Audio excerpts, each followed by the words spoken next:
Alright. What's up, people? That shit's too loud. Honestly, we could even get rid of it.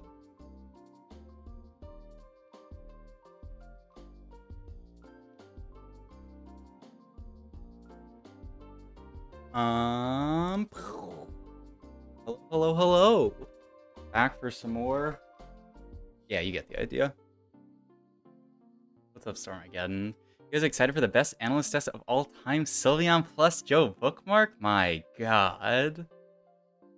Oh, I'm so down. That sounds pretty hype. I am ready for it, Sylveon. Hello. Back. I'm sorry. I'm changing my YouTube settings. I'm sorry, I have to do it. Sup, help, I'm addicted to the Oxheart comp. Like I said, I don't really think that's the best version. You just play Oxpulse if you want to be addicted to something. But I mean, it's probably not that bad. There are worse things to be addicted to in TFT and in the real world. What's up, Anthony, on YouTube? But yeah, this is... I just wanted to, Yo, what's up, Kirito Yasuo?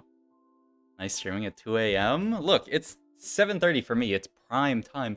I just wanted to highlight this when, like, before we do the VOD reviews. This is the fucking stage for CN regionals. Like, my god. I'm gonna have to do the other thing because it's, like, glitching. Like, look at this stage. That's so sick. It's actually insane. There he is. I think they're just calling up. And did you guys, I posted in my Discord, but there was like a hype video that China did for their regionals that was really sick as well. So if you guys haven't seen that, go watch that. Okay, I think Opium is this will fix it from like stuttering a little bit. Either that or I could like wait a few minutes and download the VOD, but like who wants to do that? Who's got time? Like the TF comp, or I know the TF comp. Like, gotta keep my matches looking weird so people don't know the Becks they will get. Okay, that's true. Keep people on their toes. I like the strat. I'm down for that. And then you can play all your real games on your EU account because people aren't gonna be able to see that. I'm down. That's the real way to do it, is hide the strats. But yeah, like, it's so cool. Look, you guys seen this? Like every time I see like Chinese regional like production value and their stream value and stuff, I'm just thinking of this. I'm like, man, the TFT player in NA feels bad looking at this shit. It's actually nuts. At least we're not Korea. I don't know if any of you guys follow Bebe on Twitter, but Bebe tweeted out this like twitlonger about the Korean tournament scene, and it sounds horrible from what he's saying. Like he was like, they're giving like tournament slots to basically like 4 fun streamers who are like silver and don't even play the game.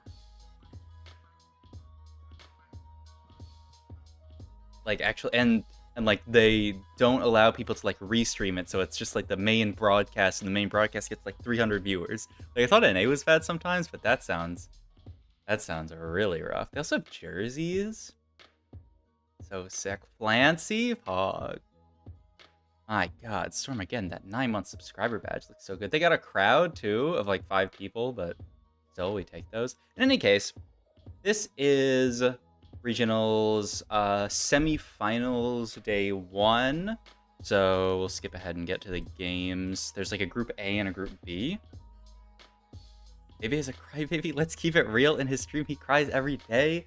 Okay, but like, I mean, obviously I'm not in Korea, so oh my god, the transitions, the cast, like this shit looks like fucking Worlds. This looks like League Worlds or like Valorant Worlds. It's so nuts. But like, I don't know, if the stuff Bebe is talking about in that thing is legit, like that's definitely worth bitching about. Yo, thank you for the 8 months, Becca. You're almost the 9-month subscriber badge. Fog. Thank you. 8 months. That's a long time. Holy moly. Appreciate it. Time to learn being chilling. Exactly. But yeah, so there's actually like 10 games to review or something like that. I don't know if we'll review all 10. We might. We probably have time to. I'm kind of... Wait. Oh, is that all the people in the lobby? Wait, this lobby's stacked. I guess this Chinese regional is here. Let me pull this over so I don't spoil you guys. Semifinals. My god. Here we go. I don't know who Qinghua is. Ahao, Flancy, Honglian, Shunga, 62nd, Yage. Y-A-G-E. Any Chinese knowers in chat know the pronunciation for that? Any knowers? Of course, as you know, the winner of Tuck gets 150k. Yeah. Yeah, no, Froden keeps saying people in China regard winning CN regionals higher than winning worlds, which, like, honestly, fair enough. Dude, they even got the little, like, the player stats over here. Oh, this guy's really good at econ, but really bad at... I wonder what these are. I guess if they pull up another one, I can screenshot it and see what the horrible rough translation is. Oh, did you guys see they had tape over their headsets to, like, conceal the Logitech branding? I guess because they're not a sponsor, or maybe they have a competing sponsor or something. This guy's playing at home. What the heck? Wait, is it 7 people in the arena and, like, this guy has, like, a cold or something, so he has to be home? He's kind of like... I guess maybe this isn't a blanket. I thought this was a blanket. Maybe it's just, like, a big jacket or something. Does it look like the charts from Tactics Tools? Yeah, they do. But I was curious what they are. I'll go back real quick and see. Because... yeah, you see the the branding covered up? Any League watchers here today? I woke up at 7 a.m. this morning to watch Cloud9 play today, and I don't know if it was worth it. I must say. All right, some of it didn't really... Oh, okay, so this is like the individual player, and then this is like everyone, I guess. League XTD. XTD. It was pretty fun. Oh man, like it was... yeah. Equipment ability, so this must be items. I have no clue what speech ability is. Operational ability. I mean, surely this is like items. And KO ability is maybe like... okay, I got no fucking clue. Let's just get into the game. But yeah, so I guess we could potentially review 10 games today. We might do that, or maybe we'll get tired of VOD reviewing and want to hop into some games. But I mean, it's CN Regional, so I am down. Ooh, I should do intro like as this thing so that it's like the start of the YouTube video. The translation has not helped. Yeah. No, I think I got equipment ability out of it. That's surely something. All right, I'm gonna get ready to do my YouTube intro when this thing pops. The stat of Tactics.tools. I wonder, I mean, I bet it's like the same thing, but it's not like straight rip from Tactics.tools. Speech is maybe flexibility. Could be. That could be right, or it could be completely wrong. I'd love for someone who actually knows Chinese to maybe when this VOD, but it's not even gonna go into like the YouTube VOD that I upload. But who cares? Who cares? All right. The second I'm gonna wait, and the second it goes to the big thing, I'm gonna start my YouTube intro, so it's like all lined up, and then we'll be good. But then again, I guess I don't really need to do YouTube intro anymore. What's up, guys? Subsidiary here, VOD reviewing Game 1 of the Chinese Regional Semifinals. This is Group A, an absolutely stacked lobby. I guess I won't do that in my super intro, so... for the intro to this, we got, here we go, Qinghua, Ahao, Flancy, Honglian, Shunga, 62nd, and a player that I've never heard of before called, I think it's Yage. I don't know how to pronounce it. But yeah, absolutely stacked lobby. So very excited to see what these players cook up. This is on the current patch, 13.9b. So the reason I actually didn't review any of the regional games before this is because it was on the last patch, which is actually like really awkward. But there was some kind of like national holiday or something, so they delayed patching. So the first few days of regionals were on the previous patch, which is very odd. Yaga, okay, I could believe that. But yeah, all right. First augment, it's a prismatic game. Just a few like really crazy stuff to look at. First of all, there's a Cruel Pact.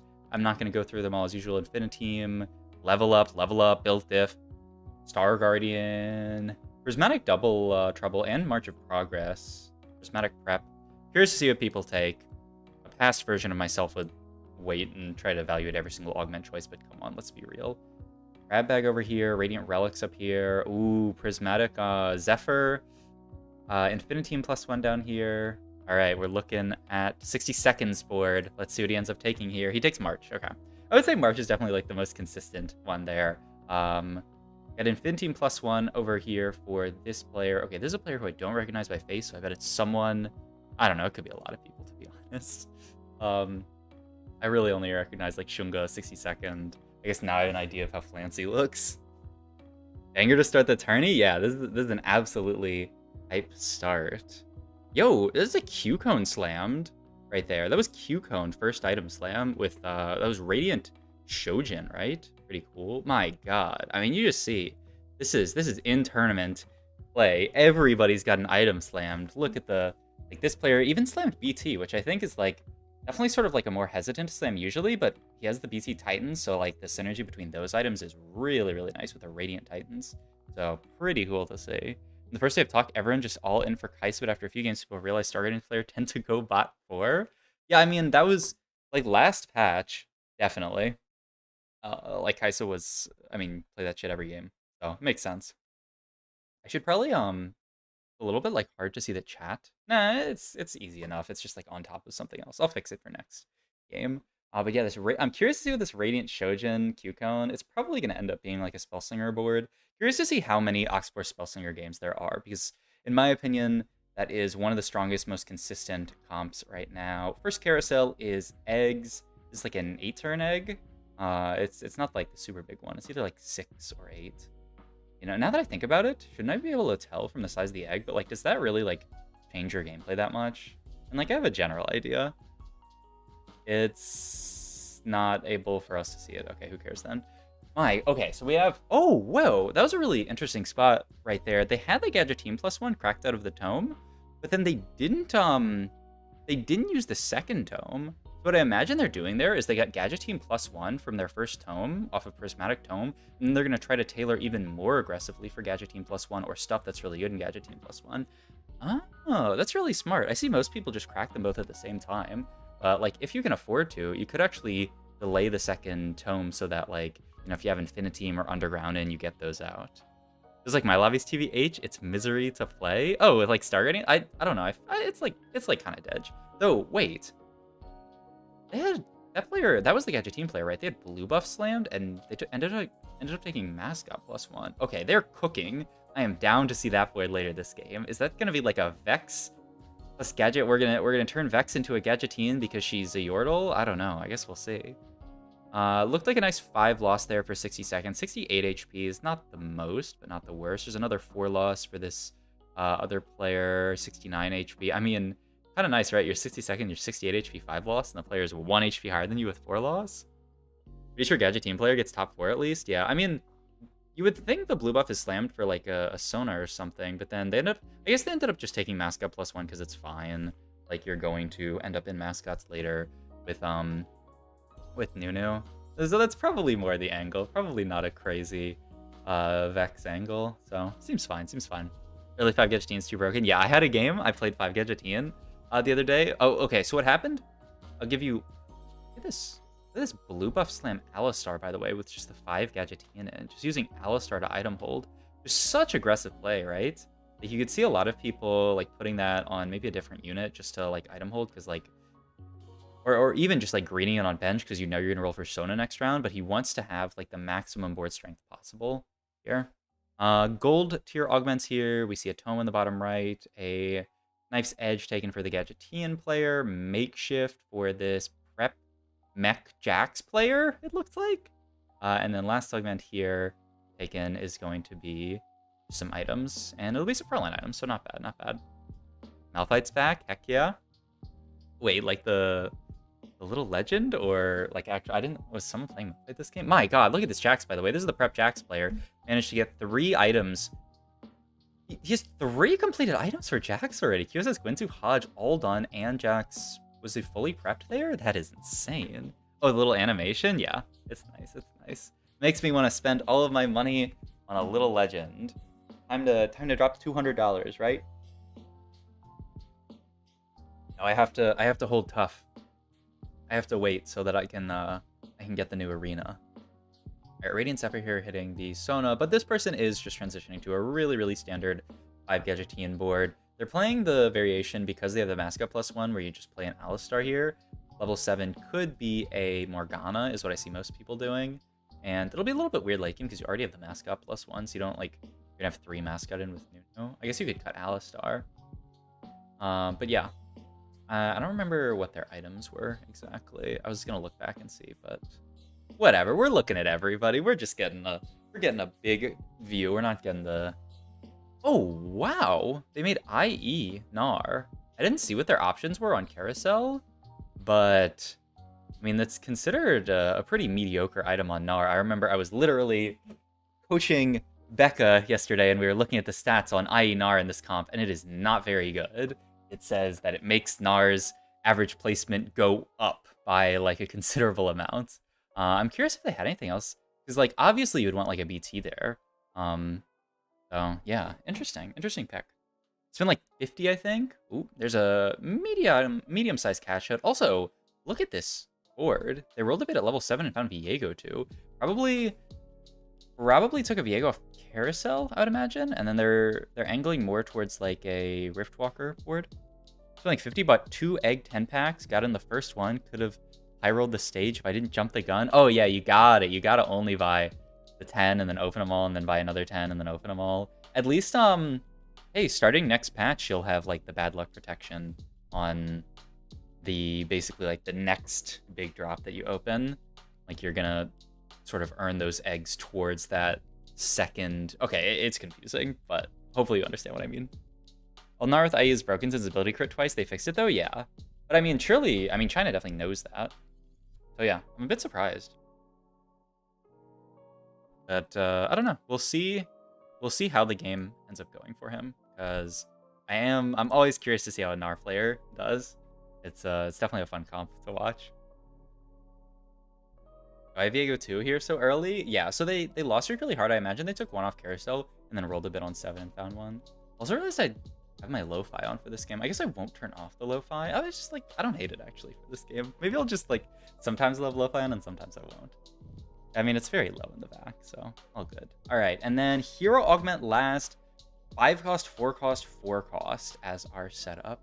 Also, okay, I was always wondering if it was in the same order for everyone, like if it was always 5, 4, 4, because that could have actually mattered in the past. It shouldn't matter in the future. Like, it shouldn't matter now, but it would have actually mattered in the past, but it is always 5, 4, 4. Oh my god. Lancy with the scoped weapons. That is perfected solar flare. My god, with the Protector's Vow and Leona to instacast?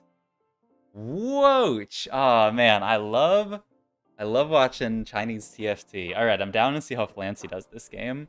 That's really interesting. I remember we saw a game from Huame playing Perfected Solar Flare, and that was pre-nerf Perfected Solar Flare, and he ended up making it a top 4. Oh my god, what? That's so cool. In the arena where they have the big pillars and they show the augments people get, that is unreasonably cool. I am upset watching this with how cool that is. My god. We have an Infiniteam Atrox here. Eventually we can get to Atrox 2, that'll be quite strong. And they're already level 8. Any Infinity player is going to be happy with the 5 cost Hero because that allows them to get into Ezreal. They're not playing 7 Infiniteam right now. I don't know if that's because they're missing one of the units. They had TF in, right? They're not playing like Pantheon. It might be a conscious decision to not play 7. We'll see though. But yeah, that is definitely an interesting choice. We have also Syndra carry augment. That's the one where she gains attack speed, which stats wise, I believe in the past has definitely looked a lot worse than the Syndra support augment. I don't think they buffed it at all, so it should still be the same, I would imagine. Let me pull it up just for fun. Yeah, non-Vayne averages of 4.87, whereas Empower averages 4.28 Empowered Reserves. So I guess we'll see. Yes, we will see.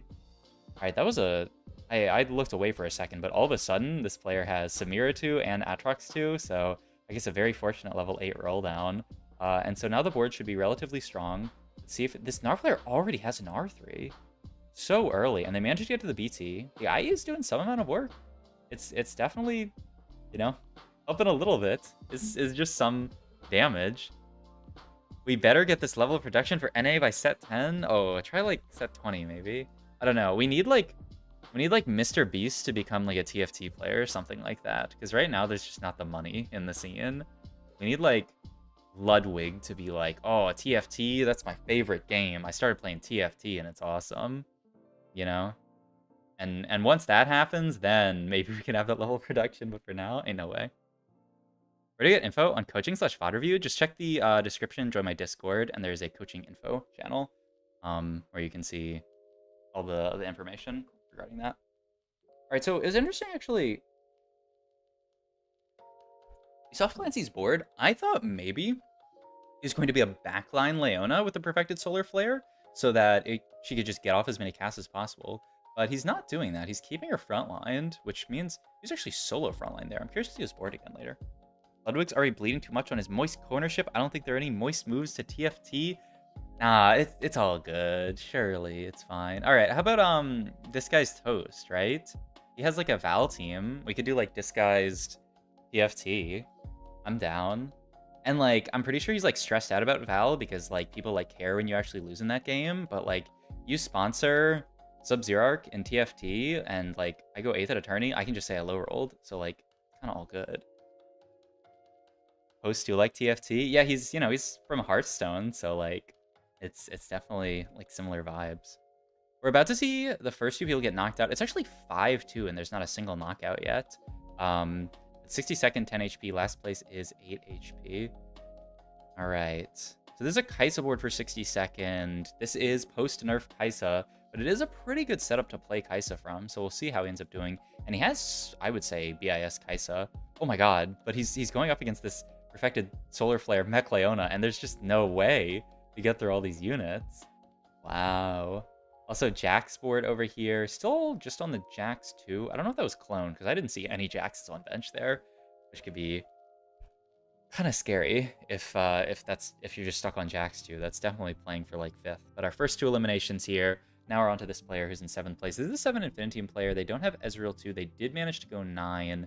But it looked like it was just to add, yeah, they're playing double Garen, so it's triple Garen on this board here, which is a lot of CC, but if a Garen 1 with no items just gets 1-tapped, then he is doing barely anything for your board. Does manage to win this fight. It is still a pretty strong board. Oh my god, we have the Syndra locked? The Syndra 2-star locked for Shunga. I haven't kept track of Shunga too much. Oh, Shunga was the Gadget Team player. Hey sub, what are you using to watch this VOD? I'm just watching on the Twitch, the Twitch VOD. I can send the link if people need it. Yo, thank you for the resub, Sassy McGee. And then I'm using a Chrome extension just to pull out and extract the VOD so that I don't get ads. And it also just like the VOD for me was like lagging for some reason, but when I like extract it from the page, it works better for some reason. I don't know why. Man, the Scope Weapons is doing like negative though. I mean, I guess you have the Scope Weapons Viego, but Scope Weapons Jhin is kind of sus. Nar doing his best? Yeah, that's true. But I mean, I don't know. I don't have that much respect for Gnar players, even though, like, I mean, I'll play. I just played an Gnar game. My most recent game was an easy first on Gnar, but I still don't really respect them. 8 Duelist board over there. Oh, okay. So this was the Q-Cone Shojin board. It ends up just being threats. It ends up being mech threats. Triple Q-Cone on this. This is Shiny Urgot, right? Oh god, though. He's level 8 and he's playing 2 Rammus ones on his board. That doesn't feel amazing. I don't know how this happened. But you never, I mean, he's basically playing 6 units on his board. At 5-6, I definitely don't think you want double Rammus on your board. I just realized the Narsenal player is playing Cinder Carry. Oh, that's true. Wait, that is kind of wild. He must have missed on Nunu Augment. I would not think that's a conscious decision. I mean, it's probably not horrible. Oh yeah, it was Cinder Carry Aug. I mean, I'm pretty sure that's awful. I guess we'll see. He ends up placing. He's still alive, right? That's Shunga in 2nd place, I think. My understanding of Chinese is I see that little character that has the 2 squares in it, and I'm like, I think that maybe that's Ge. I don't know. Yeah, okay. That is Shunga. Oh, I'm a god. I'm basically fluent at this point. But yeah, I decided to pick Cinder Carry. I have to imagine that he rolled for Nunu carry and missed. I would be surprised if this was a conscious decision, but it's pretty interesting. This guy's fluent. Holy. Managed to find a Nunu there, so now he gets Nunu in. Still one off Sona 3, which is also a really, really big spike. And as the Echo in, managed to hit Sona 3. Oh, huge spike. Do we see Shunga win this lobby? The other board is this 8 Duelists board with TF support augment, which is also equally very scary Vayne 3. Oh, it's a pretty close fight. Oh my god. Okay, the Duelist just barely eked it out, but that was insanely close. All right, one more fight to decide it all. Who's gonna win? Shunga on Gadgetean, or I don't know this player's name on 8 Duelist. Let's see what happens. The Cinder has no items, by the way, the Cinder carry augment. And he's also not really throwing in much. He just threw in... oh, wait, I thought that was that was the other team's GP. But yeah, he's not throwing in too much good stuff. Ends up taking a loss here. The Duelist wins both of them. 8 streak to finish out this game. And it is a win from... Wait, I can see... This is... Here we go. Congrats to Here We Go for winning game 1. Hope you guys enjoyed this video. If you did, like, comment, and subscribe, check my Twitch channel. My links down below. Thank you. Okay, so that's Here We Go. I'm gonna try to. Well, Here We Go is the only guy who's not playing. No, and they have like a little eliminated. Oh, that's so cool. Oh, it feels kind of fucking bad when you lose the game and you just turn around and there's this giant fucking like tape over your huge monitor that says eliminated. That's so cool. And they have like all the like, they're like, okay, everyone give me like a sad pose. Give me like a UN 8th pose. That's so sick though. That's so sick. All right. That was a good game 1. That was a great start. But yeah, for the person on YouTube who asked, I'm just in the CNTFT_talk channel. And then I'm using an extension called Twitch VOD Downloader? No. Yes. Yeah, it's called Twitch VOD Downloader. That basically allows me to like pop out the VOD and you can download it if you want. Pretty helpful. Look, all I'm saying, it would feel a little bit bad, but I am absolutely down to get memed on a little bit with this like elim thing. It means I get to play in this. It's so cool. It's, you know, it's like the theme of the set. Like it's all the city, and then like I don't know, these things kind of look like stars in the background. It's so cool, man. Okay, I don't know why. Oh, I guess because I went back to normal speed. Imagine if you get to be the only one doing finger guns. True. Look at that pose. It's Giga Chad. That's so sick. All right, before we go to the next game, if anybody's got a Twitch Prime sub they're not using, greatly appreciate if you use it on the channel. I didn't stream yesterday because I was doing coaching, so I'm now back below 150 subs. And when those gift subs from Junipo expire, we're gonna go. We're just gonna be like, it's gonna be over basically. Yo, I like this little back room that they have here to chill out in with some like chips on plates or something. This is kind of hilarious. Is it after everyone gets eliminated, they go back here to watch the game? Maybe. This is pretty cool. What the hell is he holding? What is that? Like a fan? Doesn't look. What is that? What the hell? It is a... Oh, it's a little like light stick with a heart on it. Wow, what a high roller no skill game. I translated. Oh, could you imagine? For NA regionals, they have a little room. Setsuko goes 8th and he walks back into the room and he's just perma bitching in the room to all the other players. Setsuko's back there. Soju's not there because he didn't make it to regionals XDD, but you know, you got Setsuko and some other players back there, backseating the players. That sounds incredible. This bitching. It's such a good emote. A little bit of time. Because they got this insane broadcast. Look at the camera, people. Main. Oh, the main broadcast attorneys makes you dizzy. Yeah, that's fair. I'm also still doing it on like 2x speed. Like you could sometimes say that you could like not do this part on 2x speed because like there's a lot of stuff going on. But I like getting through a lot of VODs, seeing what happens. And I don't know, after doing it a few times, I don't know. I feel like I've gotten good enough at it that I don't like get a headache anymore. Okay, do I want music or not? Honestly, I have the music so low that it's kind of chill. I think I'll keep going with the music for now until I start hating it. Okay, wait, I kind of hate it. Nah, it's so quiet without the music. I'll keep the chill music in the background. I do. I'm like this close to figuring out how to set it up so I can separate stream audio from the VOD audio. And the day that happens, because I know like infinite people actually do this, I might actually start playing like real music.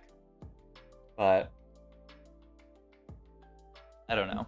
I don't think anyone ever turned off a stream because there was lo-fi in the background. But, you know, once you play real music, it gets divisive. Anyway, let's get into the next game. What's up, guys? I'm Xeric here. This is game 2, Group A of the Chinese regional semi-finals. Double Lee Sin here, plus Fiora. Just going to tab around and see all the drops. We got a Sona and a Morgana dropped already for Shunga. Pretty interesting. So it could be an underground opener. Could be some kind of AP game, though. Kind of interesting AP itemization. I guess you could go JG because we're in China, so we always slam JG. Got a Kaisa over here, but not the biggest fan of Kaisa. We'll see. No more copyright-free music smoge. I'll see. Can't wait to no longer prime because your music sucks. See, this is the problem. If I actually started playing music during the streams, it could be disastrous. All right, let's look at first augment here. Silver augment. Nothing too crazy. Infiniteam +1 is in the top left. I know you guys can't see that because my face cam's covering it, but like, trust me. That's potential. Oh, that's Anima +1. A lot of people picked their lanes already. So that's Infiniteam +1 already taken. A Triforce taken as well. Duelist +1 and Anima Squad +1. So 3 people are in a lane that they basically have to stay in. And then the Triforce player also. The 2 that my head was covering up, by the way, were Second Win and Tiny Titans. Just FYI. Another vertical duelist. Yeah, I think China likes vertical duelist a lot. I'm also like generally a decent fan of vertical duelist. I think it's pretty good. Oh, is the Kaisa player who ended up getting this this Triforce augment? Okay, so might see another Kaisa game. It seems like China really likes 3-cost reroll this patch. We also that's JT Guardbreaker slammed already. Wow. And oh my god, wait, really? That was IE slammed there for the vertical duelist player just immediately. I guess it's it's a very solid item on Vayne, and then he's just going to item hold this Nasus for now. Ah, okay. Yeah, I guess if your options are Sword Glove tier, IE makes the most sense. This is really aggressively, like, if he can hit Spread Shot from this spot with IE plus tiers components, my god. But we'll see what happens. Oh my god. Okay, so this is 3 underground opener from Shunga, and he took Pandora's bench, and it looks like he was rolling 2 costs. I think he ended up selling them. Is he gonna try to go some kind of Ezo reroll angle? Oh my god, with no augment? We'll see. So every 60 seconds he won't get Vayne 3 easy, since the Anima player gonna go for Vayne 3 and Jinx 3. Yeah, that's definitely possible. The Anima player could also just go like fast level 7 and play around Misfortune. We'll see. We don't oh, they do have Jinx with Gwynsu slammed though. That is a good point. Oh yeah, so they do definitely look like they're angling for more of a Jinx carry angle. A lot of people like if you don't hit Jinx carry augment on 3-2, is he just straight up playing Jinx 3? Wow, the IE Gwynsu slam here. What are these slams? The Q cone as well. Those are some crazy slams, honestly. But it's just for Jinx carry. Jinx carry is pretty interesting because she's a decent amount of mixed damage, and if you can get her carry augment, she's actually like a lot of AD. So you can have the IDs for autos crit, but like still have her ability crit. Definitely Vayne 3. With Gwynsu? I don't know. Gwynsu on Vayne is like not that ideal. It's okay, I guess. But yeah, it might just be Jinx carry. I guess we'll see. We will. It depends on augments for sure. This player potentially angling Jax. There's got to be one Jax player in every lobby because it's China. And like, I don't know. It seems like every time I watch Jax play, these players are still top 4ing, which I don't really understand how. Because every time I play this comp and every time I watch a player play this comp, they just go the fastest 8th of their life.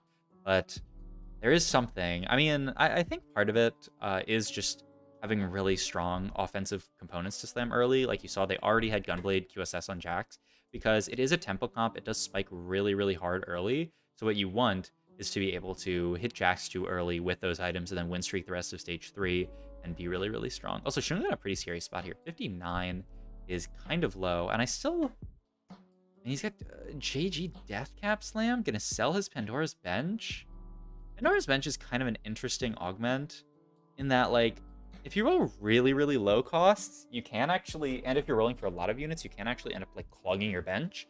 That's why we saw it be really, really strong in the past with, like, dragons, which, I don't know, maybe for people who started playing this set, I'm, like, dating myself as a TFT boomer, but, like, you know, when dragons were a thing, you could reroll these really, really high-cost units and hit them potentially 3-star, but, like, rolling for low cost is a little scary. Use China, people just go for tempo, so Jax is good, agreed. I play Jax to play Anima Squad, similar mentality, at least in my small diamond mind. Dragons, fat chests, exactly. All right, we do, oh my god. Okay, so we do have, it's 2-2-3. That means for the players who are looking, like, Shunga might try to take, is this... Okay, I can't fucking tell if that's Rising Spell Force, but I'll wait to see. Oh my god, Shunga took... Oh, Shunga took LeBlanc carry. Oh, fuck. Man. Chinese TFT is too sick. We're about to see so many comps. All right, let's just pause really quick and look at the augments that we see here. So Jax carry, Camille's support, so this might be just kind of like a Renegades game.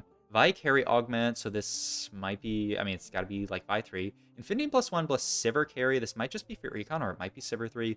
We have Rel carry for the Kai'Sa player. We have 62nd taking Fiora carry with a Duelist +1. Jinx carry, so it is a Jinx carry game for this player. And then Shunga, oh wait. I'm pretty sure it was purple when I looked at Shunga's board. I think this is incorrect. I guess we'll see when we see his board. I thought for sure it was purple and that it was the carry version. I guess we'll see. It could be. It is possible that like they input it wrong, or maybe I'm just blind. It was purple, yeah. Yeah, that's weird. I guess they just input it wrong, which I mean could happen. It's difficult. Fiora carry. I'm a Fiora carry lover, though I used to play it like a lot when it was like even more OP at the start of the set when like Duelist was really good. But the Fiora carry augment is too fun to play. I used to have like a Quicksilver. Quicksilver, Gwinsu, man, I thought the Chinese production is so cool. This is Here We Go on the Sivir board. Oh my god, the Guardbreaker already slammed on Jinx. So yeah, just already done with the Jinx items. And those are really, really solid Jinx items for mixed damage. Yeah, this is LeBlanc carry, so the little indicator thing was actually incorrect. Lancy at 66% HP, healed 600 HP, I guess. Kind of mid. But yeah, Shunga playing a actual LeBlanc carry game. We'll see how that goes. Too good to skip. Just gonna win streak till 4-1. Which one? I'm curious. What augment you're talking about there? Because there's a lot of good stuff here. The Fiora, yeah, but I mean like, if you just take it to win streak till 4-1, it's you do need to cap out around Fiora 3, I would say. Little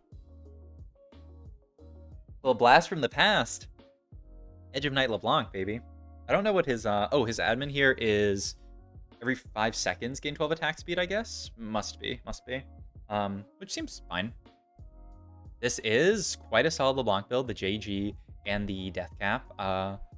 You just need 2 damage items and then 1 defensive, so JG Death Cap and then the Edge of Night, so it looks pretty good. Played 2 games today, 1 5 gadget with Emblem on Sona and 1 with 90 HP. Yeah, that shit is broken. We don't actually have any Gadgetine this game. I guess because there's no way to get Gadgetine +1 easily. Oh my god, he already has Sivir 3. What? It's 3-6. That is a pretty early Sivir 3. Okay, well, now we know they're definitely going for Sivir 3. Vicary player here, so it does... Oh, I don't know. This is kind of a questionable spot. It does look like an Ezreal Vicary game. No mana item for Ez, it's just straight up damage. Only 5 Vi's, 30 gold.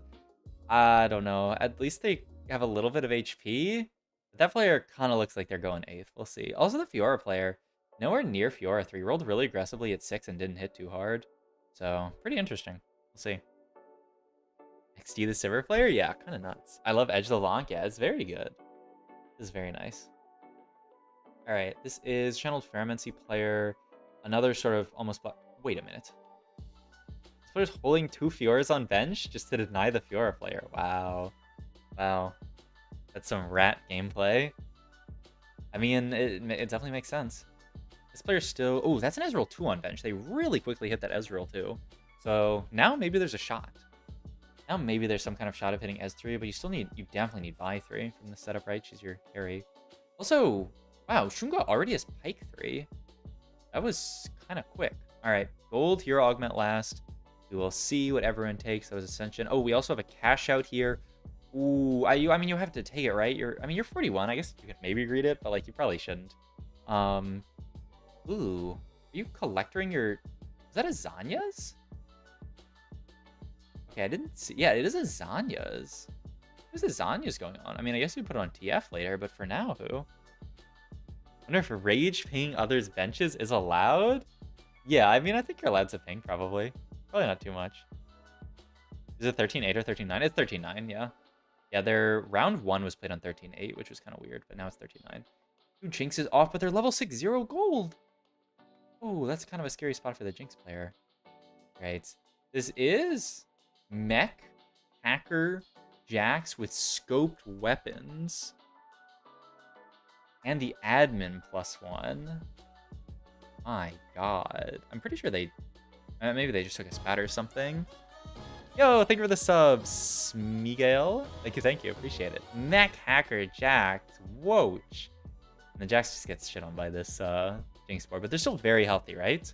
Like, because, I mean, that's how the Jax comp should be played, right? You're win streaking all at stage 3, so he's very healthy. Now he can bleed a little bit during this stage and ideally hit Jax 3 early stage 5. Last carousel for everyone. It's turned out to be a really interesting game. It still says LeBlanc support augment. Thank you, Becca. Thank you, Sassy McGee. Appreciate it. What are these emotes? What the hell? Colorful. But yeah, Shunga's follows. Oh my god, it's Jax 3. All of a sudden, that was so quick. Wait, they also have Pike 3. Shunga had Pike 3. I'm pretty sure though, unless I just saw the wrong player. Wow. I mean, it's possible they both hit. But yeah, now it's Jax 3, QSS, Gunblade, and JG, the items here with scoped weapons and second wind. Pretty interesting setup. Yeah. No, I mean, it's a very... I mean, 4-5 Jax 3 is pretty early, all things considered. But it makes sense, right? There's a lot of people rolling 3 costs in this lobby, so it just makes it easier for everyone to hit. Yeah, I mean, like, Shunga on his own is taking, like, 18 3 costs out of the pool, almost. And there's the Kaisa player as well, so it means like all of them can hit. It just turned out to be a super reroll heavy lobby. Pretty much everyone rerolling. This Fiora player is still pretty far off. They ended up going level 7, so they're sort of giving up on the idea of hitting Fiora 3. Also, this Fiora build, I mean, it's not bad for sure. I wonder if this is a lobby where you need QSS for Fiora, like how much CC on frontline there actually is. Because there's not really any, like, Garens or anything. There's, like, the Pike that might end up seeing you, I guess. We'll see. But yeah, Chunga managed to hit LeBlanc 3. He is now 1 off of Sona 3. The big issue here is that he is at 14 HP, which is sort of what happens when you take Pandora's Bench. Oh, okay. Well, there's the Sona 3. And you're playing down an Augment, basically, for a lot of the game. This player digging for Kaisa 3 plus Morgana 3. Also was thinking about Rammus 3. Oh my god, but is going to end up selling those Rammuses off. Doesn't hit anything. Doesn't hit Kaisa or Morgana. I'm curious. I guess if you find more 3, you make it. It's just a little scary because, like, that's a lot of gold. Basically, Jax with 4 items. I mean, it's really like 5 items, right? It's like mech and scope weapons. And then if you account for hero augment, it's really like 6 items. And then if you account for like second win, it's really like 6.5 items. Riftmaker +1 here. Oh, pretty interesting. So they did end up to opt to just cut the Pike. It's possible that they couldn't find Pike 2 with all the Pikes out of the pool. All right, this was the Underground Reroll player. They managed to hit everything and get a Misfortune in. They are at 8 HP though, and there are a lot of really strong boards. Also, they had to Gwinsu BT their Vi. I don't think that they believe this is best in slot. I think their items might have just been a little bit unfortunate. I mean, like, the VT is probably not bad. And, like, Gwinsu together with VT kind of looks like 6 synergy, but I don't know. Riftwalker spat on Ally to make Aegis sack. Oh, is that how they were doing it? That's pretty sick. That's actually... Let's see. I mean, how AP heavy is this lobby, actually? I mean, the Fiora, that's true damage. But, I mean, this is all AP. Shunga's board is all AP. Yeah, a lot of AP. Yeah, I never took, like, I don't think I've taken Riftwalker Spat this set yet, just because, like, it's so awkward. Like, you only really want it as 4th augment, and, like, Riftwalker's been in a pretty mid spot this entire set. So yeah, like, I'm curious to see how people end up using that, now that it's actually, like, sort of more of a playable comp. I thought it's gonna be Mascot. Let's see. Wait, let's go back, because it actually is, and I have to click on this tiny little thing. Because, yeah, I don't remember knowing what the rules were for it. I just remember there not being that many interesting things you could do with it. Mascot here, but they have 2 Mascot in. And Aegis here, Aegis 1, Aegis 2. It's giving Aegis, right? There's only Alistar and Echo in, right? For Aegis, and there is 2 Mascot, and we only see 2 Mascot here. So it's giving Aegis, yeah. So wow, it gives Aegis, because it's like the top trait or something like that, but I mean, who knows what the top trait is? Oh, the last, okay, so it's the bottom trait? Shows how many times I've taken Riftwalker Spat. At least Oxen Mascot than Aegis. So yeah, you can, that's like really good tech. Wow. I don't think I've seen that before. But like, I mean, it's very obvious if you have Riftwalker +1. I just think I haven't seen enough Riftwalker games. Last listed trait, okay. But yeah, that's really helpful, because I mean, Aegis is very valuable in this set.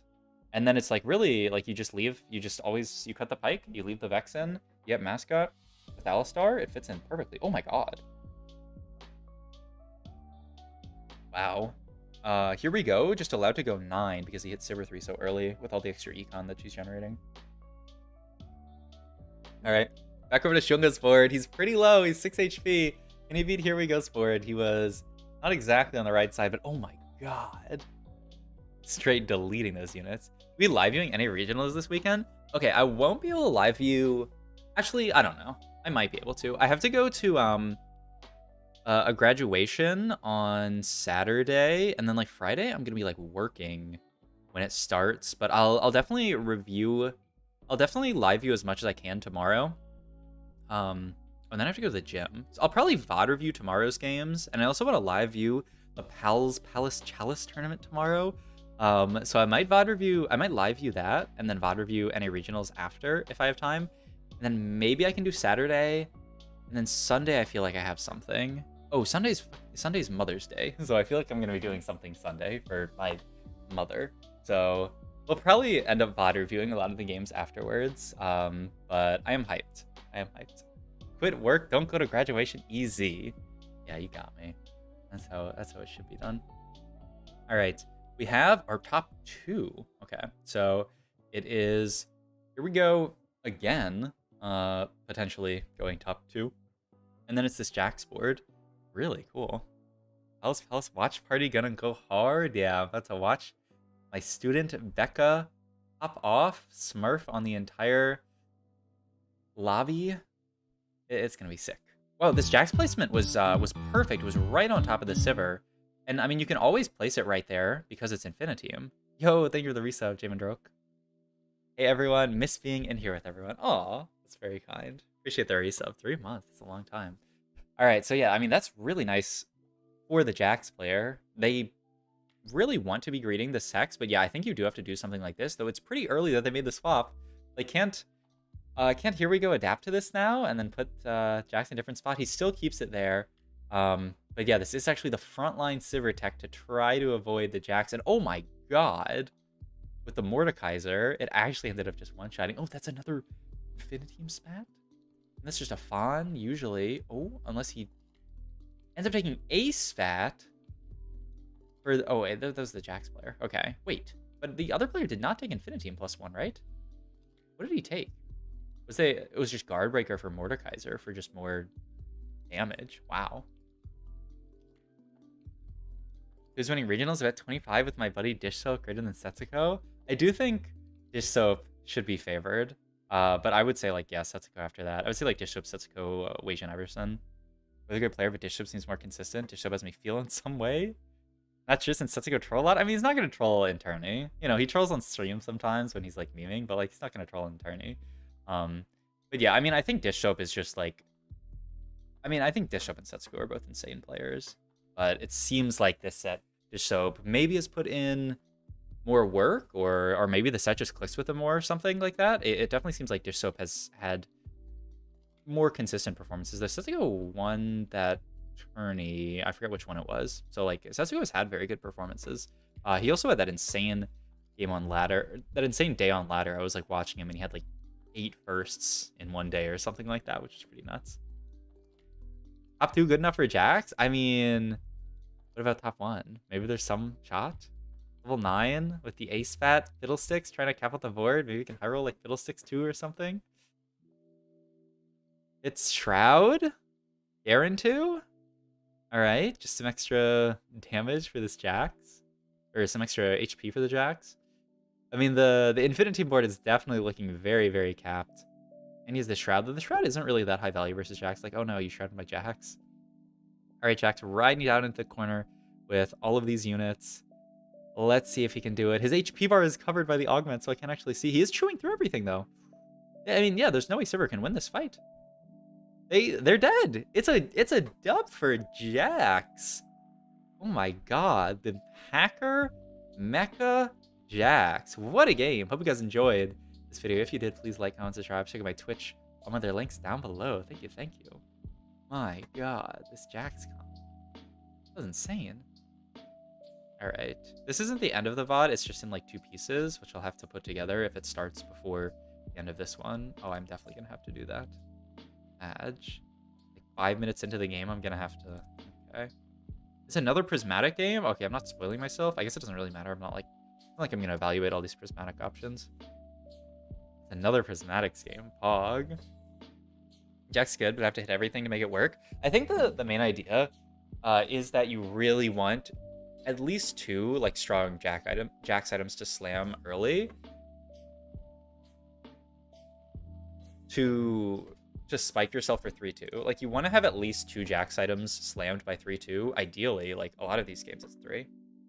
What if you itemize Viego because Hacker Lobby or because he rates Viego greater than Jhin? It might have also just been like based on the items that he hits, right? I don't think Viego's greater than Jhin. Like, I feel like Viego's a pretty inconsistent source of damage, but I guess he's not bad. Let's, you know what? Let's open the other VOD ahead of time so that I can have, that I don't have to have as much of like transition. Dude, none of the TFT streamers are streaming. I follow a lot of TFT streamers. Rodan is streaming and Flightsy is streaming. I guess everyone else is like doing in-houses for regionals probably, right? Like they're probably trying to not leak their tech or something. Okay, here is this, and then I'll pop this out. That's crazy. All right, so yeah, and we'll set this to 2 times speed, and then we can seamlessly hop from this VOD to the next one. Pretty good production value.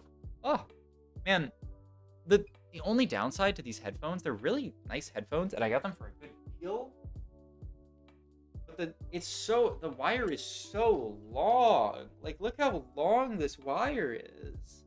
Like, I'm like bunching it. Like, it's like feet long, which is very nice because I can like get up and like walk to my door, even though it's like a wired headset. I can like walk across my room, but it's very annoying because I keep rolling over it. I need to get like a headphone, one of those headphone stands that all the pro gamers have.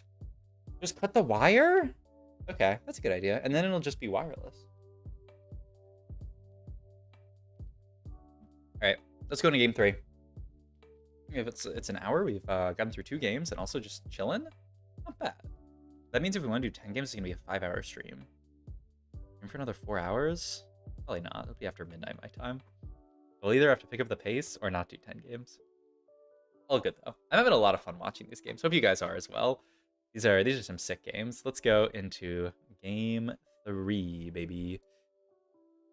What's up, guys? Sub-Zero here. Game 3 of Group A of Chinese Regional Semi-Finals. Let's see what happens. We got a Rammus drop here. Just early, want to tab around and see what everyone gets dropped. It's a Jax here for Flancy. Could be a Jax game. He has a sword.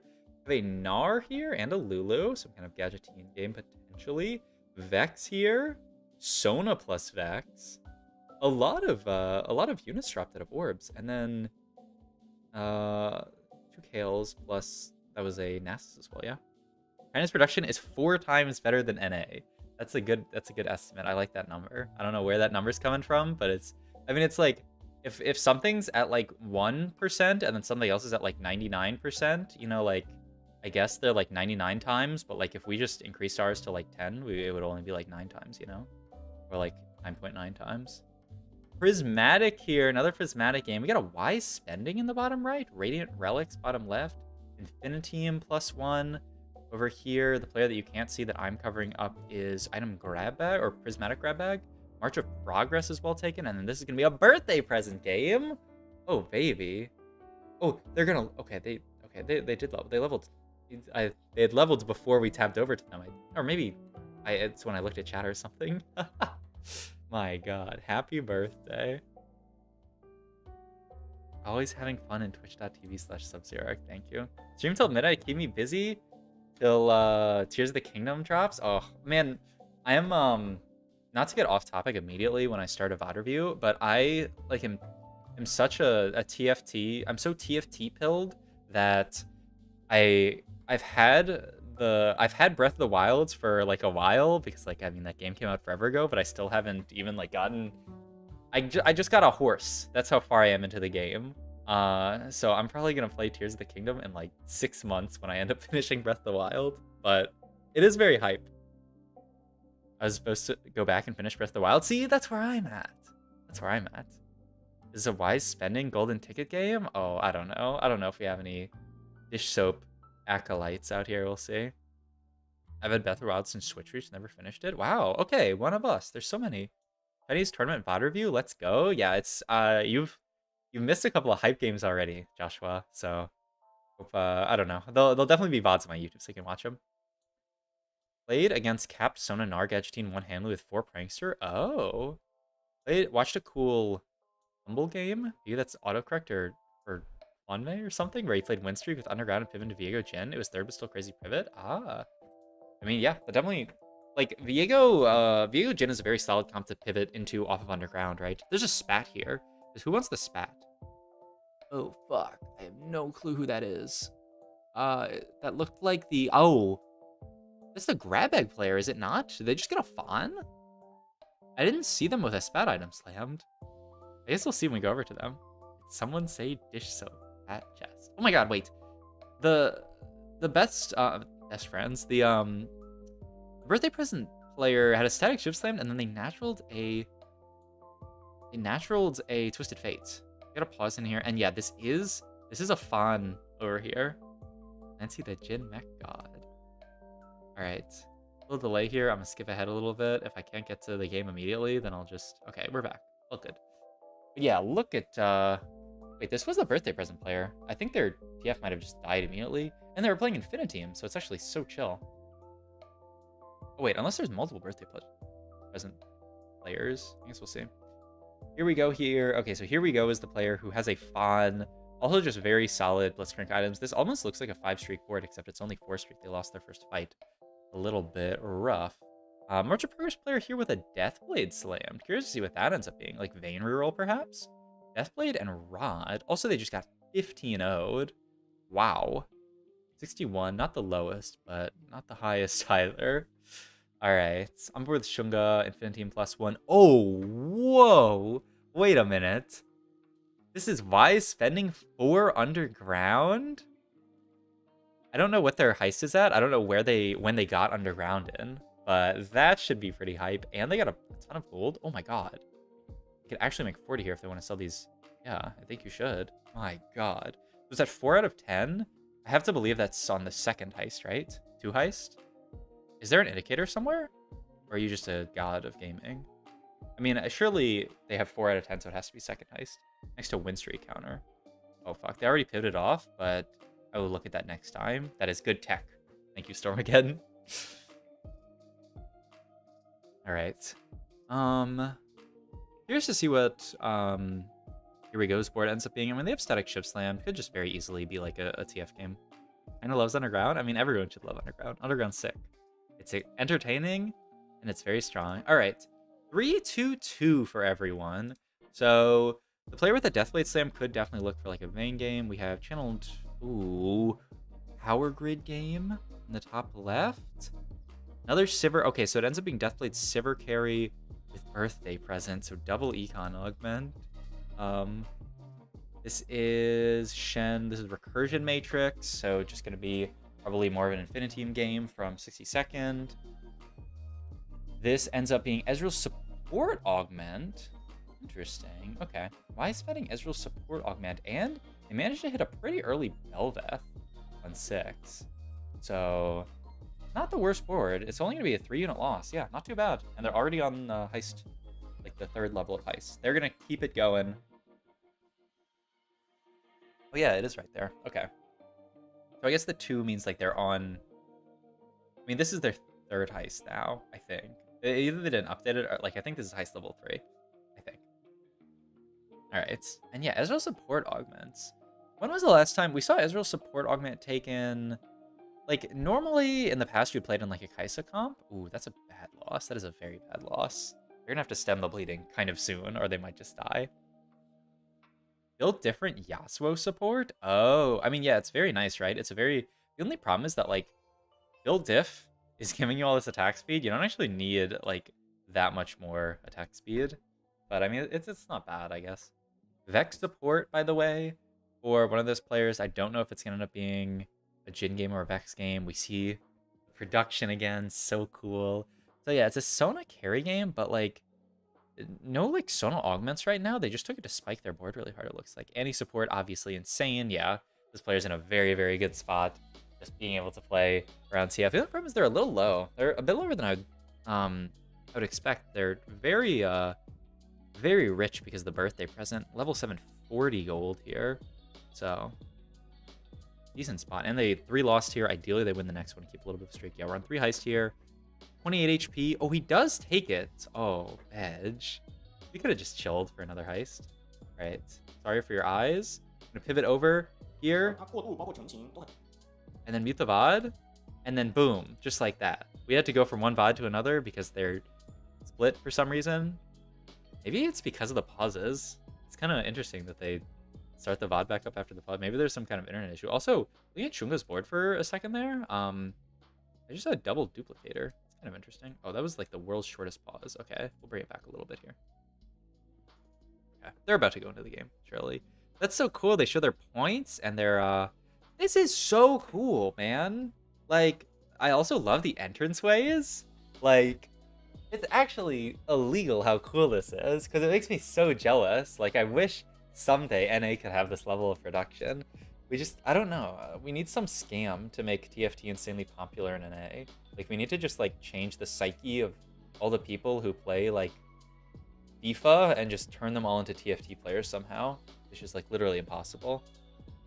I'm also down for there to just be, like, one in-person Worlds a year where, like, you know, if you're good enough, you can just go to Worlds. And then, like, this level of production can be subsidized by the fact that a bunch of Chinese people are really into TFT. I'm down for that. So it is Vex support.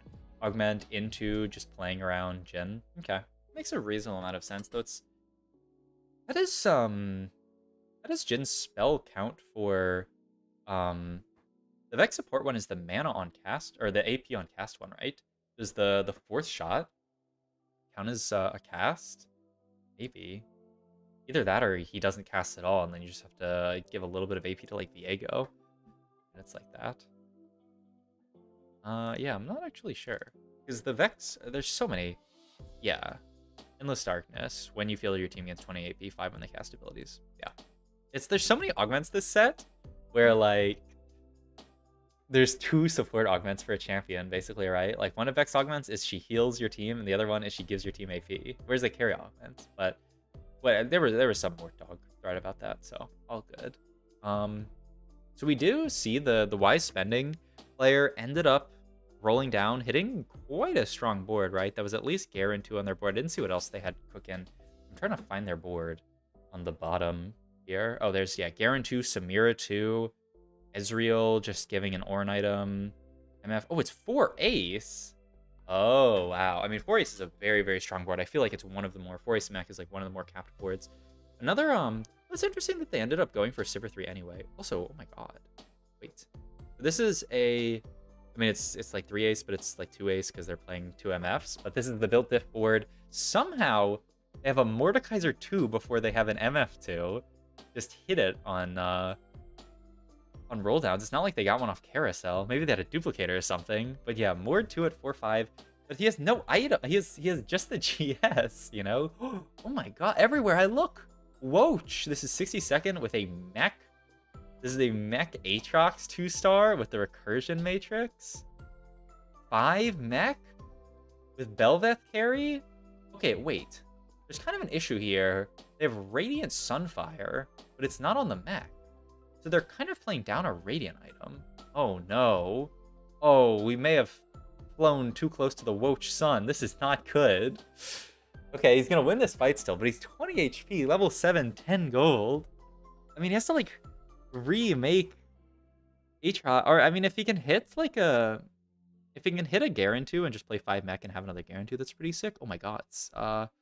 Shunga with the Infinitium Janna 2 on 4-7. I mean, this is TFT at its best, baby. You play what you hit. Normally, you don't see a Janna 2 on this board, but he hit some Jannas, and my god, is he gonna play it? He's got a double Warmogs on his Garen here. I mean, pretty tanky board. And this is sunny weather. He's just backlining a lot of stuff. Death cap. So it's, I mean, it's carry Janna. It's duo carry Janna plus the Samira. Let's see how far this board can go. Oh, there's so many cool boards. What on earth is going on this game? Yeah. Yeah, it has to do something with the Radiant Sunfire. I mean, right now it was just sitting on, yeah, it's just sitting on this Garen, which feels really bad. But like, if you can hit Garen 2, it doesn't feel as bad. It's not like the end of the world. This is the Y spending 4 ace board with mech Garen. A lot of mech in this lobby, actually. And really nice that the Ezreal with the random ones can give another Ornn item to that Garen. So if you ever hit like a Anima Visage, that feels amazing. The board ended up being a Vex 3, by the way. Vex 3 with just a Renegade spat. Yeah, crazy stuff. Everyone just got their 2-star 5 cost? Yeah. It's like, there wasn't like a 5 cost duplicator, right? And there wasn't even 5 cost hero augment, so it is kind of wild. This is a 4 admin game. Every 5 seconds gain 20 AP, or 20 mana? And 20 mana? Oh my god. I mean, I would love to be carrying Sona in this circumstance, but it's still a pretty sick board, huh?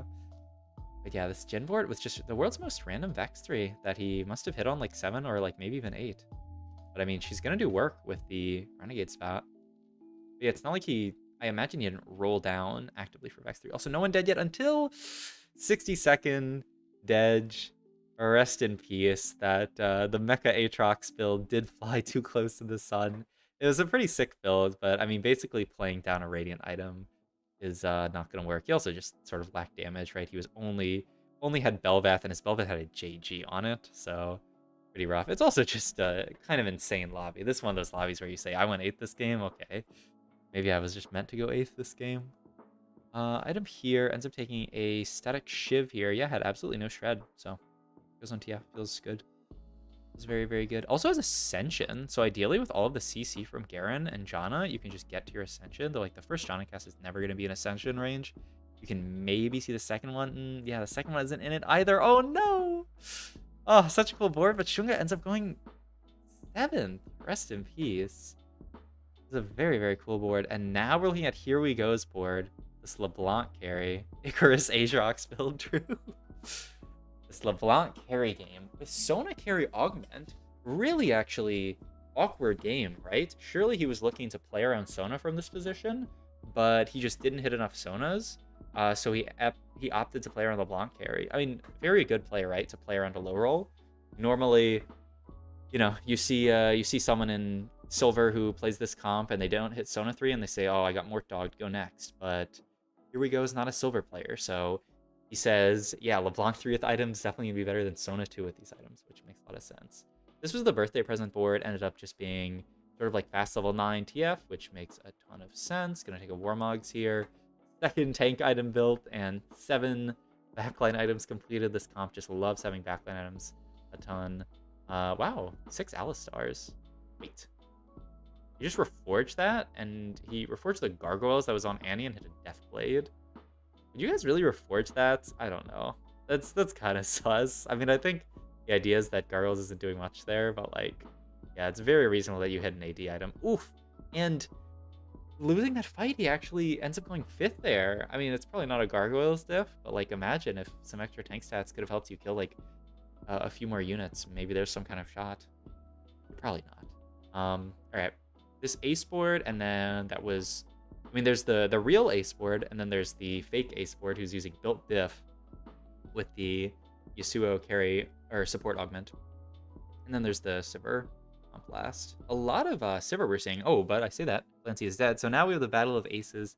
We have ace built diff, and then we have actual 4 ace mech. We'll see who can win out. I mean, 4 ace is very, very strong, but this is also prismatic built diff, and the wise spending player is down an augment essentially because he had to play an econ augment, whereas the built diff player has built diff that's scaling up the entire game. So we'll see what happens. My god. That was without ace, by the way, that all those units just got deleted. That was just straight up damage, because that was the built diff player. I thought it was the ace player.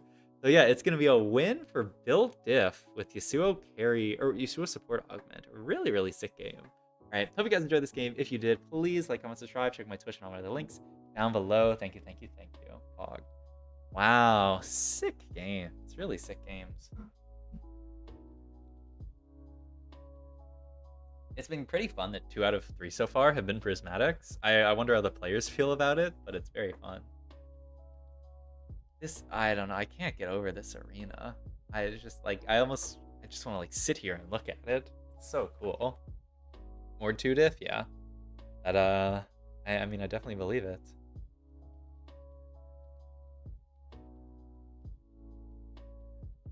Alright, let's go to the next game. 2 more games in this group. Time for me to sleep. I will make you proud tomorrow, or we'll have a laugh if I do bad. Okay, business. You got this, Becca. Good luck. Good luck in your games. I'll be watching and cheering you on. But yeah, some really cool boards this game. But yeah, for the people who don't know, there's this Chalice tournament that Palzahar and Sylveon and some other people are running. I'll pull up the players list real quick so that you guys can see, because Pal's tweeted it out. But yeah, we're gonna be live viewing this tomorrow. It starts at 7 p.m. Eastern. So I'm probably gonna miss the first game because I'm gonna be at the gym. But yeah, we'll it's 5 games, so we'll probably miss the first one and then watch a few of the games, or I mean, you know, the rest of the games. We'll be cheering for Becca. I coached her. I did a quick coaching session with her the other day, so hopefully my coaching and also just her own skill can carry her. But I mean, we have Rainplosion as well, like a very strong player. Antchi, who is from is one of Yogurt's mods. Another player I coached, actually, Kiddo. I was surprised because I hadn't heard from them, but they're actually playing this tourney. Eye Candy as well. MZ Shady, I know, is like a reasonably high challenger player, so should be a pretty pog tournament to watch. So we'll see how it goes. How is Shunga going in the standings? So far from the 3 games we've watched, he's gone 2, 4, and then 7. So not bad, not too good though either. So yeah, we'll see. I don't know. I think this already happened when we were watching this. Yeah. But I retweeted it. Juanmei did not make it to this phase of the tournament, which is like so sad. Because like there's actually no Juanmei at Worlds. It's actually nuts. What is this skip, by the way? I'm just gonna I kind of want to just like watch these a little bit just because it's. But yeah, rest in peace. No Juanmei at Worlds, which is so. What the fuck is this? What is this? What is this, man?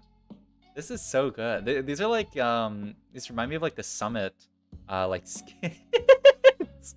Look at Shunga. What the fuck? This is so good. Oh my god. And they're playing at some I think this was like an earlier stage in the what? He's being teleported away. My god, man, they're looking pretty dapper, huh? Holy, see, why can't we have this for NA regionals? All the you see Setsuko and Disho pull up in their suits. Maybe in set 9 we'll see Okay, I'm not gonna dog on Soju anymore. He's a goddamn beast. That was great though. The drip. This is way better than guess the champion emojis. Yeah, I mean it's a budgeting thing, right? I think, you know, if NATF, it's not like, oh man, why doesn't NATFT just do this? You know, it's probably the Chinese regionals got a big ass budget to do all this stuff. I mean, like obviously they're bringing all the players in, right? NA can't do that because I don't think they have the money to fly everyone out to one location or like rent a location out, you know? Oh, this player's like wants to remain anonymous or something, unless that's like a meme. That was weird though. Oh wait, they probably had a cool animation there. I think it was the thing that I showed before. I'm just honestly go back to, yeah, I'm down to go watch this shitty. It's so cool. It's so cool. I'm gonna do it muted though because I don't know if they yeah, okay, here it is. I'm gonna do it muted because I don't know if the music is copyrighted. This is so cool. It's also 2x speed. This reminds me of like the old like StarCraft like animation, like hype trailers they would do. It's so cool.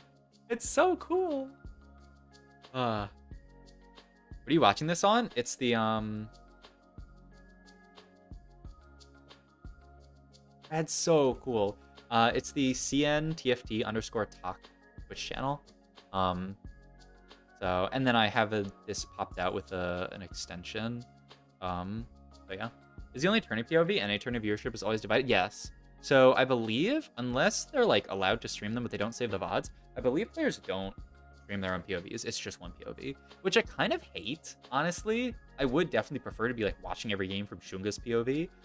It does allow us to like see everything that happens. It also guarantees that there's a tuber every game, because I always get to see everyone's POV. So, not the end of the day. Do you like having augments in TFT? Yeah, I love augments in TFT. So I started like really tryharding TFT 5.5, which was the last set without augments, and then they came out in 6.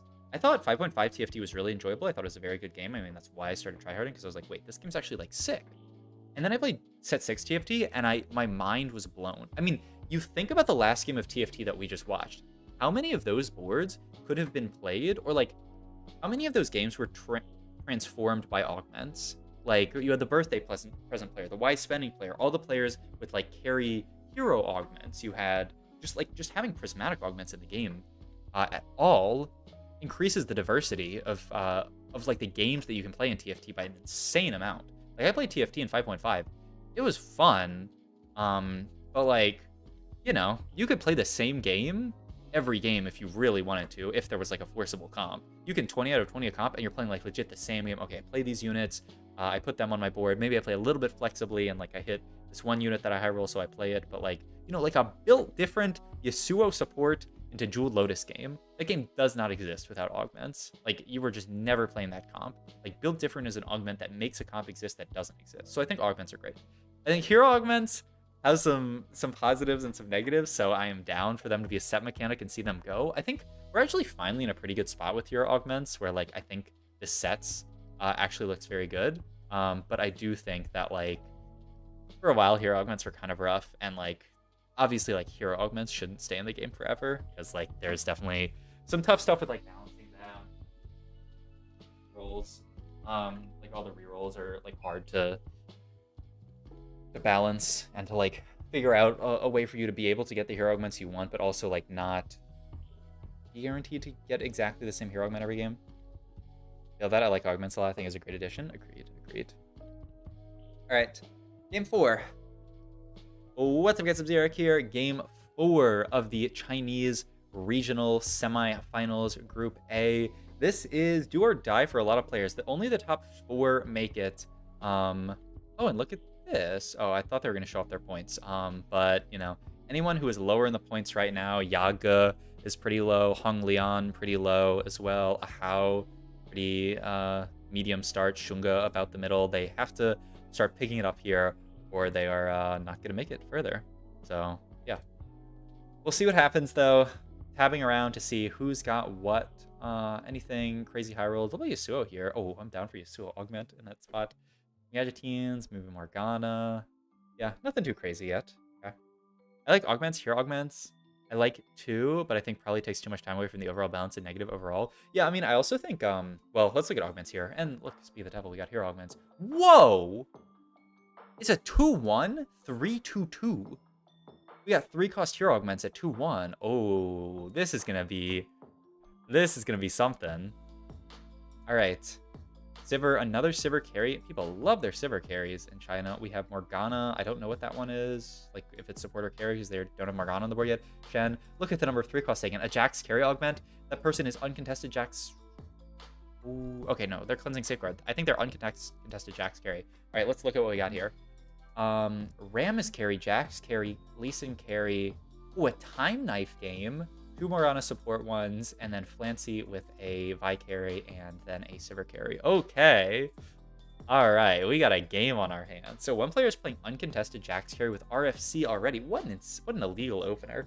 Look, I'm not that much of a Jax believer, but when you start the game off with Jax carry augments with RFC, I think I can be a little bit of a Jax believer.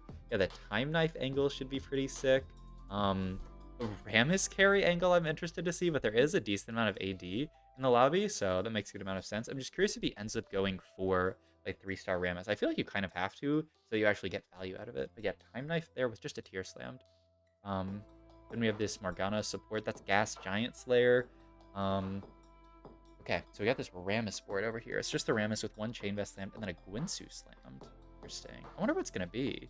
Normally Gwinsu makes me think like you're gonna play towards like TF, but you don't really want to play TF with Rammus because like you have so few open slots. So curious to see what that ends up being. If I carry here with the wow, maybe players just really like the BT Vi. I mean, it makes some amount of sense, right? Like it helps her sort of like scale up with the sort of like fake Titans. I feel like you would just prefer like a default or something on her. I'm down.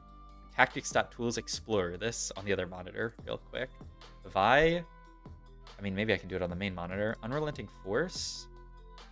And then Vi 3-star. Let me just look at this, and then you guys can look at the beautiful production while I do this. And then you go to items on this Vi. Go to Bloodthirster. Minus 0.3, so it's not bad. It's actually like decent. It says like Bramblevest Redemption Declaw are slightly better, but it's definitely not a bad item. Okay, so it actually makes sense if you have those components. All right, let's skip ahead a little bit. Yeah, we're done with carousel. Who cares? There's nothing, and I can't track everyone. Okay, so Gargoyle immediately slammed for 60 seconds just to give as many resists as possible to this Rammus. I'm really curious to see what this Winsu carry ends up being. I don't know. Maybe it could be Kaisa. We have this Gas Giant Slayer, and this is RFC plus Gunblade slammed. Almost looks like he's angling towards Jax, but I mean, there's no way you're gonna play contested Jax with no Jaxes yet, right? Surely not. There's no way. I mean, that's the peak of Chinese TFT if someone ends up contesting someone else, so there's 2 Jax players in a lobby. But I don't know. I guess we'll see. All right, a little bit of a pivot happening here. I believe in the past. Okay, yeah. He doesn't put the BT on the Time Knife Shen. I believe the Time Knife damage does not proc, does not like give you healing based on it. Like Omnivamp doesn't work with it. I made the mistake of putting a Gunblade on my Time Knife Shen, and it did not go very well. And then I of course went to my my Discord with some of my other high-elo TFT friends, and I said, "Man, Time Knife Shen with Gunblade is not it." And they're like, "Oh yeah, it's bugged." And then someone was like, "Oh, all good. I put 2 Gunblades on." So I guess things could be worse. There's always someone who's in a worse situation than you, so make me feel a little bit better. 2 Vi's here, 2 Ezreals. I mean, good natural units so far. The second sword's a little bit awkward. I mean, there's good sword items. Ooh, Spat? What is Spat gonna be here? That's nothing super obvious in this build, right? Maybe you go like Heart Spat, Ez or something, but he has no tears. Ooh, I'm curious to see what that ends up becoming. All right, another Sivir. Carry augment player, of course. I think we've seen one like every single game. Has that been true? I feel like I've seen one like at least 3 out of 4 games, this being game 4. It's very strong though. All right, we have a cleansing safeguard.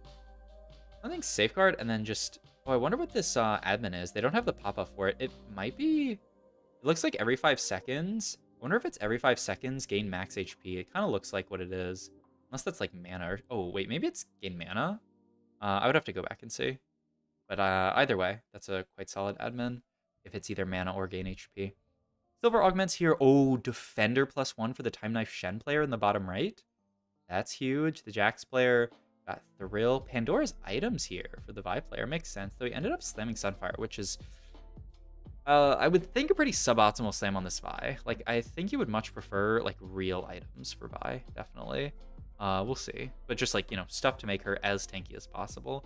But, yeah. Time Knife player also pausing the game because he said, guys, I don't have Shentu. It's 3-2 and I haven't hit Shentu. Isn't that illegal? Is that, like, allowed here?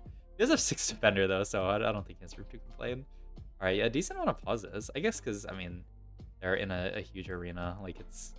They're all on, like, different setups than they normally are. So, fair enough, fair enough. True, I pause, too. Fair, fair. Ooh. Wait, what is this board?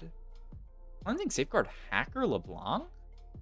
Also, that was 4 admin there, gotten in by the player on the left there, and the Jax board. They end up taking it out, I think. We're Duelist over here with the Static Shiv Morgana tech. For anyone who has not been in the know, Static Shiv Morgana, very strong because the Static Shiv zaps proc her armor sunder. So you basically armor shred and MR shred like the entire enemy team with Morgana. So, pretty sick. That comp is combined all OP things from previous patches? Yeah, but they're not OP this patch. I guess we'll see. Guess we'll see if they can do anything, but yeah, I don't think they're very good this patch. It was a target dummy first carousel, by the way, because I ended up slightly slipping the carousel because of the pause. Okay, Gargle for Lee Sin. Okay, okay, not slightly. I'm definitely a Gargle Lee Sin hater. Yo, wait, did he slam this bow on Vi? Wait, what is he gonna make? Zizirot? Or not Zizirot, I mean, you could make Zizirot, I guess. Titans? Titans, BT, Sunfire Vi? I do not know if this is BIS Vi. It's the glitch set. Maybe he's playing on previous patches. Oh, wow. Yeah, I'm down for that for set 9. One player's playing on this patch, and then one player's playing on the previous patch. They just get to abuse all the OP stuff, and then you can't do anything about it. How's damage calculated then? Is it my units? Like, my units use their armor and MR, but your units use their, like, their stats? Like, is it... Okay, that's just that's the worst fucking idea I've ever heard in my life. I need to get my hands on what these players are smoking. Tank as hell. Yeah, it's really cool. But, like, this is, in my opinion... actually, no, it's not even an opinion. It's a fact. This is, like, TFT at its best. Once you get to this level of TFT, like, the amount of creativity that you can express is so high. Like, there's so many cool things you can do once you're this good at TFT because you know how to evaluate the strength of all of these different options. I mean, it's beautiful. That's what makes this game so cool. Like, that's what makes me fall in love with this game. Like, I'll play a game of TFT and I'll be like, this game's really cool. But, like, some of the most insane, like, my god, TFT is so cool moments I've ever had is VOD reviewing insanely good players. And I go, oh my god, just the level that this player's at. Like, it just shows you. I mean, it also shows you that, like, skill gap is a thing, you know? And people are like, oh man, I'm just the CeeLo because I low roll. Like, yeah, get real, dude. Get real. Damn, I low rolled this at 1 Sedge. Oh, that'd be interesting. Oh, okay. I'm gonna stop talking. That's, you know, I'd be down to play some previous sets sometime as, like, a rotating game mode. I know they have that in China sometimes, where there's, like, you can play previous sets. You can play in China, you can play previous sets with augments, which is pretty sick. But I mean, ain't no way that's coming to NA because there's no way they have the amount of time. Clancy, I don't know if anyone noticed. I for sure. Oh, warn item. But Flancy is 8 HP at 4-2. We could see a death before 4-3 carousel. Build tier augments here, by the way. On this Jax board, oh god. Yeah, what are these options? I guess we're taking defender +1. Either rerolled into that or had no reroll and had to take that. But that's pretty rough. Oh, the Time Knife Shen player. Here, I can move my cam so you can see it. The Time Knife Shen player hit scoped weapons. Scope weapons Time Knife Shen. My god. Yeah, it's a pretty rough augment for Jax player. Just Infinity +1s here. The Lotus good. Pretty standard stuff along the lines. There's I don't know what this board is. There's a first aid kit picked here, which is kind of interesting. Here's to see what that board looks like. Whoa, indeed. Like, I don't know. Okay. That's a Belveth too as well. But yeah, Flancy, I don't know. I'm curious to see. I think they'll pivot over to Flancy at some point. All right, that's LeBlanc 2. Not bad. We're 1 off Lee Sin 3 still. Really, really need to hit that Lee Sin 3. But yeah, like, this is kind of why I'm not the biggest fan of Gargoyle Lee Sin. Looks like, I mean, he did have the opportunity to sort of build whatever he wants. Oh, wait, this is Flancy playing this Vi carry? Oh god. Oh, it's so horrifying. He's only got 4 Vi's, man. He's got Ascension? Maybe this Titan's Vi can punch through? There's just no way. Is he? He's dead. He is dead at 4-3. Dead before Carousel.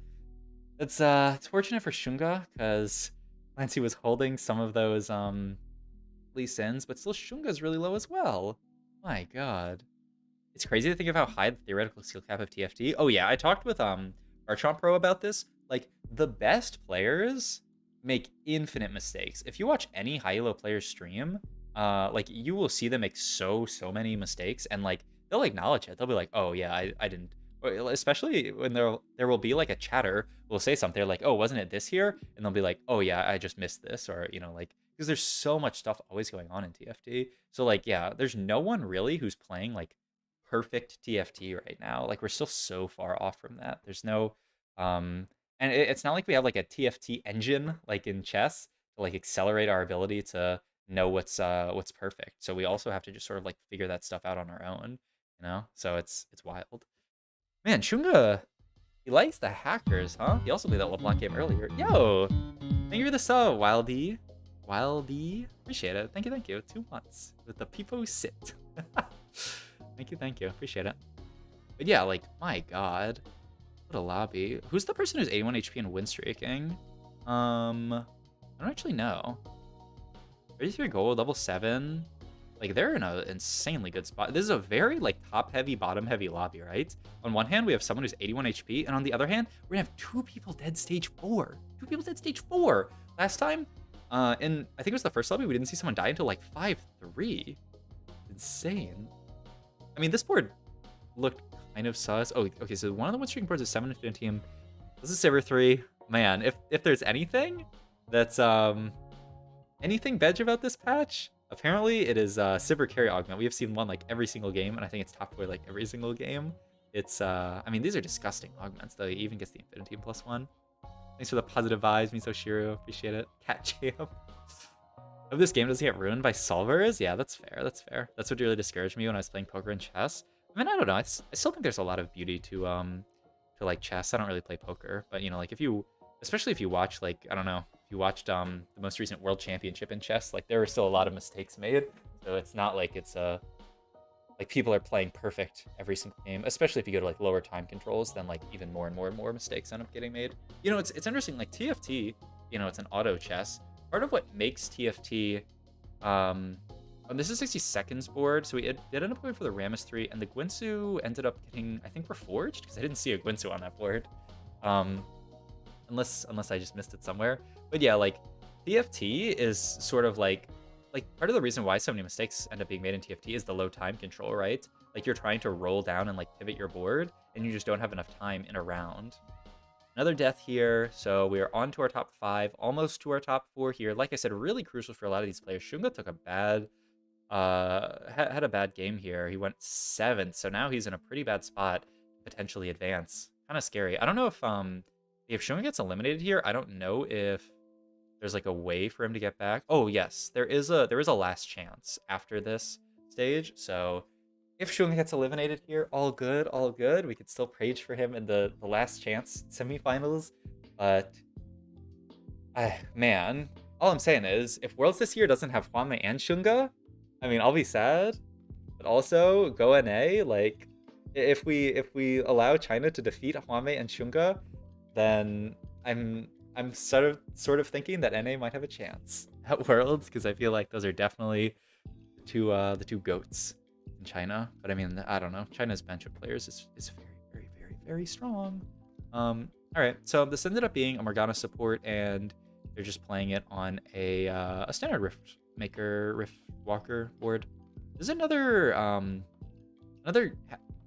Hacker Jax game. It is, yeah, it's the Hacker Mech Jax again, but a much lower amount of success. Kind of looks like Here we go, is going 5th with that board because he doesn't have Jacks 3. He's nowhere near Jacks 3, so really sus. And this is, oh, it's the Time Knife board that win streak so hard. It makes a lot of sense. And they're playing just Time Knife, 6 Defender plus threats, using the scope weapons on Belveth, which is one of the best users of it. That's a great board. That's a very strong board.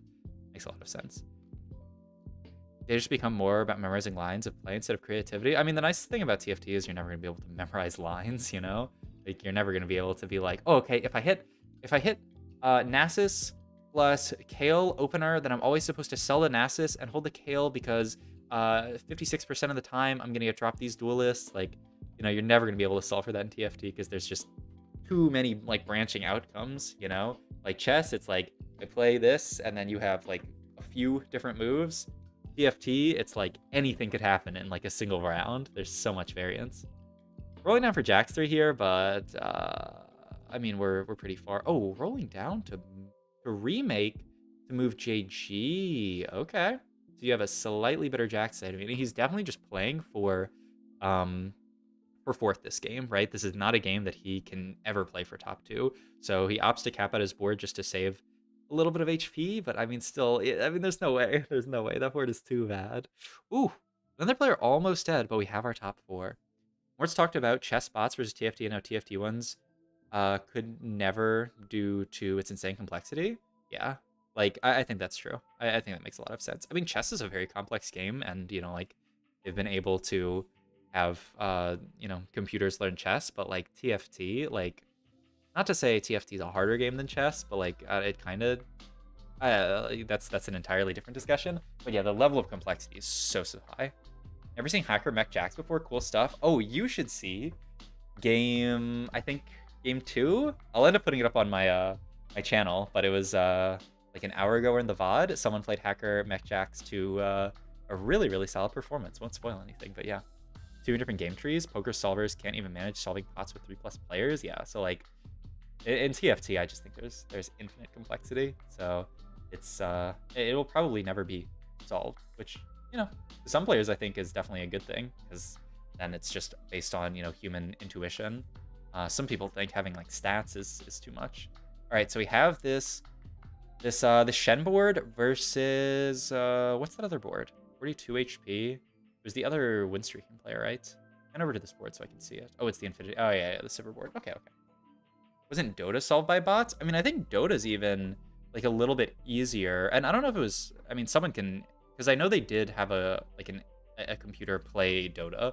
But I almost think like the level of randomness introduced in TFT, like Dota, you know, you click up here, you can tell what's going to happen, basically. And you're only like my champion versus their champion. You only have like a select number of abilities. But like TFT, it's very hard to say like, you would have to simulate out, if you wanted to simulate all these possibilities, you'd have to simulate out all the possibilities of your next shot, which is like really hard.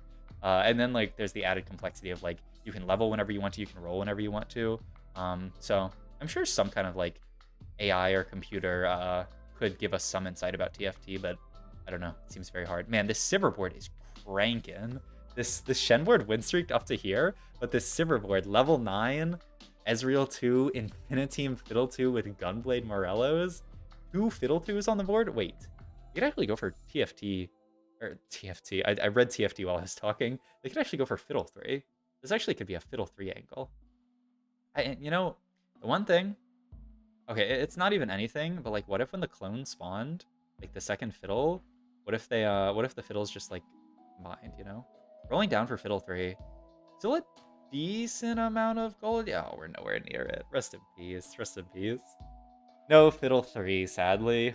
Only needed 2 more, but just doesn't have the gold to hit it. Needs like a double Fiddle shop here. I mean, maybe if the other player could live, but I don't know. Each of these fights is like a 10-0. Yeah, all right. That's gonna be a win for the Sivir Carry Augment. Another really cool game. Hope you guys enjoyed this video. If you did, like, comment, subscribe. Check out my Twitch. I'll leave the links down. Thank you. All right. Another sick game, honestly. But man, the Sivir Augment is crushing. All right, there was a lot of chattings, but I went to like finish the VOD so that I just wasn't reading in a chat while the VOD was going on. Let me read all this stuff. The issue with TFT bots versus chess bots is that you have more factors that you have to weigh in TFT: buying, selling, econ, potential of different items. Whereas in chess, you have a really small set of moves to consider, which means less potential factors. Yeah.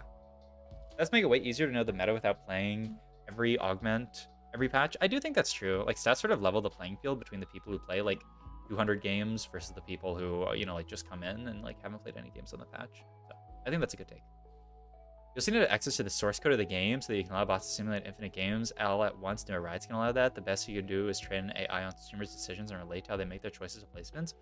That sounds kind of sick. All right, I'm down for you to do that, D. The actual randomness in the form of random rolls in TFT also makes it infinitely harder. Yeah, that's sort of what I was thinking. Sets or Pog. I see big number. I pick big number. Yeah, you know what I do? I see my 3 augments. I open up tactic stat tools. Whichever one has the highest win rate, I pick it. And then we get up and leave. And then we look at all the units' win rates. And whatever units have the highest win rates, we put them on our board. We roll down for specifically whatever comp has the highest win rates. Man, this is beautiful. Look at this is so cool with the I don't know what this I guess it's for like the arena. That's so cool. I treat my LP like charity. Who are the needy in my lobbies? All right, gonna go into the final game in this lobby. If anyone hasn't if anyone's a Twitch Prime sub they're not using and want to use it on the channel, greatly appreciate that. Helps out a lot. We're at I thought I was at 150 already today. Did one like expire while I was streaming or something? We're at 149 now. What the hell? Maybe I was just never at 150. Maybe I'm delusional. And also, if you haven't hit the follow button yet and you're enjoying the stream, I'd greatly appreciate it if you do.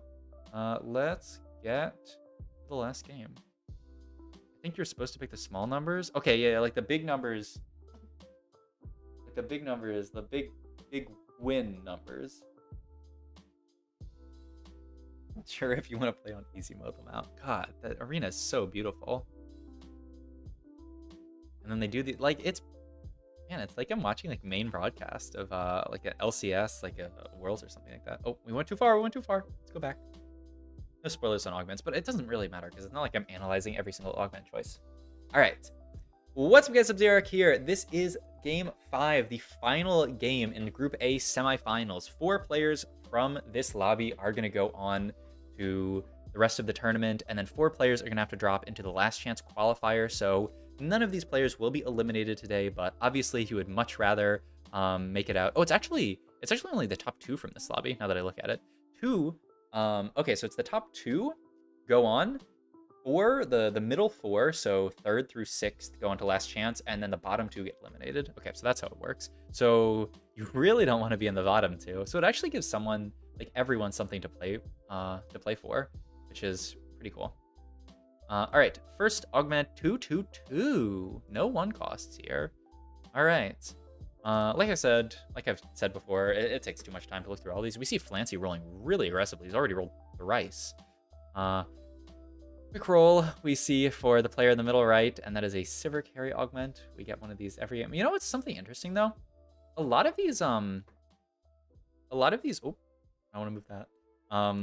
We see very little contesting in these lobbies. You know, it's just tournament play, so like people are like actually playing good TFT, I think. But like very little contesting, and I say that. I think this is the first game we're going to see a big contest. This is Israel carry and Ezreal carry, Jinx carry, Jinx support, Sivir carry, Camille carry, or Camille support. Also Pike carry down here. All support. Okay. Jinx reroll time, baby. Yeah. We saw it in game 3, I think, and it did. I don't actually remember how it did. It definitely didn't go like first, but it did okay, I think. This augment screen is insane. Yeah, it's the Chinese production value is so high. Is TFT just being kept alive by China? I mean, I think it's still reasonably popular outside of China.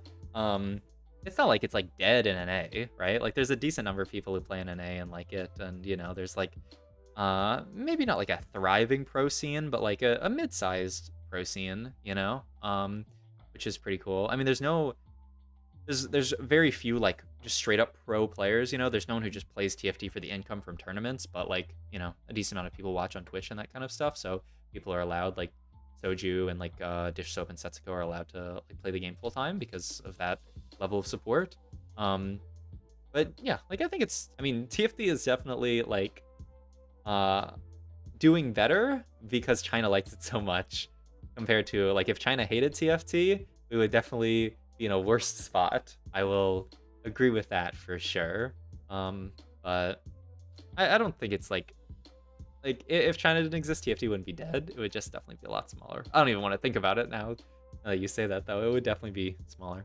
This Pike carry setup is probably the millionth time. Pike carry is the econ augment, right? Like there's so many units that have 2 support augments where yeah, Pike carry is your cut, so it's the free reroll augment. I mean, the most obvious comp that's strong to fit Pike into 3-cost duplicator here, by the way. So gonna be nice for some potential reroll players.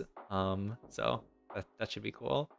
Yo, thank you for the super chat, Vitrified Petroleum. Dividends came in. Here's your cut. Thank you. I appreciate it. That's what I need.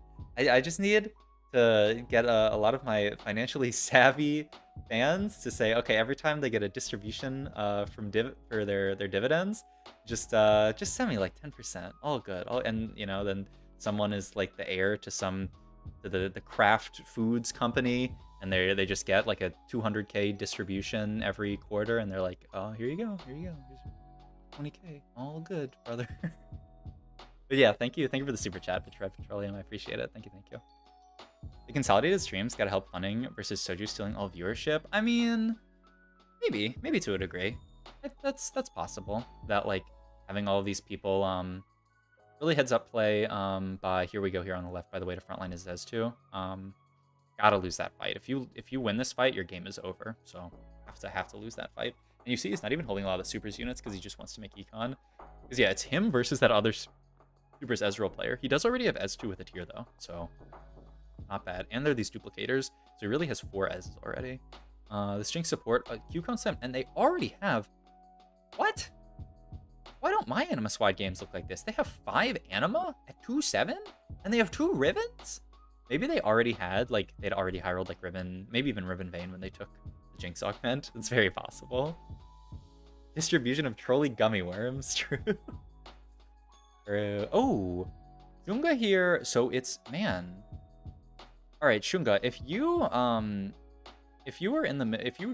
are bottom 2, I mean, I think he might be like almost guaranteed bot 2, so he's really just playing to make it on a last chance qualifier. Shunga, if you play a last chance qualifier, I would suggest playing less Hacker LeBlanc. I think he may have got caught in like a time warp, and he thinks that he's playing in the Hacker LeBlanc patch, but like this man is playing Hacker LeBlanc every single game from every single spot, and I don't know so much about that. Doesn't seem amazing. We'll see what his placement is this game. Gold tier augments here, always fun. Sun Fireboard here for this Kaisa player. This is another player who's like kind of in a time loop, but like at least he's got a Kaisa 2 here. Like it doesn't seem like the worst spot to play it in. I do think like I prefer Channeled Fermency into. I mean it's actually kind of awkward to try to play it, and you don't really want it in Ox Force. So maybe Channel Fermency Jinx or Phantom Fermency Kaisa is still the best. We'll see. All right, got a Guard Breaker plus Glove Slammed. I have to imagine it's gonna be JG, but the problem is like he doesn't have JG yet, and he's got like no AP unless that admin +1 is giving him AP. Yeah, Shunga spot. He's 66 HP, 3 loss streak, and he's pretty broke. It's a highly scary spot for Shunga. All right, looking here at this player. Okay, over to here we go. But that was a pretty good Jinx spot, right? The JG plus Static Shift Slam, leaning more into more of like the AP Jinx. You can actually build Jinx a lot of different ways, right? We saw like IE Guard Breaker earlier today on a Jinx carry, which like she's like pretty mixed AD and AP with her hero augment, so you can go sort of either way. Probably don't want to build like a Deathblade on her or anything though. Recently seen a lot of NA players go LeBlanc carry with a mana augment, but never see him to hacker her, instead play with 4 hearts also at a game like that. Feels like this strat. Oh, with like with mana admin. Because yeah, we saw someone do something similar. Where they had mana admin and they wanted to play around Sona carry, but they ended up playing around LeBlanc carry. Look, all I'm not saying that I pioneered that comp, but I played a lot of Heart Sona LeBlanc duo carry with admin, and it felt pretty good. So all I'm saying is, I'm not saying I pioneered that comp, but like if anyone wants to like write an article about TFT visionaries, I'm not against it. I'm not against being interviewed for that article. So but like you don't have, but like I'm not against it. Curious. So Flancy's board, I mean, he's really just holding Draven. It's interesting to see how players transition into. Well, wait. I was gonna say transition into Jin, but like RFC Jin does not seem amazing. I guess that's probably not horrible, but I don't think it's BIS. You don't really need more range on your Jin, so you're sort of playing down that part of the augment, and you're really just getting the extra attack speed, which is fine on Jin. Converts it into AD. We'll see if it ends, but like it kind of has to be a Jin angle because they took Camille's support augment, and like what else are you playing AD from that spot? I guess you could play Warwick. Death played RFC Warwick. But do you want to do that? Not really. I wouldn't. I would say no, probably. Here we go. We're really healthy in this Ezreal setup. Look at this. Like I feel like we saw a game. Yes, like the last game that we saw with someone playing this augment, they were like dead at this point. Here we go. 62 HP. Like very, very healthy from that spot. So not bad at all.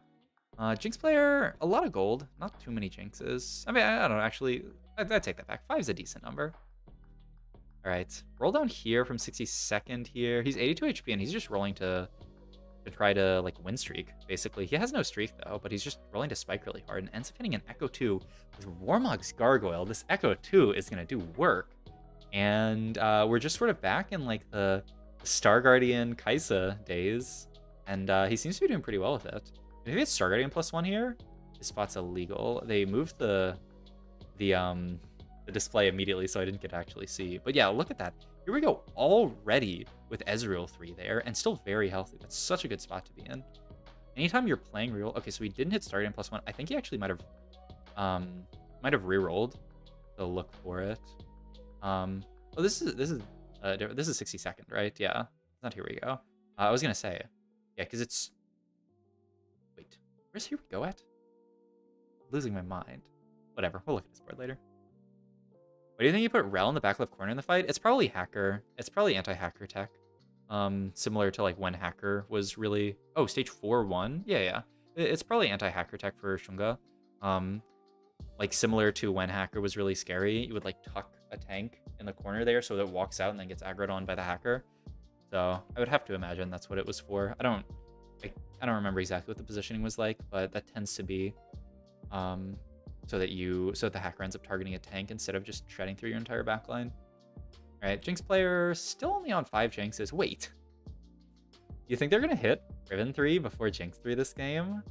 Because there's that Jinx support player who has 3, but I mean, they probably have some Rivens as well. But I'm pretty sure they had 7 Rivens and 5 Jinxes. So they might actually hit Riven 3 before Jinx 3, which, like, I mean, I'm not mad about hitting my Riven 3, but I really want Jinx 3 because, like, stage 4, Jinx is already starting to, like, fall off damage-wise. Stage 5, like, ain't no way. Okay, wow. Natural's 1 Jinx. Full item here.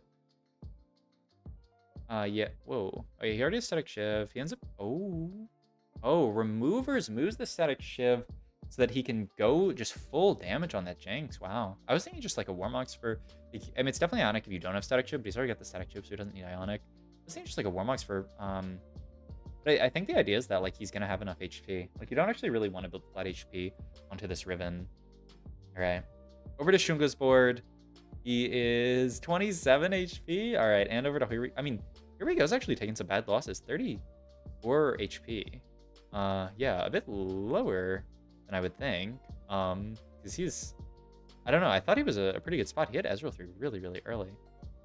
All right. Also, we saw an Underground +1 player, which we pivoted away from immediately. And this is also Last Stand for here, which is pretty insane. So why do his augments look like?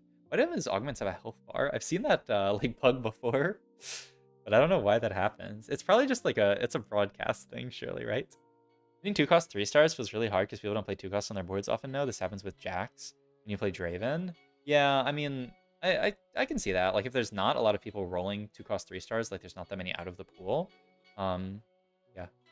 Ooh, oh my god. That's a lot of Ramesses. All right, that's Ramess 3. Whoa, Infinity Ramess 3 with this board? Okay.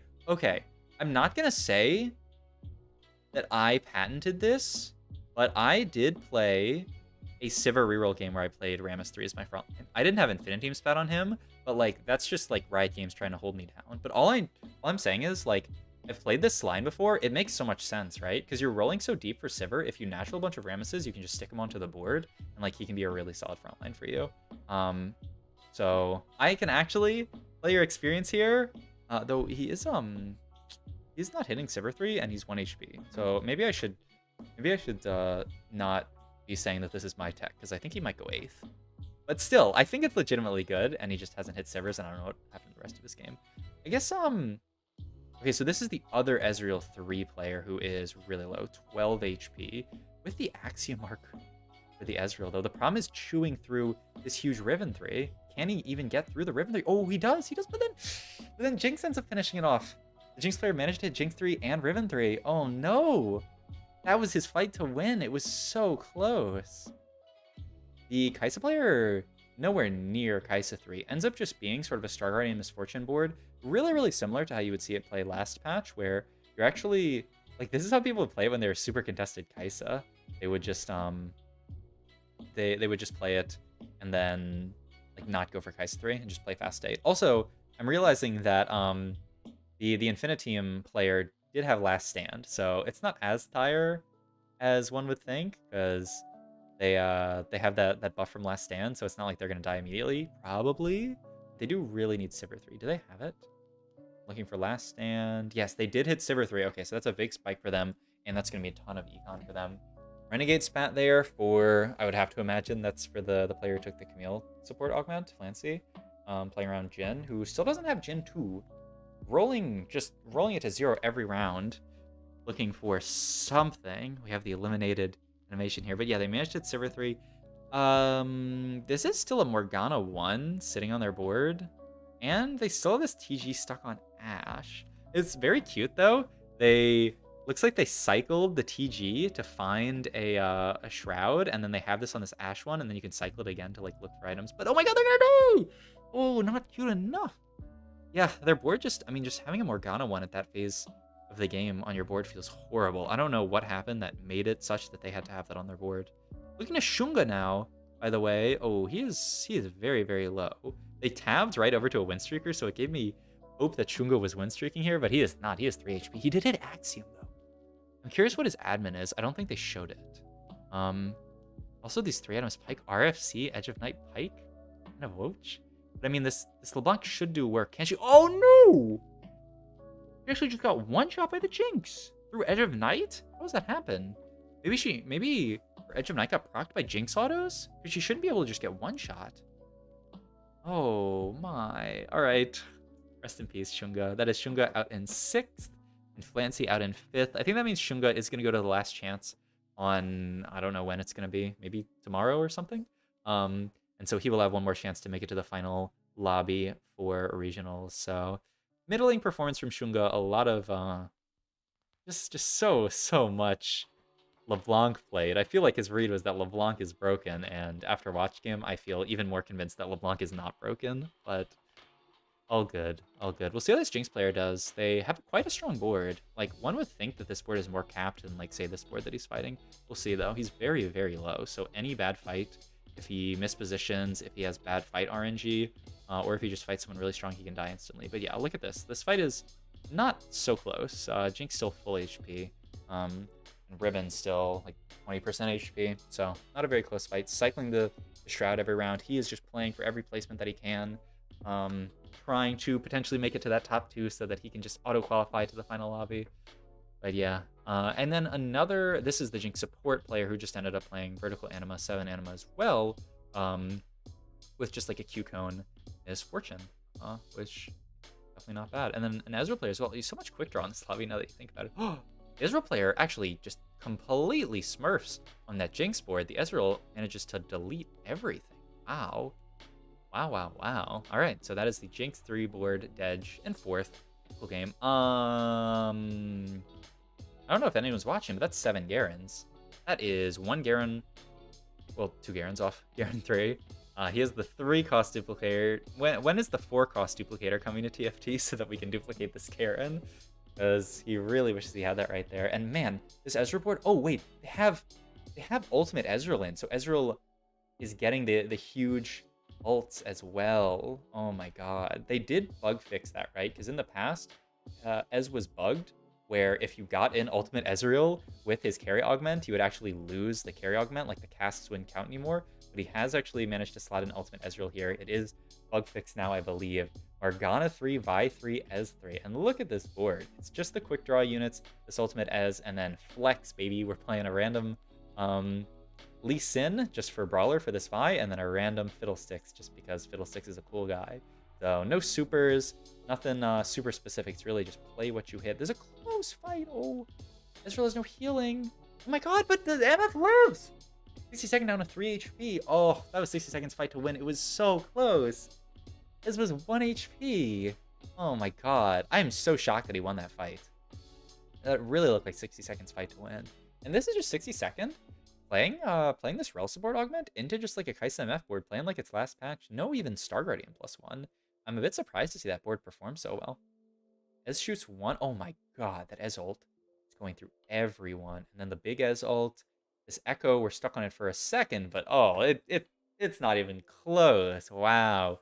Beautiful, beautiful game from Here We Go. Okay, so Here We Go. Yeah, Here We Go had an insane scoreline today. It was first, second, fourth, fifth, and then another first. So he is in first place for the day. I hope you guys enjoyed this VOD review. If you did, please like, comment, subscribe. Check my Twitch on my links down below. Thank you, thank you.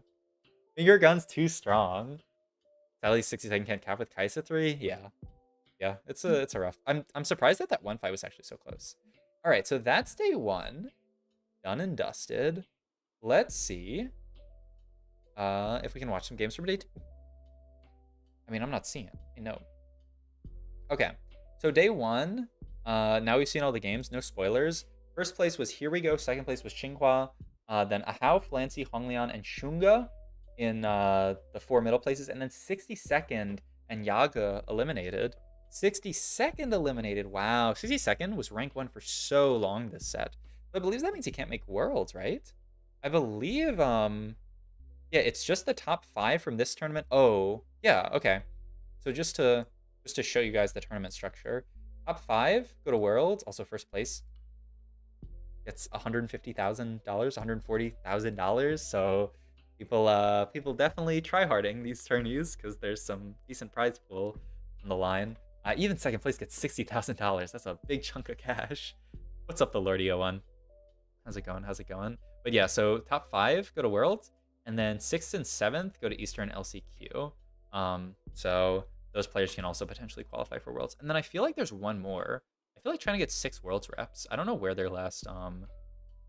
We can actually go over here real quick before we go into the next games. Legends Cup, Rising Legends. Oh no.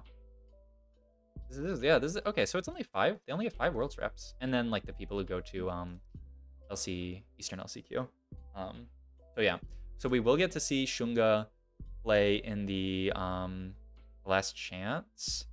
Last Chance is May 12th. Okay, so Last Chance is tomorrow. So we'll also be able. Oh, there's so many games to VOD review. We gotta VOD review NA regionals. We gotta VOD review LCQ. Like, there's actually so much. Oh my god. Okay. Well, a lot of TFT to watch over the next few days. I wish this weekend wasn't so busy for me, or I would just stream like infinite. I'll try to stream as much as I can. But like, why did they put all the tournaments on freaking like Mother's Day weekend? I have to be like a good son, right? Like, really, we're not gonna go 8th IRL. In any case, let's look at today's. I think these are from today, actually. Be a bad son. Smile. Huh.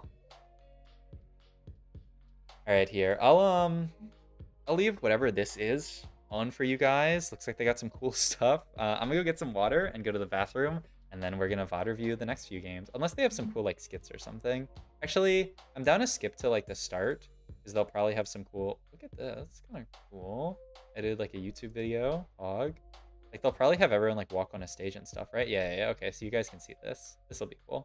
And then you also have like the announcer people. Okay, nice. Okay, so I'll leave this on for you guys. And then we'll get some water, go to the bathroom, and then we'll VOD review the games from today. Could be. I wish I could tab around. I wish there was some way to do it. But like if I. Oh, okay. And then we have the cool opening thing. Okay, I'll be right back.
back.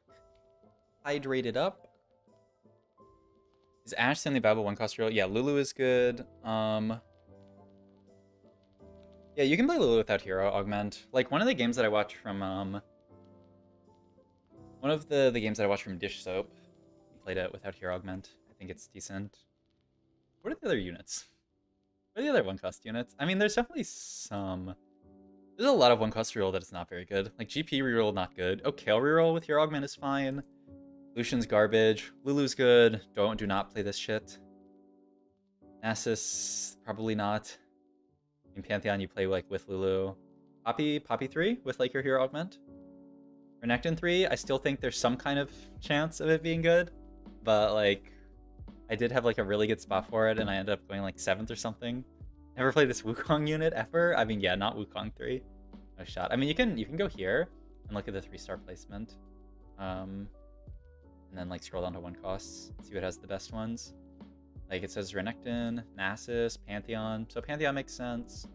I'm surprised to see Nasus so high. I wonder what that's for. Not sure. UP, Silas, Ashe, Lulu. Like the worst is like Lux, Kale, Wukong. Yeah, Lux reroll.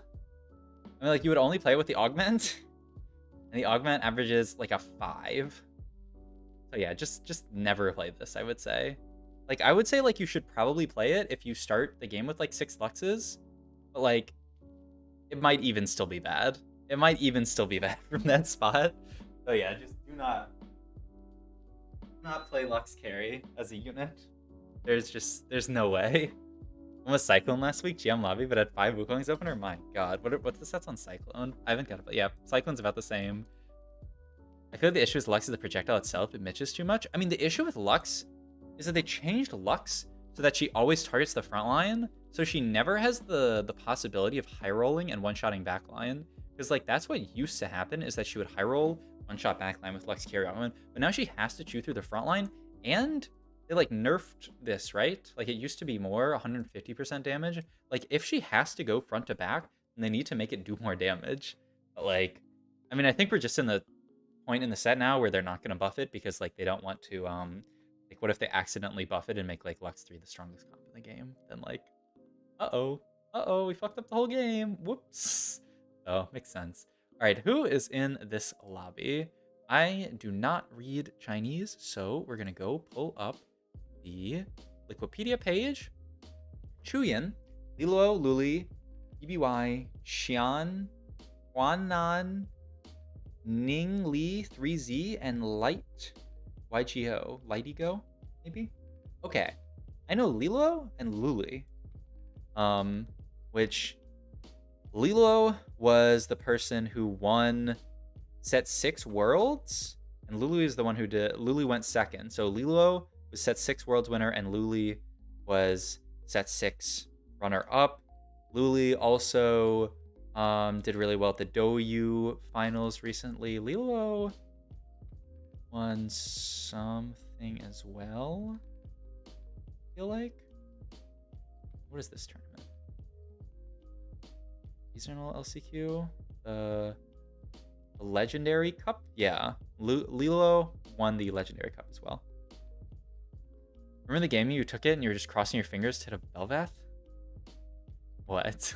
Wait, what? Bel'Veth won? Now I'm losing my mind. And also I need to scroll for me. Push chat. Oh yeah, wait, I already read that. It's just funny. If I recall, it was originally 180. Yeah, that sounds about right. Which like I think you could probably go back to being, honestly. Oh right, for my Lux to actually hit a Bel'Veth. Yeah. I was like, why am I trying to hit Bel'Veth in the Lux comp? Yeah. No, I mean it's fair. Like, but like I'm fine with it missing sometimes if when it hits it one shots. But the problem is like you have to cast twice to heal frontline and then cast at least twice to heal backline. And like, is your Lux really casting 4 times a fight? Like maybe if like she kills a lot of stuff, but like, you know, if she can't kill backline fast, that's not gonna happen. So yeah, Lilo and Luli are the players I know. Chuyin, oh, we're into game. Yeah, I know nothing about. Literally, you go to Chuyin's LOL Wikipedia page, and it's literally just this tournament. So I wonder, maybe they're a new player. Interesting. And I don't know many of the other players as well. So Oh, good. Oh, it looked like one of the players got 0 points in one of the games. Maybe they like received a penalty or something. Like they were I don't know. That's odd. Weird. But it looks like in one of the games they received 0 points. That's odd. Lux's projectile in set 7, which much higher quality of life. Lux set 7. Oh yeah. Set 7 Lux was awesome. I'll never forgive. Wait. What the hell is set 7 Lux? I'm thinking of Academy Lux. That wasn't set 7, right? Lux set 7. Set 7.5. Oh, that was Astral Lux. Right. Oh, that was kind of cool. Yeah. I liked Astral Lux. She was fun. Okay. Let's get into it. Let me take a sip of water. We'll send it. For any game, if you have a Twitch Prime sub you're not using, greatly appreciate it if you use it on the channel. And if you haven't followed the channel yet and you're enjoying the stream, we'd greatly appreciate it. I'll be live tomorrow as well to watch some more of these games, to live view the Palace Chalice tournament, to VOD review NA regionals. There's so much TFT being played over this weekend. Really hype at the end of the set where you get all of these tournaments and just go into.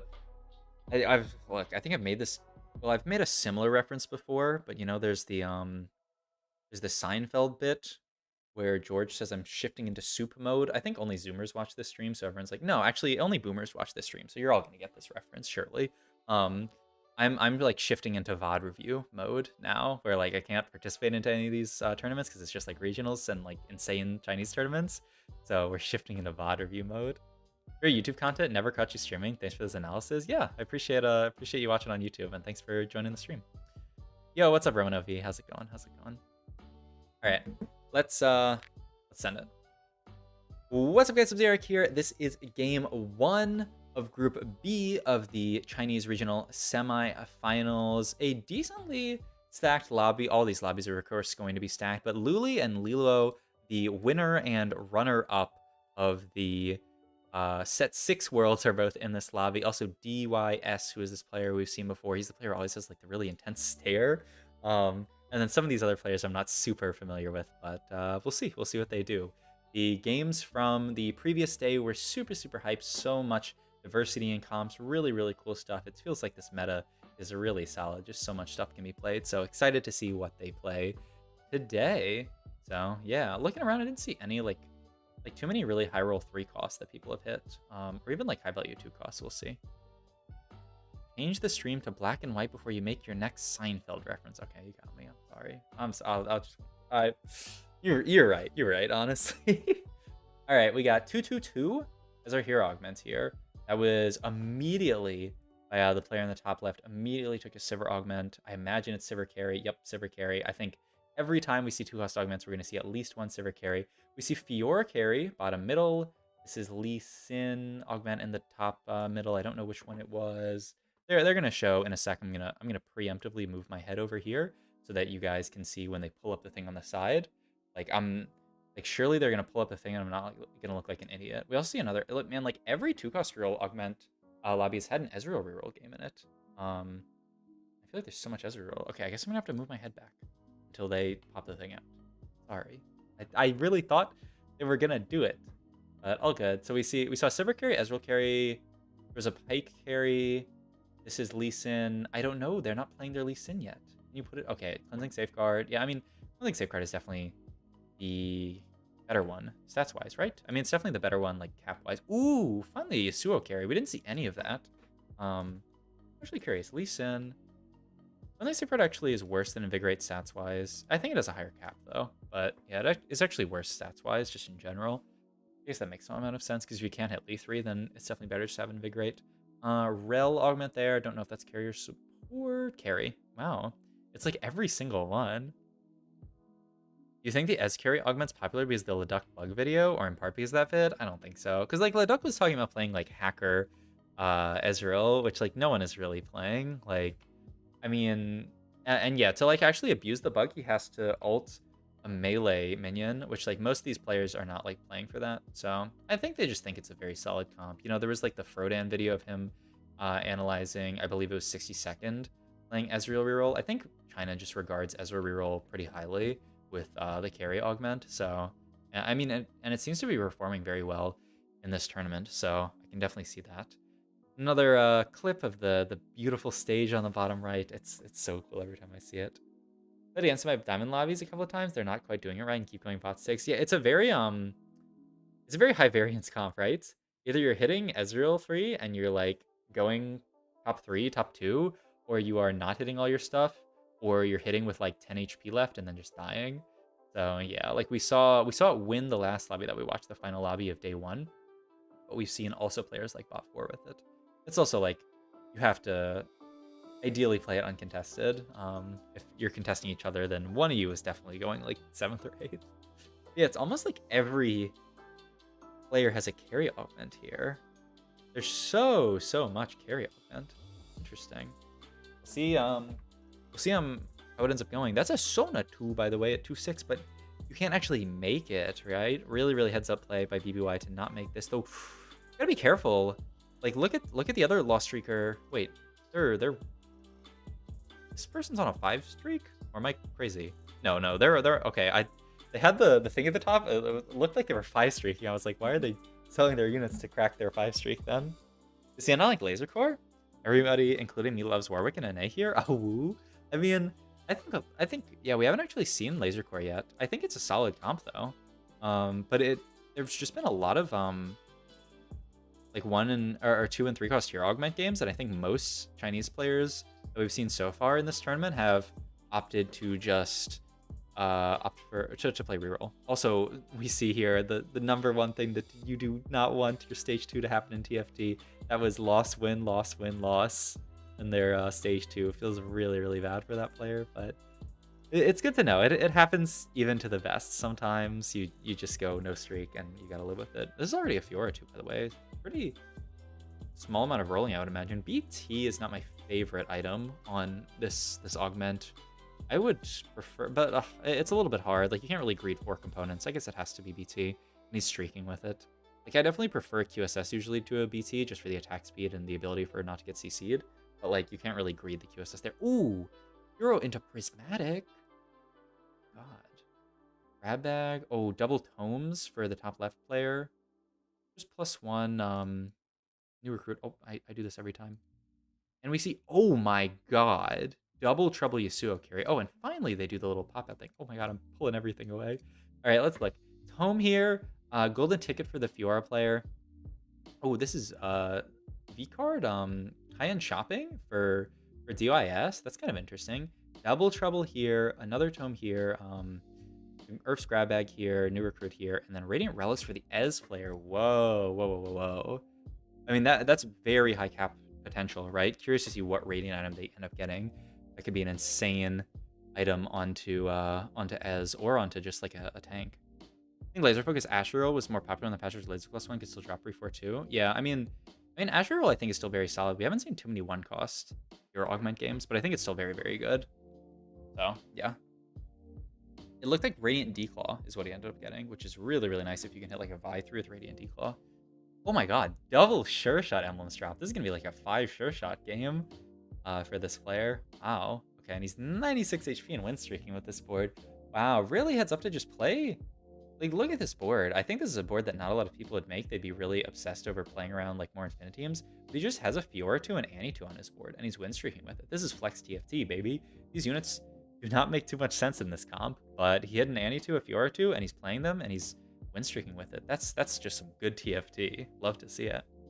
Radiant Declaw on Mech Garen is cracked. Oh yeah, absolutely. Though I think like if that if they're rolling for S3, they're probably rolling for Vi 3 as well, so they're just gonna play like a Vi 3 frontline. But we'll see. But yeah, I mean Radiant Declaw on Mech Garen is illegal. Yo, that Samira just went to the end. Even the win streaking player who had the 2 Sure Shot emblems didn't go for it. Okay, so yeah, we do see it's Radiant Declaw Warmogs on this Vi, and they already have 3-item Ez with like BIS Ez. You ideally would want a little bit of healing. Oh my god, and it's 3-5. Once again, 3-5, Sivir 3. I mean, that's such an early spike. Oh my god. I mean, he's guaranteed top 4 already, I feel like. Like, that's such an early spike with this augment. You're going to generate so much econ. He must have had so many Sivers when he, like, I don't know. Maybe he had 2 Sivers when he took the augment, or he just natural a ton? Those are some good rolls, though. Definitely. All right. This player opted to play Pike. So that's Pike carry into. Yeah, this is more what I thought. We saw Shunga play the Pike carry augment, the reroll one, and I assumed that he was going to play for this comp just for Jin. Oh, we saw Shunga play LeBlanc last time with Pike carry, but this looks like a much more straightforward version of Pike carry. You just play Pike with the Jin board because you want to get Riftwalker in. I always say Riftmaker. It sounds better. What are they walking on? I don't get it. In any case, just allows you to roll a lot. That was also shopping with like 0 gold. I was thinking about cashing this glove out. Really? Okay, I didn't see how much HP they're at. This is the Fiora player with blue buff Vayne, by the way. Interesting. A Rift. Do you think they're 3-starring so fast because there's so many 2-cost reroll being played? Yeah, I mean, that's definitely part of it. That, like, when you're in a lobby with so much 3-cost reroll that, like, you hit faster. But still, like, I don't know, 3-5 is pretty damn early. I think 4-1 is around when you can expect to hit, like, a 3-star 2-cost. And I mean, like, look at the Yasuo player. They have 5 Yasuos and they're 0 gold. So it's definitely not, like, guaranteed to hit just because there's a lot of rerolling 2-cost in the lobby, right? Yeah, this player is kind of going 8th, right? They have 5 Yasuo, 0 gold. It's actually just like go next angle. Gold augment last. Gold augment last. Some solid choices. We'll see what everyone else ends up taking. I think he has 7. Oh, was one of those not a 2-star? I mean, if he has 7, then, or was one of them a 2-star? If he has 7, then it's not so bad. I mean, it's still pretty bad because he was 0 gold. Oh, the other Yasuo is on the board because he has double trouble. Oh, okay, so he has 8. Okay, so then he's kind of chilling. Okay, so not that bad then. Okay, so double trouble, and yeah, he has 2 on bench, so it's 8. Okay, so actually that's pretty good. So yeah, everyone's actually pretty close to hitting. But yeah, I do think 4-1 is more reasonable. Like, especially, oh my god, that player took another tome. I didn't see what spat they got, but still, triple tome game. Yeah. That's a CN region thing. Oh, rolling down really aggressively. Yeah, China is way more aggressive than just like most other regions. That's why you see comps like Jax do pretty well, because it spikes so hard. All right, so yeah, now he has the Yasuo 3. Gunblade JG is his item so far. The JG lover, as all Chinese players are, though JG actually does seem reasonable. In this spot, you have the extra AP from Double Trouble. You have the extra AP from Gunblade. So JG seems quite solid. He's opting to not like slam like Hodge or anything. He's just looking for another real item. Curious to see what he ends up building. Like another damage item probably. Or even like QSS. Yeah, might be QSS there. Makes a lot of sense. Okay, so pretty much everyone has hit now, right? Of the 2-cost rerollers. And now we just have all the other players who aren't playing 2-cost reroll. Yeah, ends up being QSS here. Who are just trying to hit their boards, basically. There's that Viego too with really nice items, actually. That's Defiance, Hodge, and JG. And then no Jin items and no Jin too. It's really a Viego carry. Is Titans ever correct on Yasuo carry? Yeah, I think it's a completely fine item. I think it's pretty good. I haven't looked too closely at Yasuo carry BIS because I haven't played it too much myself. But it's probably like QSS, some kind of, I think it might be like QSS, like JG, Hodge, or something like that. Though you would want some outside source of AP because normally if you have QSS Hodge, you probably want Death Cap. Though when you have Hodge, it sort of changes the calculation. But yeah, we could delve into the stats and see the stats say are best. But yeah, usually, I mean, you want just 1, sometimes even 2 defensive items, okay, but like usually just 2 damage, 1 defensive. And like Titans is kind of both, right? It's like defensive and damage. All right, this Fiora going off with the VT in the LeBlanc event. Man, she is stuck on this Yasuo though, or Lee Sin. She actually could not make it through. This is Lee Sin 2, by the way, and that player is nowhere near a Lee Sin 3. That's insane. All right, this Jin player has hit. DYS hit really hard. But I don't know. We don't. He's got a TG on his Jin, so that was actually really fortunate. He has like he has Viego fully itemized. He's just gonna go Titans last item on Viego. Makes perfect sense. And then just TG on Jin to complete Jin items feels really good. All right. So, of course, this player is playing around supers as well with the Duelist Fat Lee Sin, which doesn't feel amazing. But yeah, this feels pretty bad for BBY because there's that player who's playing Lee Sin. I don't know if there are other players who are playing Lee Sin. Oh my god, I don't think Safeguard Lee Sin though with these items. I actually just cleansed through that entire Leona, but still, oh, edge and 8th. It's just really rough that there's also this Yasuo player in the lobby, so they're contesting each other in Lee Sin. One of them has to hit, one of them has to miss. But yeah, look at this board. It is Infinitium duplicating a Fiddlesticks, and then it's 5 Sure Shot, 6 Infinitium. I imagine you want to get that Rammus out for 7 Infinitium eventually. Oh, also, oh my god. It's 7 Star Guardian here? Or, okay, I want to get, this is Luli, yeah. 7 Star Guardian for, wait, not, I don't know why I said 7. 6 Star Guardian, but the double Star Guardian spats for Luli. I don't know where 7 came from. But yeah, the double Star Guardian spats for Luli. That's insane. Because I was like, Star Guardian Garen? Why do you have Star Guardian spat on your Garen when he could go on MF? And then I looked down, I'm like, oh wait, he also has MF. Star Guardian. Vertical Star Guardian seems good from the games I played. Yeah, and it's definitely like not as strong. Like that comp's not as broken as it was last patch. But the nice thing is you're uncontested usually in it now. So it definitely still seems okay. Infinity Fiddle at 5-2. It's all good. I mean, like 5-2. I would like expect people to start hitting, you know, their 5 costs that are strong on their board at 5-2. And just like that, boom, we have our top 4.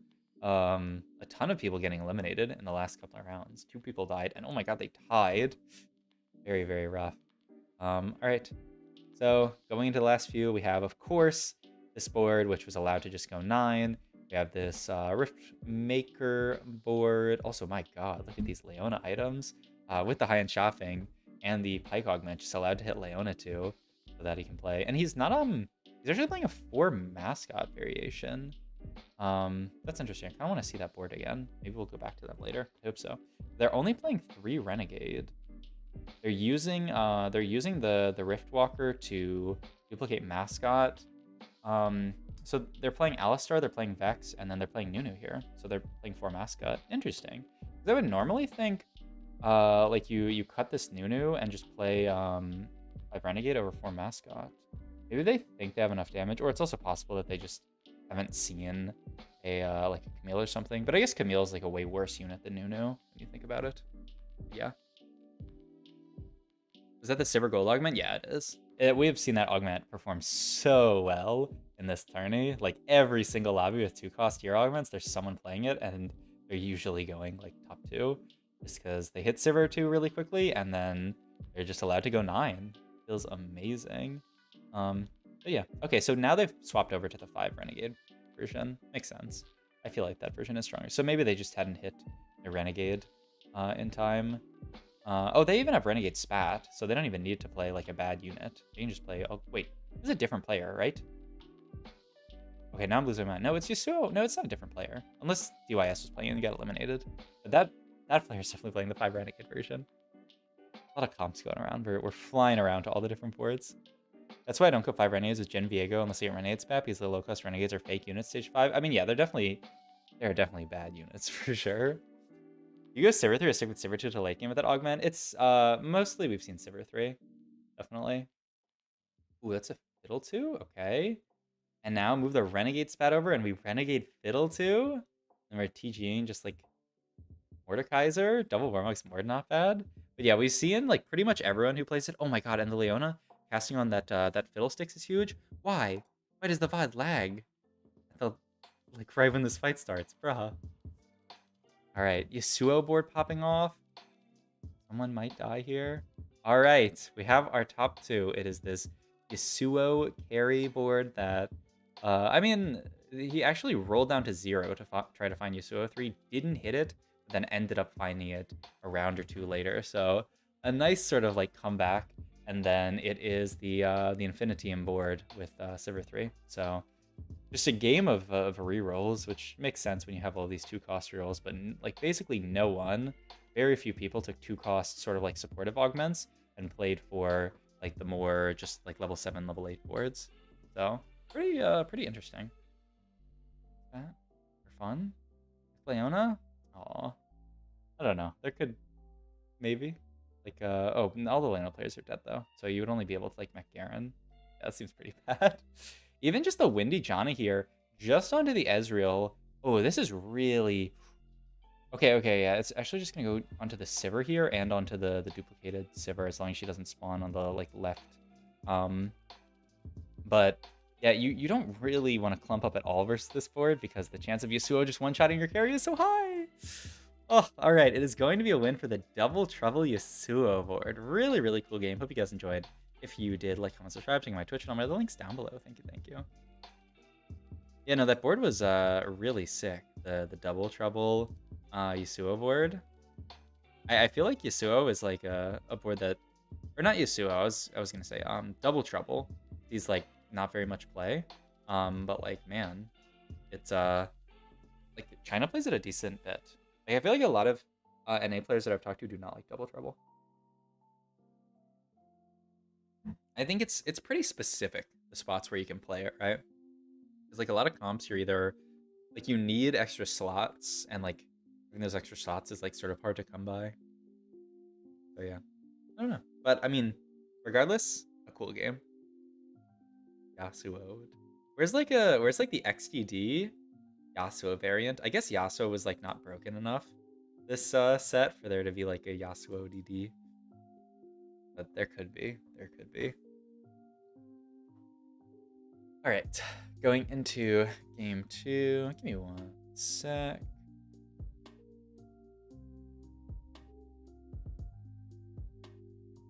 If you haven't hit the follow button yet and you're enjoying the stream, greatly appreciate it. If you haven't used your Twitch Prime sub and it's available, you can check that. And want to use it on my stream, I would greatly appreciate that. We're at 149 subs, so who wants to be lucky number 150? It could be any you could claim your role in history. Streaming. I'm sorry. Look, I don't do the streaming as much as some people. All right, let's go into the next one. What's up, guys? Sub-Zeric here. I didn't like how what's up, guys? Sub-Zeric here. Going into game 2 of the Chinese Regionals Semifinals Group B. We had a cool game 1 that was won out by Double Trouble Yasuo carry, so we'll see if we have as interesting stuff here. Oh, and this kind of an awkward spot. Like, I'm pretty sure you're supposed to just play Renekton pair there, because you might want to sell that LeBlanc and hold Ashe. A very small thing, but it could actually matter. Unlucky being sub number 146? No, I mean, that's every sub is a lucky sub, but you know, number 150 is like even more lucky. You know what I'm saying? Like, surely it makes sense. I need a sub and resub. Unsub and resub? I mean, do it. Alright, gold augments here. Reasonably interesting. Wow, admin +1 immediately snap picked, taken in the top right. And that's because it's going to give them access to 4 admin potentially. Curious to see what that ends up being. Three's company here. Ooh. Some AD items. Gonna check admin here, but we'll just wait afterwards. See what that ends up being. Mecha Spat here. I wasn't hovering over it. Infinitium +1. Yeah, Ancient Archives, we'll see. Or Renekton's there made me think of the Mortal clip where someone in his game got Renekton 3 at 2-1. My god. I mean, yeah, it can definitely happen. Okay, so they're playing Jax. They slammed Deathblade Last Whisper, so it's gonna end up being Three's company just to sort of almost accelerate econ. They went 4. They're not making 10 here. They're just holding for a lot of pairs. Managed to hit Lucian 2 here. That's an awkward spot for sure. KG Archangels as the double slam here with the admin being every 5 seconds gain AP. Not bad. I love that they have the little icon for it, so even though I am illiterate, I can see what's going on. Double Infiniteam stats here, so Infiniteam being very contested. All I know is, man, I'm never going on Reddit. All I know is I go on the competitive TFT subreddit, I go to the daily discussion thread, and someone says, does Infiniteam just suck? And then like 10 people reply, and they're like, yeah, Infiniteam's just unplayable. Yeah, Infiniteam just sucks. And like, you watch good players play, and yeah, it turns out it doesn't just suck. Turns out maybe, I was gonna say maybe you suck. Not you, but like the Reddit. Okay, Renegade +1 taken here, so probably gonna be more of a Jhin game here. Just kind of needs to find an item holder for Jhin, and then figure out what these items are actually gonna be. Like you could easily make some kind of like Archangel's GS. You know, here you go like Static Shift or like a Morgana or something. We'll see. We will see. But they're not really committing items right now because their board's not strong enough to win streak, and they don't have like a strong AD item holder. Though I guess like GS can be held on anyone. All right, I really want to see that person with the admin +1. They are not for admin yet. They haven't found a Camille. So we saw they had Edge of Night slammed onto LeBlanc. So it's another Edge of Night first LeBlanc. This mecha board, they have the mecha spat slammed, but it's just for stats right now. They don't even have mech in, and with good reason. Mech early tends to be pretty mid. They do have the Redemption here, which is a solid item on mech, and then it's the Static Shift JG. This looks like they want to play like TF mech, ISO mech or something, but neither of those are my favorite variations. I guess we'll see what happens. That was my Reddit. Are you serious? No way. There's no way. We're so competitive Teamfight tactics, so the audience between those are very different. It was the Comp TFT subreddit. It was the Comp TFT subreddit. Wait, that's actually so funny. If it was your comment, or maybe you're just memeing on me. I want to go back and check, honestly. Yeah, I think I looked at this one. Okay. But I also want to like watch the game. But yeah. Okay. So finishing off stage 2. Some people very, very low. Yeah. Okay. And the long player ends up with a GG. So not bad. It wasn't this thread. I'm wasting my time. Okay. It's not worth it. It's not worth it. Joking. Okay. There is like a surprising amount of, like overlap. Like I'll see so many, like I guess the TFT community is just I mean the not copium is just call it small, but like the copium is like we're close knit. Because like I'll see someone in my chat and then like I'll see them in my game, or I'll see someone in my chat and I'll see some in the other TFT players chat, or I'll see them in the subreddit, or I'll see them on Twitter or something like that. And it's like wild how much like you just see some random person in Twitch chat and then like boom, they're just like they're somewhere. It's pretty cool. Ooh, Static Shiv Warwick. We're back to Warwick, Divine Warwick, which like okay, I'm a fraud. I never actually like played that patch, so chatting on that one. Okay, 2-2-3 as our augment selection here, so we're definitely gonna see some more reroll stuff. We do see a Sivir over there in the middle left, so another Sivir game. We see Annie. It has to be Annie support here, I would imagine. I would be. Whoa, it's actually kind of rough that this player didn't end up hitting LeBlanc carry. I feel like they probably rolled and missed, right? Because surely they would want LeBlanc carry. Oh wait, it's Annie carry. Oh, that is a disaster. That's horrible. This player is. I mean, they're 84 HP at least, but they're stuck on Annie carry augment with 0 item Annie 1. Oh no. I have to imagine they were rolling for LeBlanc augment and missed it, and they had to take Annie augment. Pretty rough. Oh my god. Wait a minute. Reverberation? Mech? Riven? Whoa. Okay, this is pretty sick. With the QSS, just so that she can get a ton of casts off. And then the Redemption is just being put next to her with the Morgana. Look at this Riven. Go. Cast. She's dead. We win this fight? Yeah, we still win this fight. And they're carrying Kale. Curious what the carry ends up being. I guess you could put these items on like a Misfortune or something, but like I don't think you want to add Anima to this board. It's just gonna make your Riven self-stun herself and give her like 2 HP. You probably don't want that. So curious to see what their carry ends up being. I mean, just a TF, a random built different TF could maybe be good. We will see. They have that Nico that they immediately sold. All right, 2 Camille support players. This person probably angling for Jhin. Yep. Make the pivot at 3-5, just full loss streak into looking for Jhin 2 potentially. Cannot hit yet. So that's Luli. Really, really close to having a very strong board. Very, very close. As the Archangels, but oof, still. 15 HP, 9 loss streak. Now needs to hit Jhin 2 and really like a strong front line here. And then his board will be very, very good. I'm curious to see how Luli's board ends up shaping up. So, yeah. This player hit Sivir. Oh, but because they hit Sivir 3-2, they didn't have a lot of Sivers. They're opting not to actually roll down for Sivir 3 with the carry augment. Interesting. Okay. Luli, did he fuck up his... I'm pretty sure he fucked up his Rift Maker there and didn't... Yeah. Oh, God. Wait, that's so bad. Oh, he still wins the fight. All good, all good. See what I was talking about early in the stream, how the best players make mistakes? Like, this actually could have lost him the fight, but he messed up his Rift Maker there and attached it to Pike instead, which gave him... which took him down from 5 Renegade into 4 Renegade, but that actually could have straight up like lost him the game. Like he probably wasn't gonna take 15 there, but he could have easily lost enough that like he's guaranteed 1 life. So yeah, very, very scary stuff. Ace-hole pair here. Just gotta hit. Just gotta put your faith in the Mort Dog, the big Mort Dog in the sky, and roll down and hit these units. You could theoretically get Alistar in here. He's gonna play it over the Leona? Really? And I think he tethered to Pike again. It doesn't really matter here because he cut the Leona. Alistar 2 here over Leona? I don't love it. I feel like I would just play 5 Renegade. Curious to see what his board ends up looking like. At least he had Ace 2. That's a big hit. And if he can hit Jin 2, he will be kind of in business. All right. Gold tier augments here. Nothing too crazy. It looks like Thrill of the Hunt on this board. Really? Thrill last augment? I mean, he's in a win streak position, so maybe, I mean, Thrill's a decent spike, but like, I don't know.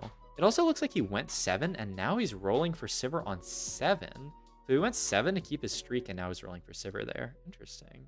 Interesting stuff. Another mech player. Decent amount of mech rolling around. And oh my god, we're onto the mech ribbon, and it's JG mech ribbon. My god.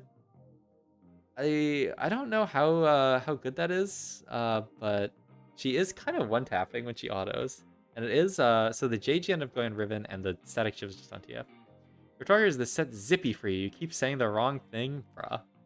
Did I say Riftmaker 10 times? Okay, there's got to be a Zippy every set, right? Oh, you actually just took me back. Oh my god. That's why you're a 9-month sub, because you remember the Zippy times. Saying Namzi and Zippy interchangeably every single... like, somehow guaranteed to say the wrong thing every single time without fail. You know, some people say, like... You know, streamers say, like, incorrect stuff on purpose to, like, farm engagement. But, like, I think it's, like, Occam's razor. Like, as someone who's a streamer myself, I just say the wrong shit because I, like, say the wrong shit, you know? That's how it feels. Yeah, that's a Jhin with a spat. No one wants this? Literally no one wanted Jhin with a spat. Okay. I guess Lilo hit Gen 3, right? Surely, I mean, yeah, definitely. Or Gen 2, Luli. That made pop a blood vessel sometimes? Yeah, that's fair. But you know, it's, I mean, it does farm engagement, but it's not on purpose. But maybe for other people it is, who knows? All right. Affinity +1 here. I mean, on the Aatrox, relatively strong board, but there's also, I mean, like a lot of, I mean, everyone's spiking here, right? It's 4-5. There's actually a decent amount in this lobby because we had 3-2 hero augment. It's kind of actually interesting, right?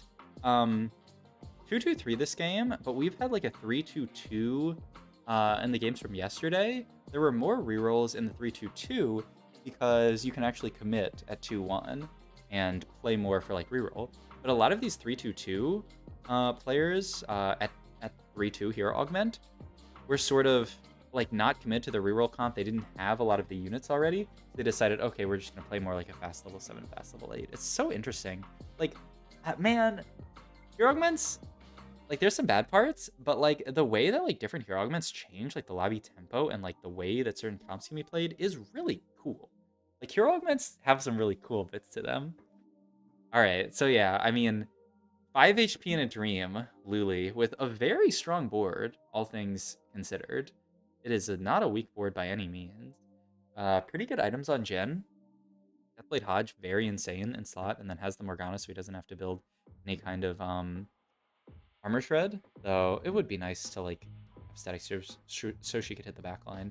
You just gotta make sure that he doesn't mess up his positioning, because he messed it up a couple of times before. Did I read this? I just assume streamers are dumb. I feel like I did. Maybe I'm actually proving the point by reading the same comment twice. All good. This Riven board. Oh, it's also Axiomark. I didn't even realize, but it's Axiomark Riven, which sounds... I mean, it's kind of sick with Reverberation, right? To chain the cast. It's not very good on that TF, though. It's pretty horrible on TF. And we're seeing this LeBlanc board not do too badly. Okay, what's their admin? Oh, it was something in 30 HP, but I don't actually know what the first part was. Maybe like on kill, because it's not like every 5 seconds. Obviously, that would be insane. It could also be at the start of combat. All good. There. Okay. But yeah, curious to see how this, like, I was not a believer at all in this LeBlanc setup. Especially with the anti-carry augment. Looks like they're going to lose this fight. Though, wait. Did they win this fight? No. Okay, but it was kind of close. Like, they might actually sneak into a top 4, which is quite wild. Ribbon 3 player has 7 ribbons, so not bad. Not bad at all. Maybe we can see a giant mecha JG Ribbon 3. I'm quite surprised about this JG on the Ribbon. Like, isn't it just better served on the TF? But maybe he really thinks the JG is going to allow Ribbon to one-shot everything. Like, actually have a damage item there. I don't know. A bit odd to me. But dude, the Axiom Mark value? Like, this Ribbon's actually... This guy is like actually cooking, man. This Axiom Mark is getting insane value of her just casting again and again and again and then just one-tapping. Maybe the JG was the tech. I mean, she just doesn't have that much AP, right? That's the main thing. I don't know. It can't be like insanely good, but yeah, all good. I mean, Mecha gives you 60. Okay, so I mean, she does have. Yeah, I was gonna go check how much Mecha is. So Mecha gives you 60. So like she is at the threshold where JG is better than like Death Cap. I just wonder like I mean she has no other source of AP, right? So JG is just slightly better than like having a Death Cap here basically. It's just that like I wonder I don't know. I mean, I'm actually kind of a believer watching these fights. Like I would think you would just want like another tank item, but she's actually just like clapping people with this JG. So maybe this is the tech. Also, oh my god. This player managed to Annie 3. Remember, they had 2 Annies after taking this augment. Kind of insane. They're actually at Annie 3 now and almost at LeBlanc 3 as well. They're kind of wishing for this player to die because they're still holding these LeBlancs for some reason. I guess like it's an admin LeBlanc carry. Every 5 seconds, gain 12 AP. Pretty interesting, but it just gets one-shot by an Israel ultimate. Though the Garen? Wait. I mean, yeah, Ace is so good into the Garen. He's 5 mech? Oh shit. Oh, I mean if he gets 5 mech in. Yeah, I didn't see that he was 5 mech. Okay. Then I mean in that case the JG is really, really good. Okay. I'm a believer. I am honestly a believer in this JG mech Ribbon. I mean it looks like they're gonna top 4, right? I guess we'll see. Very close. One more person. Bot 4. And there's LeBlanc 3 for the LeBlanc player. So actually, my god, this LeBlanc player actually doing it. Okay, yeah, he's 5 mech. Oh, okay. So I mean that's very, very good. Alright. Alright, Battle of the Behemoths. This LeBlanc 3 versus this Riven. It's still just a Riven 2 is the only issue though.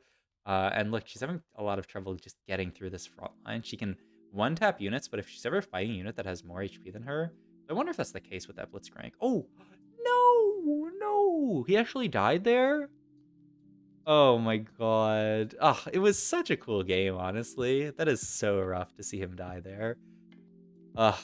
He was definitely cooking. If he could have hit Riven 3, like, there's actually a chance that he can win the lobby, I feel like. Maybe he needs some, like, MR shred as well, like some kind of Ionic Spark near Riven. I guess he had the Morgana in earlier. I didn't see what his entire late game board was. Rest in peace, but, you know, sometimes when you're cooking, you get burned. That's life. And that's okay. That's what it's all about. Also, speaking of cooking, look at this. Winsu's Archangel's Mech Spat Pike. I think, is that at start of combat gain HP and AP? Because it's 30 and 40. I think those would be the numbers for at start of combat. I can't think of what else it would be. It's not at 66% HP. I think it's at start of combat. Wait, we can just see. Yeah, it procs at start of combat. Okay. So it's game max HP and AP. Pretty solid. And yeah, just playing around this LeBlanc. So much LeBlanc in this tourney. Like, way more than we see in NA. Curious to see if that ends up showing up at regionals, because, like, I have not seen this in my games, like, at all.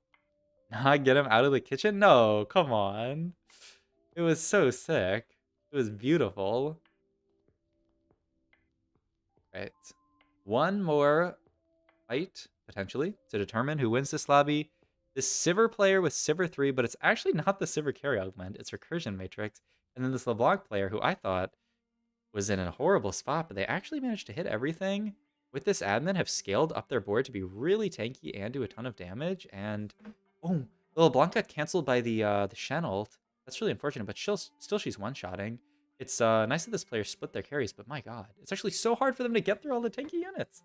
Oh my god, the admin units are just so tanky from the admin gaining HP every single round.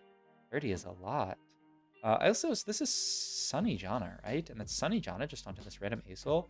It's just Sunny Jana because it's like the best extra Spellslinger to play. So, but they're only playing 3 Spellslingers. It's not like they need it for the synergy. Here's if there's nothing better that can be played. I guess maybe not. Like Fiddlesticks or something. But like, I don't know, the Jana value? Oh, wait, the Jana ult actually missed there. Ooh, this is... Oh my god, she tried to heal through it all. Down to 2 HP. So it could be one more fight to determine this. This is also going to be stage 7. So if the Blanc player can get a big enough win, they are just going to win the fight. And then win the whole game if they have enough units left alive. And what's the actual damage calculation on that? I should probably have this in my head. What's stage 7 base damage? Damage, TFT player damage formula? Stage 7 base damage is 15. So they would just need a 3-unit win. And then they win the game. So yeah, could absolutely be the end of this game in this fight. And obviously, if the silver player wins, then it's just a dub. Right? See what happens. We got the silver player full clumped just to try to stop this LeBlanc from wreaking havoc on their backline, which makes a ton of sense. Might have had her ult eaten by Shen there as well. He got to the backline for a second. The silver's having trouble getting through stuff, and it is a 3. It's a 4-unit loss, and so it's a dub for the LeBlanc 3. What a cool comp to win. Wow. Okay. Hope you guys enjoyed this video. If you did, please like, comment, subscribe, check my Twitch, and my other links down below. Thank you. What would you say is the difference between NA? You said LCK, but I assume you mean China. Besides the JG slams, the biggest difference besides JG slams, I would say, is damn it. There's a bug on my monitor. I wanted to catch it, but it's like not super slow, and so then it just moved. Ah, 2 more APM. Fuck. Oh, should have just been faster. Do I have the second one open up for this game? Biggest diff besides like the JG slams, which is obviously a thing. Oh my god, I didn't realize that you won both of these lobbies. What a smorf. That's Chuyin. Oh, kind of actually smurfing it up. But yeah, I would say the biggest other difference is just like lobby tempo. Like China plays a much faster tempo. You see a lot more rolling in China, a lot less just like players coasting to like fast level 7, fast level 8. It's obviously like lobby tempo, like the better you get, gets higher and higher and higher. And like in tournament in NA, it's still reasonably high. But you know, like a comp like Jax outperforms in China because it's a very, very high. Oh wait. This is still analyst desk, so I guess I can just I guess this is going into game 2, so I don't even need to, I can just swap over now. Cool.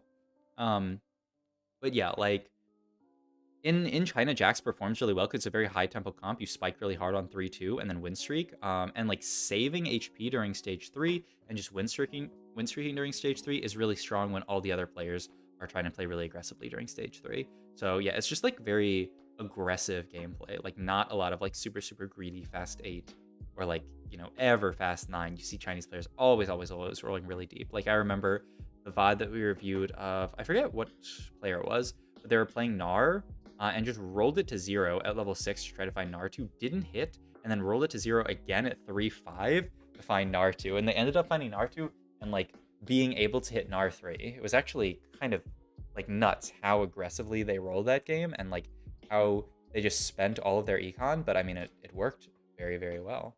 So yeah. Okay, let's go into the next game. So we got 4 more games. 10 o'clock here. I don't know if I'm gonna be able to do all 4. I might do like a few more. We'll see how many we can get through. I've really been enjoying this though. Can't wait to watch NA tomorrow. Like I said, I don't think I'm gonna be able to live view NA just because it starts. When does it start? Pull it up. Regional. There's a 1 p.m. Pacific time on a Friday. Like, what about the people who work? So, like, I'll be at work for some of it, and then I'm gonna go to the gym probably because you know you gotta keep your physical form up, or else you're not gonna be able to play TFT. And then I'm gonna come back, watch the Pals Palace Chalice tournament, and then we can maybe VOD review some NA regionals, maybe some of this as well. I guess also Saturday morning I have stuff to do, but like Saturday evening I might be able to stream. Hit Masters yesterday, now what? Thanks for all the educational content and helping me get there. Yo, congrats on hitting Masters. That's a huge achievement. I mean, you know what's next. After Masters, it's Grandmasters, baby. If you've played a ton and you're like burnt out on the set or something, then you can just take a break until next set. Or if you still feel like the passion to like play more and get better, then you can push to GM. Like what's here I have this. I literally have this up right now. What's the difference between Master and GM on NA right now? 400 LP. It's a bit of a climb for sure, but I mean it's definitely doable. You have like what, a month left? I think someone said. How much do we have left? Yeah, 33 days. Yeah, so you have a month. You could definitely climb 400 LP in a month.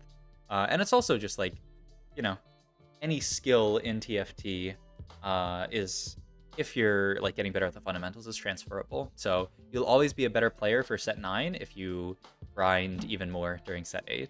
But of course, there's also something to be said for just taking breaks and chilling out and not pushing super hard all the time. Like I like to take breaks sometimes just so that I can push really hard at like the start of the set. Though like honestly, I played so few games this set. Next set I have to play more games because like I feel like my biggest weakness this set is I just haven't been in that many situations. Like, I played 154 games this set. It's so low. I need to play like twice that by this time in the set, which like I'll just force myself to jam more games. At least I've been doing these VOD reviews, so that's something. I should be taking notes after every single VOD review, but it's like hard to do, especially when I'm streaming. In any case, I should go back. This is like a little bit into it. Some stuff. Yeah, as always, thanks everyone for watching the stream. We're about to get into the next game. If you haven't hit the follow button yet, I greatly appreciate it. And if you haven't used your Twitch Prime sub, I would appreciate that as well. Let's get into it. Water. All right. What's up, guys? I'm Derek here. This is... Wait a minute. This is like game 3. Yo, thank you for the Prime sub, don't man. Oh, wait. Did we review game 2 already? Oh, wait, we did already review game 2. Okay. For some reason, I thought we didn't review game 2, and I was like losing my mind. I was like, this is... You skipped a game or something. Maybe the Prime sub. Don't man. Appreciate it. Yo, what's up, Marv's Bolt? How's it going? How's it going? Is that Marv's Bolt? Is that reigning champion of the Trolley Weekly Gummy Worm Invitational, where the winner gets a bathtub full of gummy worms shipped to their house, and then you get to swim in the gummy worms? I wish that was me, but we can't all be winners in life, and that's okay. That's what makes things beautiful. There's winners and there's losers. That's how it is. Someday I'll have that bathtub of gummy worms. All right, let's go into the next game. What's up, guys? I'm Eric here. This is game 3 of Group B of the Chinese regional semi-finals. We've seen some crazy games so far, so hope to have that matched in this game. Having around to all the boards here, seeing who hit some kind of like high roll 3 cost. Though honestly, this patch, there's no like egregious high roll 3 cost, right? Before it was like, if you see someone hits a Kaisa out of an orb, you start like pinging them.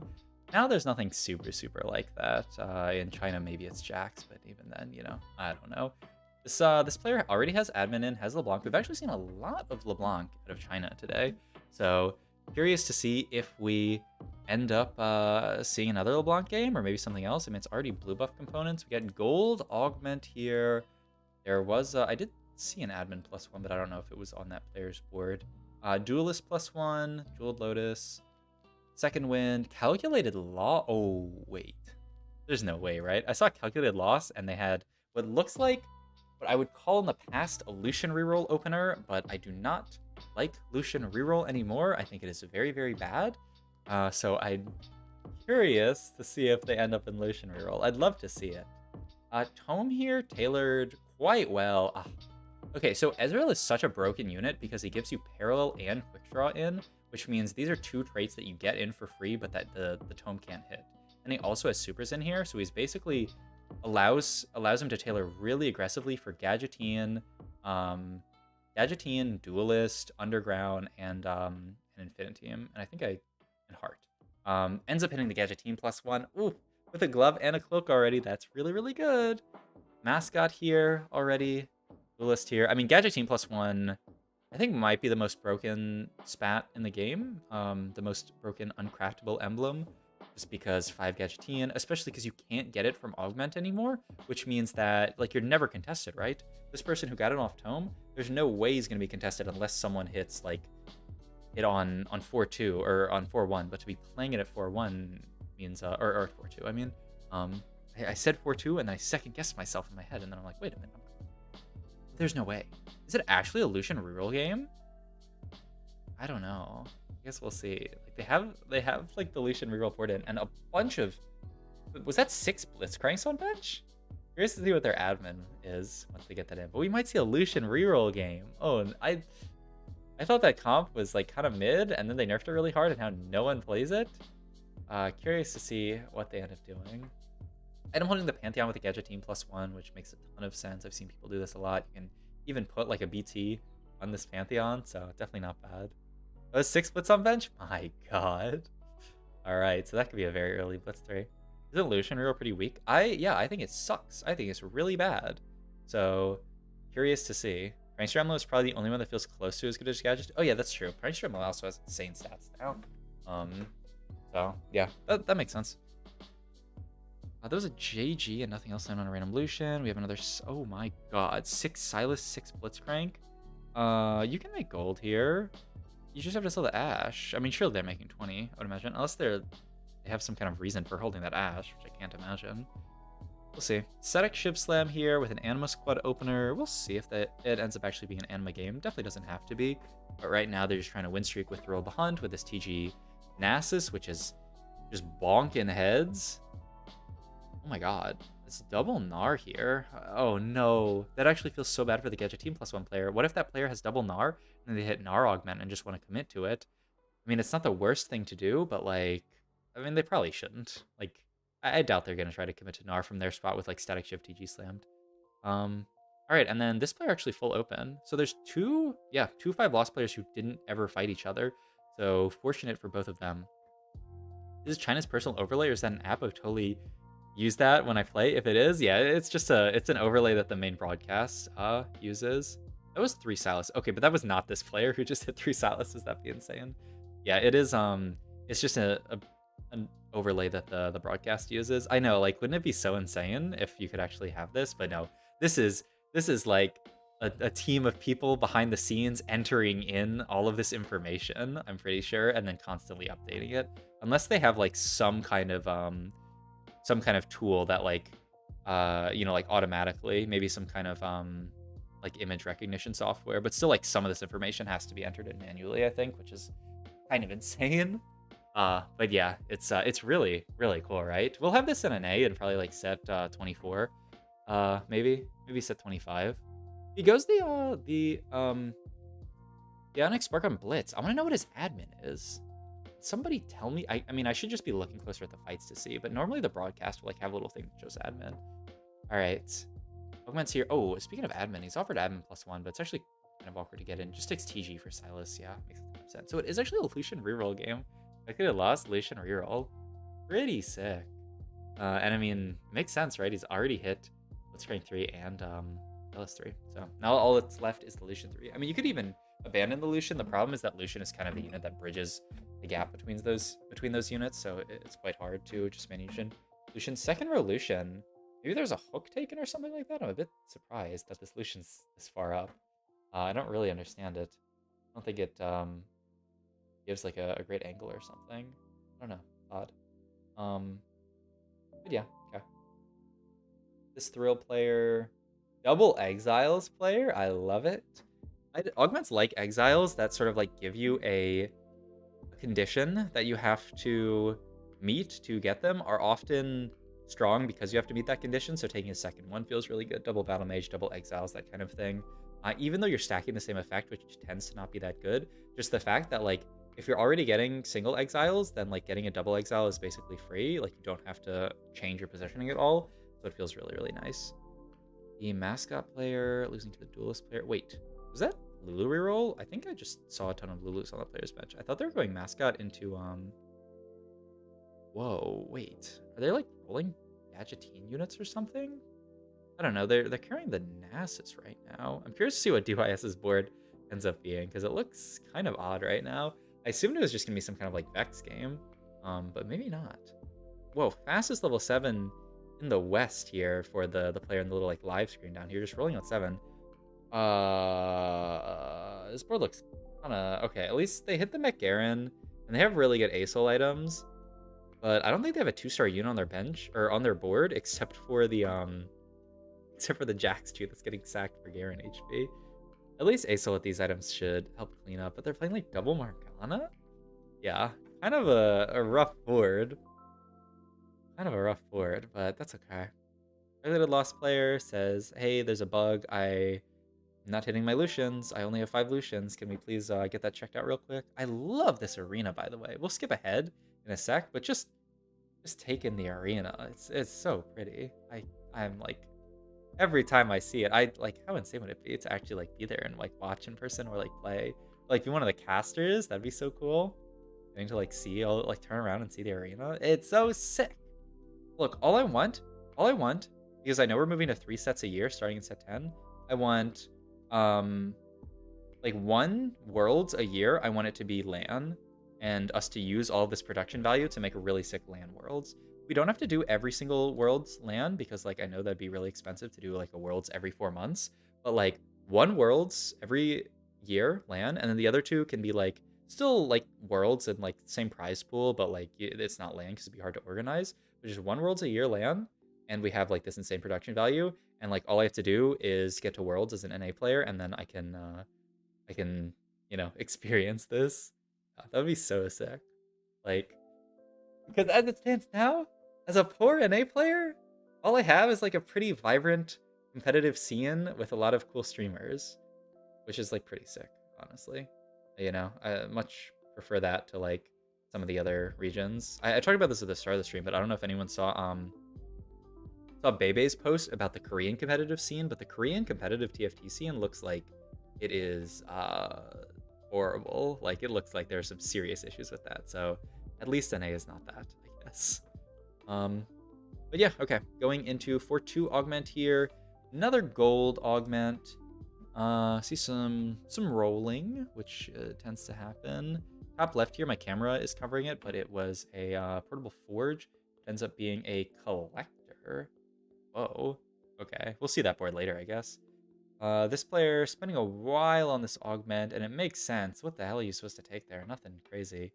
BBY ended up finally getting to the Lucian 3. Took grab bag here to get some Lucian items. I'm so curious about this Lucian positioning. Okay, like... Okay, I guess he's like shooting towards the front line. Like, I feel like with blue buff Lucian, you actually really like putting him in the corner, because what happens, especially if they have like a melee unit here and then the melee unit walks, is that he'll shoot, fire at the unit, and then end up hitting a backline unit. And he can sometimes actually, if the backline unit is squishy enough, just delete them. But I think he's playing more for like the Lucian shoots at like a frontline unit and also hits like another frontline unit if he deletes them, which kind of makes sense. All right, we see a pivot into this Jhin board, rolling out 7, trying to find the Jhin board. I recall I was watching someone stream today, I think like Setsuko or something, and he was like, you don't want to be rolling for this Jhin comp on level 7. I mean, you don't really need any 5 costs to super cap out this board, so I don't think it's a board where you absolutely like hate rolling on 7, but you definitely would prefer to hit like all your 4 cost 2-star on 8, and then be able to hit like Leonas and stuff like that. But all good. Going into carousel here. Double item carousel. I'm not gonna look at all the options of every single player. Like, let's be real. If we're watching one player's POV, maybe, but still, some interesting comps definitely coming together. And that the player that we were looking at to could take threat level maximum, I believe they did end up taking it. This is, I mean, this is just LeBlanc item holding for TF, right? Surely. The Ascension, just that the Oxforce procs a lot. This is the 5 Gadgeteen board. They're nowhere near anything 3-star. Oh, wow. I'm not sure what happened this game, but they're level 7-0 gold with 3 Nars, 3 Sonas. I'm missing something here? Like, they have a relatively strong board, but they're never going to be able to cap out their board high enough to go like top 2 or even top 3 this game. They're probably capped out at like a 4th. That's insane. I guess they just low rolled really hard. They did take the Gadget Team +1 without having any Nars, so it happens, but yeah. And also having no hero augment meant that they couldn't like get a guaranteed Nar or anything like that. So makes sense. Pretty interesting. This is the weird gold, silver, gold with no hero augment. So makes for an interesting game of TFT. You see how this set would look like with no hero augments, which is, it's still pretty lit. Like, honestly, it's definitely not bad. The games are still very cool with no hero augments. 2 HP here for this player. Stuck on a TF1, stuck rolling on level 7. Okay, they managed to finally find the TF. So yeah, LeBlanc was, of course, item holding for TF, but still, this is a highly suspect spot. Like, we're gonna need some high rolling to occur here. We're gonna need to, like, immediately hit this TF2 if we want to even just not go 8th. If you don't hit TF2 here, EO2 helps for sure. Yeah, still nowhere near the TF. Okay, just gonna make some more tank items. It's gonna feel odd for a bit in set 9 not having hero augments. Yeah, but you know, we'll get you'll get adjusted quick. You're gonna, you know, see your you're gonna see our like the schmomulant, and like every game there's a schmomulant, and like you have to manipulate your schmomulant at 2-1 so that you can like get a really high roll schmomulant, because like if you aren't manipulating, like if you're not manipulating your schmomulant stage 2, then like you're not playing the game correctly, and then you know, like that'll be our reality for the next like 6 months, and it'll be great. It'll be wonderful. CFT is a fun game. What is brother saying? It's the set 9 mechanic. It's the set 9 mechanic is gonna be schmomulant. You guys don't know? Look, as someone who's not in the playtests, I don't know shit. Someday, that's another life goal of mine. I want to get to become a big enough content creator so that Papa Riot acknowledges me and puts me in these damn playtests. Seems so cool. Sounds like Rick and Morty TFT. Oh yeah, it's the Rick and Morty TFT crossover. They finally realized they have Rick as a 5 cost and Morty is a 2 cost, and if you put them together, then Rick gets empowered. Oh, this is, man, how many people would quit TFT if that happened? I think like a decent number of people would be like, I'm gonna quit till set 9 or till set 10. Tuned in for a second, and then I hear streamers speaking tongues. That's a normal like almost English sounding word. Come on, it's like a fake word, but like it could be a weird, it could be a real word. It could be, but yeah, I would love to be big enough that I could actually get into those damn playtests, because like it's so cool. And then like you get to, it's so OP, man. Like all the streamers on the day the embargo drops on the content, they just get to put out free content of the new set. What am I supposed to do as a content creator? I'm behind when some random TFT channel gets to show off content of new 5-cost Ezreal, and I'm just sitting here like, that looks cool. I can't wait to play with that in like a week match. It's really like a few days, right? It usually like drops on the Monday and then PvE drops on the Wednesday or something like that. So it's like a 2-day diff, but like, you know, 2 days can matter in life. All right, we almost are to our top 4 here. I don't know what I'm talking about this game. Who's the 74 HP hard streaking player just going fast? Actually, they're not really going fast 9. They're broke as hell. Oh, okay, so this is the Gadget team player. Yeah, still just ages off of hitting Gnar. I'd love to see what even happened this game that they're in this position where they just had to roll down all their gold at 7 just to find like Gnar 2, it seems like. Like, I guess it's just low roll. There's not really much else to say. I'm curious what else could have been done, but yeah, that's just a 5th from them, and that's rough, because I feel like Gadget Team +1 is usually a free top 4, but yeah. Oh, and they die, I think, at the same time as another player, right? That was the Gadget Team player going 5th, and then someone else going for 4th. So, oh, I understand what happened here. This player ended up with 5 Gadgetean, holding some of the Nars. So this was, yeah, this was DYS, the player who was originally, who hit 2 Nars, I think, with the mascot +1. Okay, I don't remember perfectly, but yeah, I think, okay, so Gnar ended up being a little bit more contested, but still, I mean, 3 Nars out of the pool, kind of no diff. We have a 6 Duelist board here with Vayne 3, kind of loves Duelists, and I do think Duelists are in a pretty good spot. If you hit Duelist +1, you can absolutely play it. Also, the items are insane, right? They basically BIS on both carries with the Thrill of the Hunt, so you have some extra healing. Like, that is an illegal spot for this player to be in. And then the other board's actually the Lucian reroll. The hero, the new god of TFT playing nerfed Lucian reroll calculated loss to, at worst, a second. Probably going to be a second to this board. But we'll see. Maybe there's some... Oh, wait. Okay, he kind of stomped that board. He still has to win, like, 4 more fights in a row to win this game. At the minimum, maybe 5 more fights. But, I mean, that fight went really well. Has the Renegade +1. How many Renegades is this in? It's not 7, right? 1, 2, 3. He's moving his units around, man. It's 1, 2, 3, 4, 5. Okay, it's definitely not 7. Oh, close fight, but another win for... Oh my god. Can Lucian Girl actually win this lobby? Let's see, there's a Shroud on Carousel. They have to take Locket there. That's for the Duelist board, right? Just to make their front line even tankier. They don't really care. I mean, Shroud is so high value, though. Oh, no, they took Shroud and the Lucian player took Locket. Okay. Right? Or did they? No, they did take Locket and they just moved their Shroud. I'm losing my mind. Okay. So yeah, double Locket here, but now they're getting Zephyred and Shrouded. This Vayne taken out of commission for a long time, and she's just gonna get one-tapped by the Lucian, man. Oh my god. The Zephyr is doing so much work. Wow. Really, really sick into this game. We will see what happens over the next few fights, because Luli, like, he only needs to win 1 good fight or like 2 close fights and the game's over, right? This player's at 15 HP. But I don't know, like, these fights keep going. Oh, I'm jinxing him. Oh my god, I jinxed him so hard. It's the dub for Luli. All right, still a really sick game. Really cool to see Lucian do that well. Hope you guys enjoyed. If you did, like, comment, subscribe, check out my Twitch and all my other links down below. Thank you. Is it bad I'm happy to see Lucian Real doing well in the game? No, Giga Chad, like, it's always cool to see bad comps do well. Like, that's just true. I don't know if you guys heard that. My coaster stuck to my my water, and then it like fell when I picked it up. Okay, I don't know. Who cares? But yeah, anytime someone plays like an uncommon reroll comp, I think it's always cool. Dude, they have like a makeup person? I guess that kind of makes sense, huh? All I'm saying is the NA players at regionals don't have makeup. What is Shuka doing? He's warp.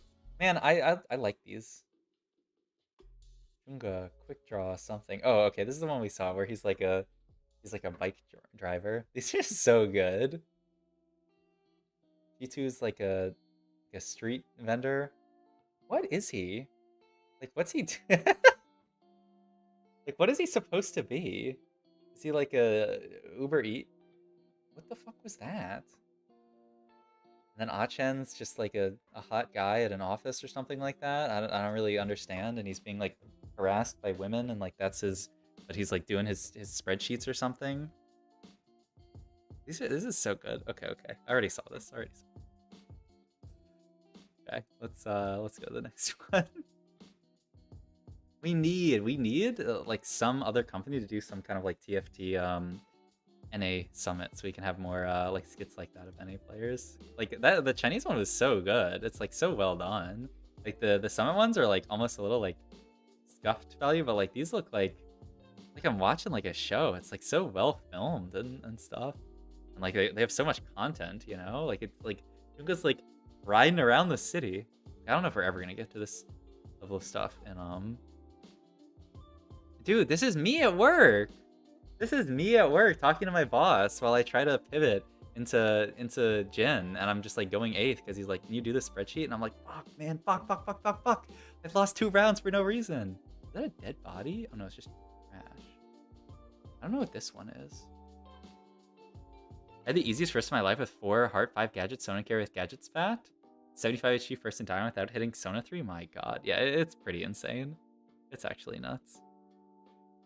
They filmed so much content for this. Like, I know this isn't games, but like I like just watching these, even though I don't understand the language at all and I don't have audio on.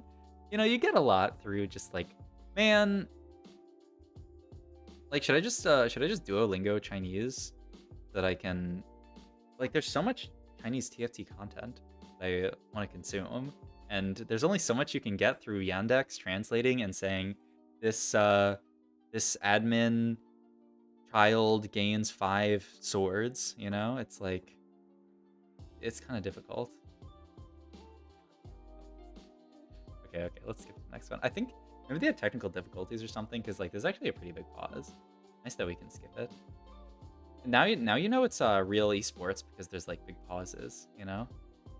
Like that's what made League a big esport, was all the huge pauses. Alright, so this is game 4, I believe. Okay. I'll show the intro when it starts. This is good enough. This is close enough. I can't get over this arena. It's so cool to see TFT. Like, because like that's the one thing that like feels a little bit bad about TFT, is that it's not like on the level of like a premier esport, you know, like League or like Valorant or something like that. But like in China, it actually is, which is so nuts. Like, it's so cool. All right, what's up, guys? Sub-Zero here. This is game 4 of Group B and Chinese regional semi-finals. 2 people, the top 2 of this group, are going to go on to the finals. 4 people, 3rd through 6th, are going to go on to the last chance qualifier for the last 4 spots to get to the finals, and the bottom 2 are getting eliminated. But yeah, we will see what happens. Still anyone's game with 2 games left. Some of the people at the bottom are probably trying to play more for making it in those middle 4 slots than playing for the top 2, but you know, definitely a lot of points can be made up. It's only 5 games, so yeah, a lot of points can be made up in 2 whole games.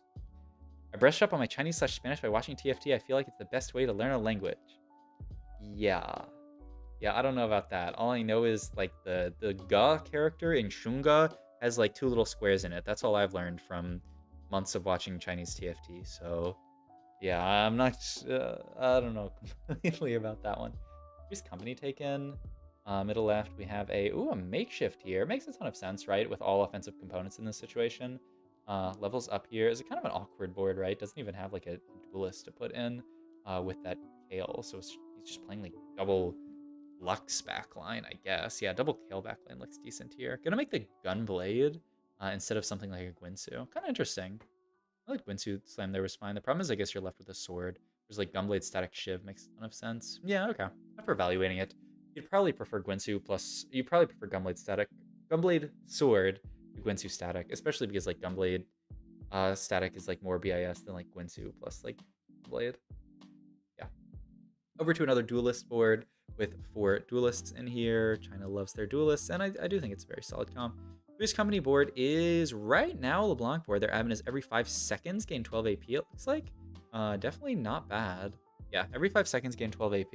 We could maybe see another LeBlanc game. We've seen a decent amount of LeBlanc from China with, like, honestly, pretty good success. Surprisingly good success when, like, I did not think this comp was very good. Ooh, it's an Ancient Archives into Gadgeteam +1. Only downside there is that there's just a Static Shiv Slam. There's no Nar items yet. The Static Shiv is very nice in that comp to just slap on a Morgana, have her armor shred the entire enemy team.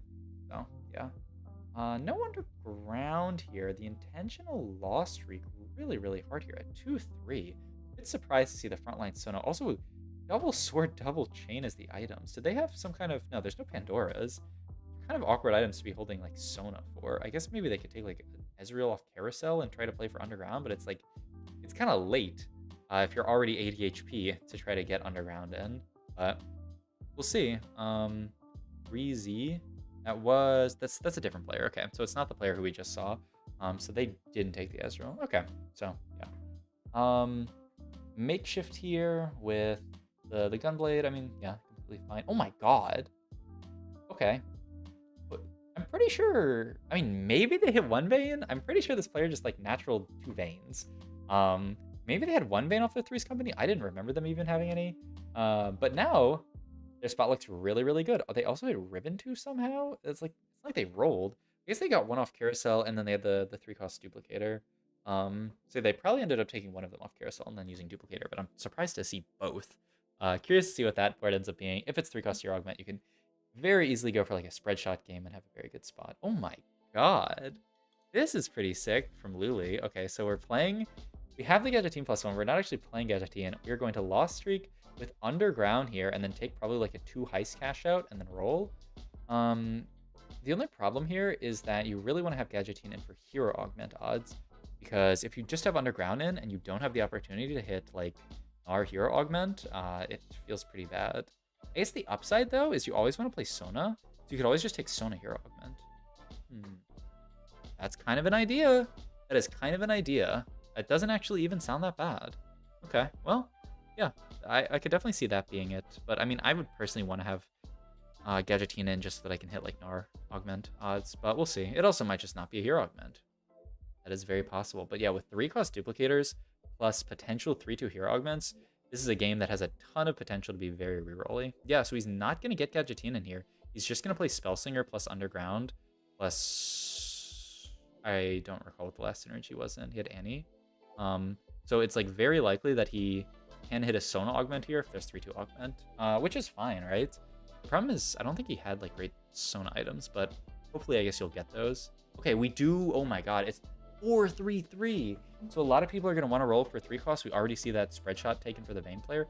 And a lot of people are also going to angle for 3-cost for 4-cost just to spike early, I would imagine. The LeBlanc player rewarded with LeBlanc carry augment. There's also, I think, another player either playing LeBlanc carry or LeBlanc support. I'm not actually sure because the graphic always gets messed up and calls LeBlanc carry the support. We have a TF carry, another support augment here, and then another TF support augment here. So mostly for the 4-cost, it's just TFs that are spiking the voids early, and then 3-cost rerolls. It's like TFs plus 3-cost rerolls. No, I don't think there are any like Samiras. Here's a Jax one, but I'm not in love with the Jax spot. The augment is nice, but like I was talking about, Jax I feel like really thrives when you have at least 2 completed items for Jax at 3-2. He's only got 1.5. He is at least going to get 1 at 3-4, but like you still lose out on a lot of the power of this comp if you don't have your completed items that early. DYS also ended up hitting a Gnar carry augment. Oh shit. Wait. I mean, so then what's Luli gonna do? I'm curious to see what Luli's part is because I don't even know what tier augment ended up getting. I didn't see a Sona augment there or anything. Okay, interesting. Oh shit. I only know Luli by his face. I don't actually know the characters. So I mean, we could just see he's the Tome player. So he took TF carry, and he's just leaving Gadgetin spat on Vi. Oh, okay. It's just only a TF game with this Gadgetin +1. It feels quite bad to have to do that. But I mean, especially, oh my god. Just the level 7 roll down from a really big loss streak here. He doesn't have his Underground cash out yet, but he just wanted to spike his board, and I mean, he did, right? That's TF 2-star. With Static Shiv. Not slamming anything here. I mean, the only symbol item might be like Hodge, or you could slam like a Shojin for your potential like Nico later. But I mean, look at his spot. TF support augment, or TF carry augment, and it was Jeweled Lotus as his augment, which feels amazing. All right, but yeah, Luli's spot again. I don't know. It's really sus, especially with all these TFs out of the pool. He actually ends up very contested, and he's rolling down at 7, but he just can't hit. I mean, he hits 0 TFs. Ooh, this is a rough spot to be in. He also took his Underground cash out, and it was a Radiant Edge of Night. Yeah, Luli's calling a pause here to see if he can like remake this game and just like go next, because like, I mean, surely you want the Radiant Edge of Night. Maybe you can go like Gadgetin, I don't know, like a Belveth maybe, and like duo carry TF plus Belveth perhaps. I don't know. It's a very scary spot to be in. He does end up just Radiant Edge of Night in the TF, and he rolls down the rest of his gold and finds TF too. Okay. Does Radiant Edge of Night TF? What is the bonus for Radiant Edge of Night? Let's go look at items real quick because I'm curious. Like, is it actually good? Radiant. Is it called? What's it called? It's not called Edge. It's not called Night. God damn it! These items are so hard to look up because it's called Brink of Dawn, of course. Obviously. Gold augment last year. So they gain a bunch of it also gives you it gives you the double Edge of Night lifelines. I remember that. Yeah, okay. And it just gives you a bunch of attack speed. So you're not really like, it's mostly attack speed. So it's not too bad on TF. Obviously not ideal, especially because you're not really like, you're gonna proc the first Edge of Night lifeline and then go untargetable, and then like if it's TF getting hit, like you're probably gonna proc the second one pretty soon after. Vayne player here, Guard Breaker. With a bow stuck on their Vayne. Huh. I wonder how this bow ended up on Vayne, because I feel like you definitely ideally look for like a IE last item here, but the bow's gonna have to end up being like GS or something, which, I mean, it's not bad. It's not like BIS. They had Thrill there, which I think obviously seems very solid. Jax player, pretty low on Jaxes, right? They only had 4, unless they were playing multiple Jaxes on the board. UIS here does end up, I mean, he's just playing the Gnar for Win Streak right now, and is taking Stand United. Curious to see, I mean, he rolled a lot at level 7. Seems pretty hard to actually hit, like, an R3 from this spot, right? I don't think, Luli, hard. I don't think Luli was is like actually playing that deep into Gadgeteen anymore. Yeah, we look at their board. Oh, wait, Luli. You look down here. He reforged his Gadgeteen +1 into a Star Guardian +1. Absolute Giga Chad behavior. Oh my god, that's actually insane. And I mean, that's very, very solid for his board. I mean, that's the best one that he could hit by far. All right, we see Vayne 3 here, 55 HP, by the way. My god. And he ends up actually getting the IE. Oh, okay, so he was allowed to, he hit 3-star Vayne, and so he used that to pop off. So makes a ton of sense. So he does end up actually getting the IE. So very, very good. After watching these VODs, you can tell the tempo is very different in CN. So many people with no gold at stage 4. Yeah, absolutely. It is a very, very different way of playing. Yeah, like this player's level 7-0. Everyone's level 7-0. Just rolling down. And a lot of reroll. I think definitely more than I feel like we see in NA. This player 28 HP, just rolling deep to try to complete their board. 8 duelist board here with a random Fiora 3. Insanely random Fiora 3. And duelist Belbeth. But really like nothing else. I guess they just naturally a lot of Fioras. Fiora's definitely more tanky than she's been in the past. But still, oh my god. Just gets kind of clapped by this really capped underground cash out board with the TF2. Not bad at all. All right.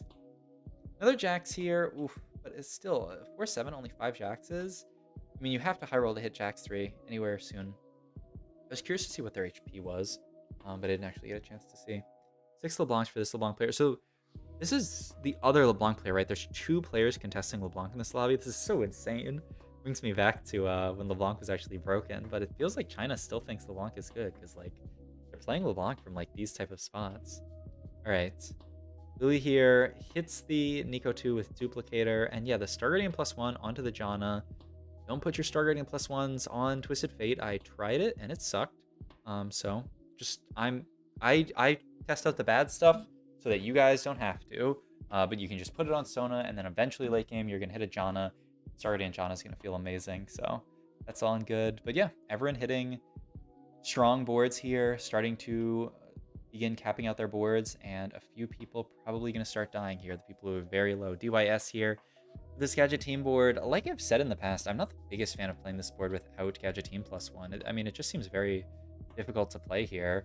Also, just nowhere near having Gnar 3, really just trying to hold on for dear life, trying to not go 8th here is the best possible outcome. But so many people's boards are so capped with all the underground players, and take a big loss.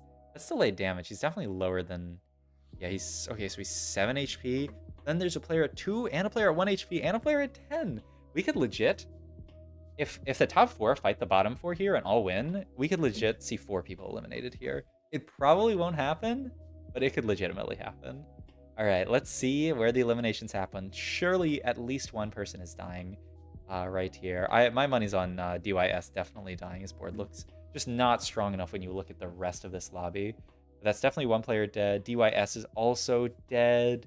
Is an 8th for DYS. BBY also dead. So three died there.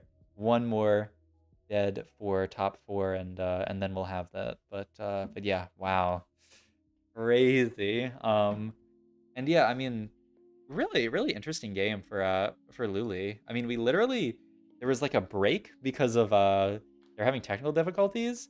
Luli had 2 TFs, or had 1 TF, and then we look back and suddenly he's rolled down like a little bit of gold and found TF2. So very fortunate that he was able to actually hit TF2 that amount of gold. The Vayne board's still doing very well, of course. And they also had a Riven through on the board, so they're playing like the more Anima Squad-ish version of it. Kind of crazy. But yeah, pretty interesting. Okay, and there is our elimination for top 4. One more person could die here, but nope. Then 1 HP, so we have our top 4. It is the sort of more capped out Ox Force board. Ox Force Spellslingers, like I've talked about before.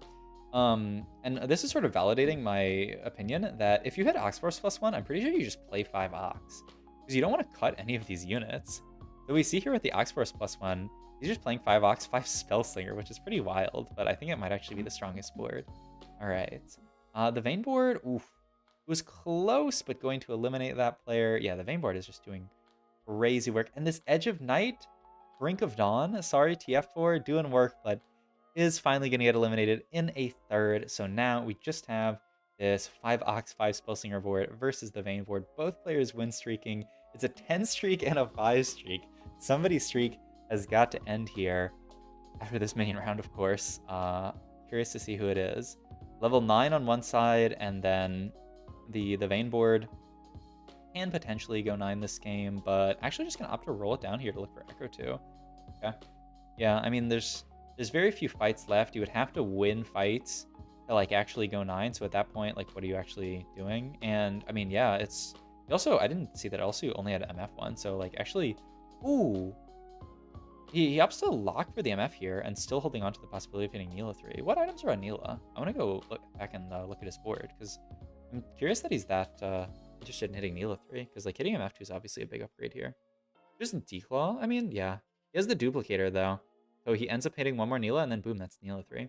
Yeah, I mean, with the Declaw, just having some kind of unknown the Neela feels pretty good. All right, so fully capped Vayne board here, versus this TF board that, I mean, is definitely strong, but I mean, they are sort of playing an econ augment, right, with the TF carry augment, whereas the Vayne board has a very, very strong carry hero augment. So I gotta believe that this Vayne board is just gonna clean up on a 7-win streak here, especially now with the Neela 3 and the MF2 and the Echo 2, just kind of hit everything. Whereas the TF board still stuck on like Jono 1, Syndra 1, like really needs those to be able to cap out high enough to potentially beat this board. Also, the random Mordekaiser too just in this board, kind of interesting, but just wants to guarantee Mordekaiser on the board. Obviously, you don't really need the Shred because you have Static Shiv, but still, just playing this Mordekaiser for a big guy, just to play a big old guy on your board that kills units. Close fight, but it is going to finally be a win for that Vayne board. Really cool game. Hope you guys enjoyed this video. If you did, like, comment, subscribe. Check out my Twitch and my links down below. Thank you. All right. My God. So, look. I'm down. It's kind of late, but I'm down to do the last game because I actually have a little time. So let's do the last game. I'm not gonna waste any time looking at all their really cool videos that they filmed for this. Let's just find our way to the last game, and then boom, we will be in there. So this is going to determine who's actually going to make it to the finals and the last chance qualifier. So they have 9 points for a first in China. Wait, is that true? Look at the spreadsheet. Oh, wait, it doesn't show me. I think you might be right. I think you are right, because, yeah, I do remember seeing earlier. Huh. But it just shows, that, like, China's not always advanced in everything. I'm pretty sure 9 points for a first is just, like, objectively worse. Okay, maybe not objectively worse, but it's, like, it's worse from, like, a competitive standpoint. Like, there's no reason. They'll show it here. There's no reason. Yeah, they do give 9 for a first. And this person, for some reason, got -1 placement. Maybe they, like, bug abused or something. I don't know what this is. This is what it was. They, like, they got, like, 0 points for this game for some reason. Like, they got a 4th, which should... I don't know what this was. I'm curious, but I don't know the language. So, like, if you look at their they're on the score sheet, it literally shows 0 for them, which is really odd. Even though they went 4th. Wait, no, they... Yeah. Oh, no, that's how many points. So they went 5th? Minus... I don't know. Who cares? They bug abused with Mech Riven? Oh, okay. I know there was, there was, I watched, for a little bit, Frodan talk about some of these games earlier, and he was talking about there's, like, a Mech Riven, or just, like, a mech bug in general. So that makes sense. Okay, so he actually lost, like, a I don't know if he lost that entire game, because on the score sheet it shows him like losing that entire game. But that looks like he just lost like a placement for it, basically. I don't know. That's wild though. Someone bug abused it. I'm assuming it's them. Oh, okay, that could make sense.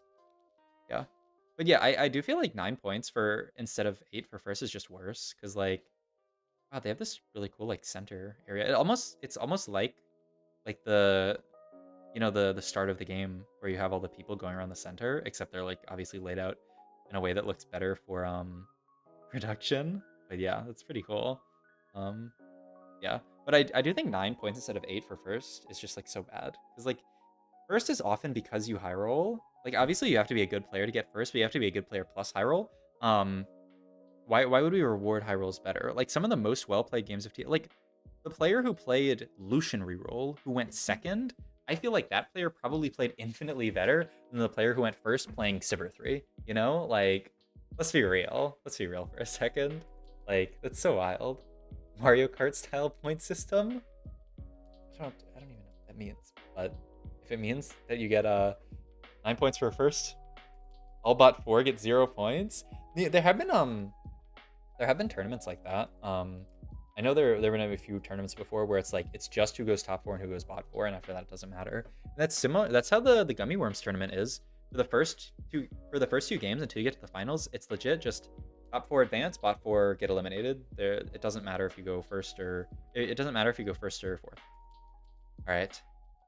All right, what's up guys, Sub-Zero here. This is the final game of Group B of the Chinese Regional Semi-Finals. After this game, 2 people are going to advance to the final lobby, and as always, first place in Chinese Regionals gets a big bag of money. It's like $145,000 USD. So these players are playing for a lot of money. The difference between going straight to the finals and having to potentially battle it out in the last chance qualifier in this tourney is huge. So a lot of pressure on the line for all of these players. Let's get into it. We didn't see anything too crazy yet as far as like units dropped, right? Yeah, just some pretty normal stuff. Kaisa here for this player. Mr. Old School's point system where there was only 8 in a race. Yeah, I mean, like this is such a weird. It is so weird that their point system is 9 points for a first, but whatever. Potential Archangels plus Rod item here. Gold Augment, so pretty standard stuff. Nothing too crazy, no Prismatic, no early hero. Just some standard Gold Augment stuff. We see a Star Guardian in the bottom left. Down here, hello. We see over here a True Twos. In this board, we are seeing something not taken yet. We see Oxforce plus 1. I kind of like flying around. It's kind of fun. And now enjoy the last games. Thanks for watching, Leafy Sauce. Okay, let's fly over here and check out the augments. Oxforce, Star Guardian, and then no one else really hard committed, just some generic augments taken. Interesting to see what the True Twos player got. And then like Jewel Lotus, Second Wind, all vary.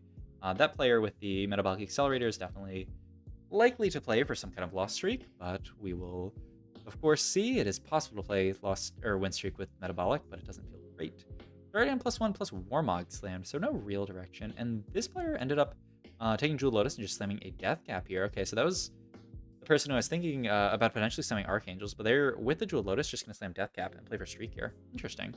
I mean, yeah, like the problem with slamming Archangels and having the Rod open is that like you don't really want to make JG anymore with Jewel Lotus, so I think this makes a lot of sense. Also, just raw AP with Jewel Lotus feels very good. All right, starting to have a few boards, just take some losses here. I mean, no one with any kind of insane opener that we've seen so far. I guess we'll see.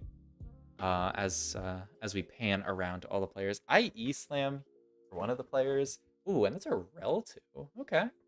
Definitely not bad with, I mean, starting plus 1, you definitely take those. Considering maybe to eventually move the Star Guardian spat to this, oh, okay, never mind, to the Vex, but like you definitely don't want to sell the Nasus until you have something that you want to replace him with, so still just going to play this Nasus to be a big beefy guy who's going to get some mana and smack people. Not bad. Not bad at all. All right, let's see what the first carousel is. Always gonna be a glitch carousel. We have 3 cost duplicators. No hero augments yet, so we don't know necessarily if anyone's playing for reroll. No one really wants to play reroll without hero augments, unless maybe it's some kind of insane back spot or LeBlanc spot or something. But we do have the possibility here with duplicators at 2-5 and gold start here to have a 3-2 hero augment, which could send the entire lobby into a reroll frenzy. We've seen that so many of these games so far, where it's going to be 3-2 hero augment, and then boom, the entire lobby is rolling. This player actually duplicates their Yasuo, yeah, just to look for the streak here with 3 laser core. I think it makes a ton of sense, and now their entire board's 2-starred. Yeah, I mean, you gotta do it, right? It's Guard Breaker on a Vayne 2 as well. It's just, and wait, this is Vayne 2 and they haven't used their duplicator yet, so my god, definitely being rewarded for wait, this is the metabolic accelerator player, but they're winning every single fight, right? They're actually, they might not be 100. No, they're 4 streaks, so they're 100 HP. And that was the accelerator player, I think. Feels pretty bad to accelerate and win every fight, but you know, if you hit Vayne 2, you hit Vayne 2. Yo, what's up, Garchomp, bro? How's it going? How's it going? This is the last game in Chinese regional semifinals. We've done infinite VOD reviews today. I am almost dizzy from the amount of VODs that we have watched. Ooh, 6 Renekton's? He doesn't have the duplicator anymore, right? He used it on Yasuo, so it's a little bit harder to hit Renekton 3 here. But I mean, if you hit one more Renekton, quite reasonable to find it. Ezreal here with this rich get richer setup with blue buff already slammed. Rage for some kind of, and the double duplicator now. Rage for, I mean, legit if he gets like Ezreal hero augment here, he has 6 Ezreals. He could hit Ez3 at like 3-2, like pretty reasonably. That's actually insane, but has to basically get a hero augment to play it. I don't think it feels very good without the hero augment here.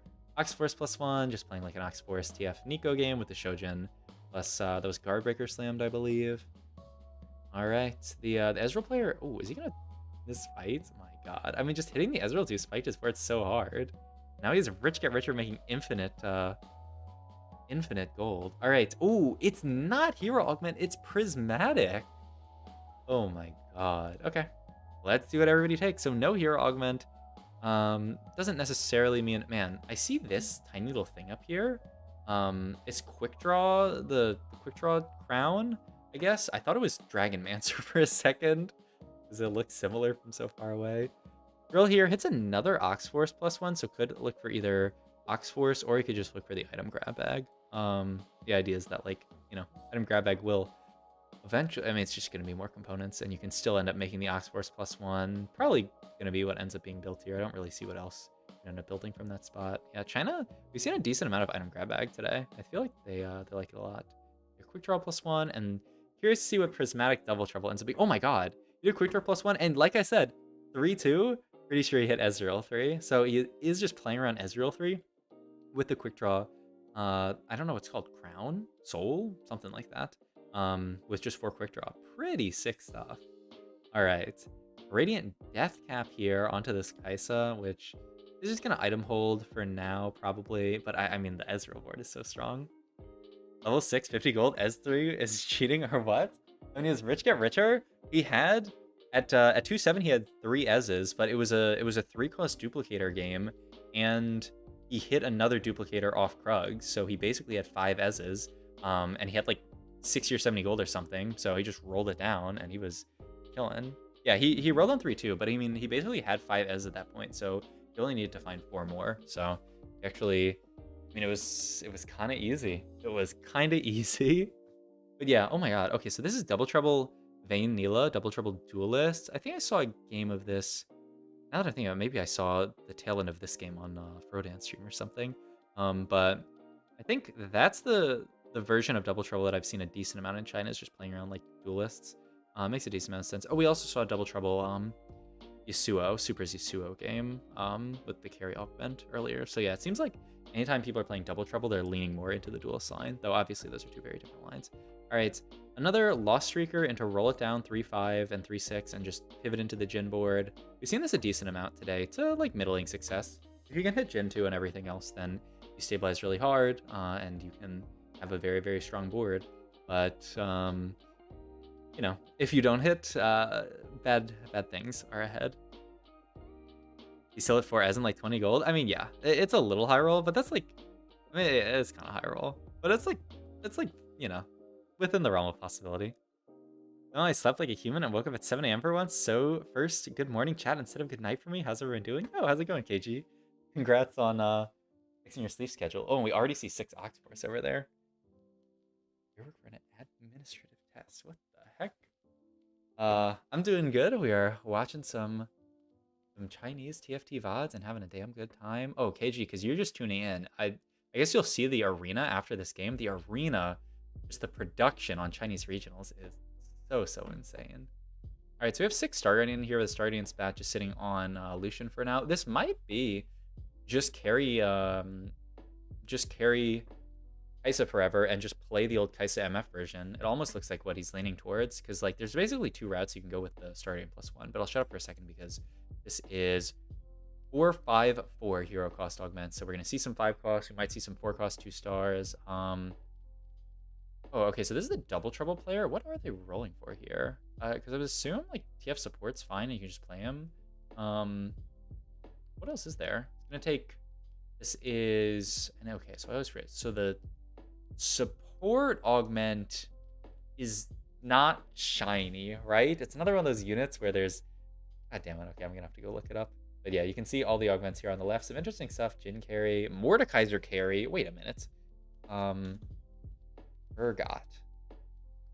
Support augment is not shiny, right? Yeah, shiny is the carry. Okay. All good. So yeah, that's the one that is just going to give extra AD, which makes sense, right? You have, well, it gives extra attack speed, yeah. So, it actually seems like kind of terrible. I think about it. And like Duelist, you already have so much attack speed. Giving extra, it's 50% attack speed, but like, you really need it? I don't know. I guess we'll see. We'll see how that Double Trouble board does. I mean, they are getting the stats from the Double Trouble, so we'll see. Leona Augment, always welcome when you're playing that Jin comp, just to get you to potential 5 Renegades earlier.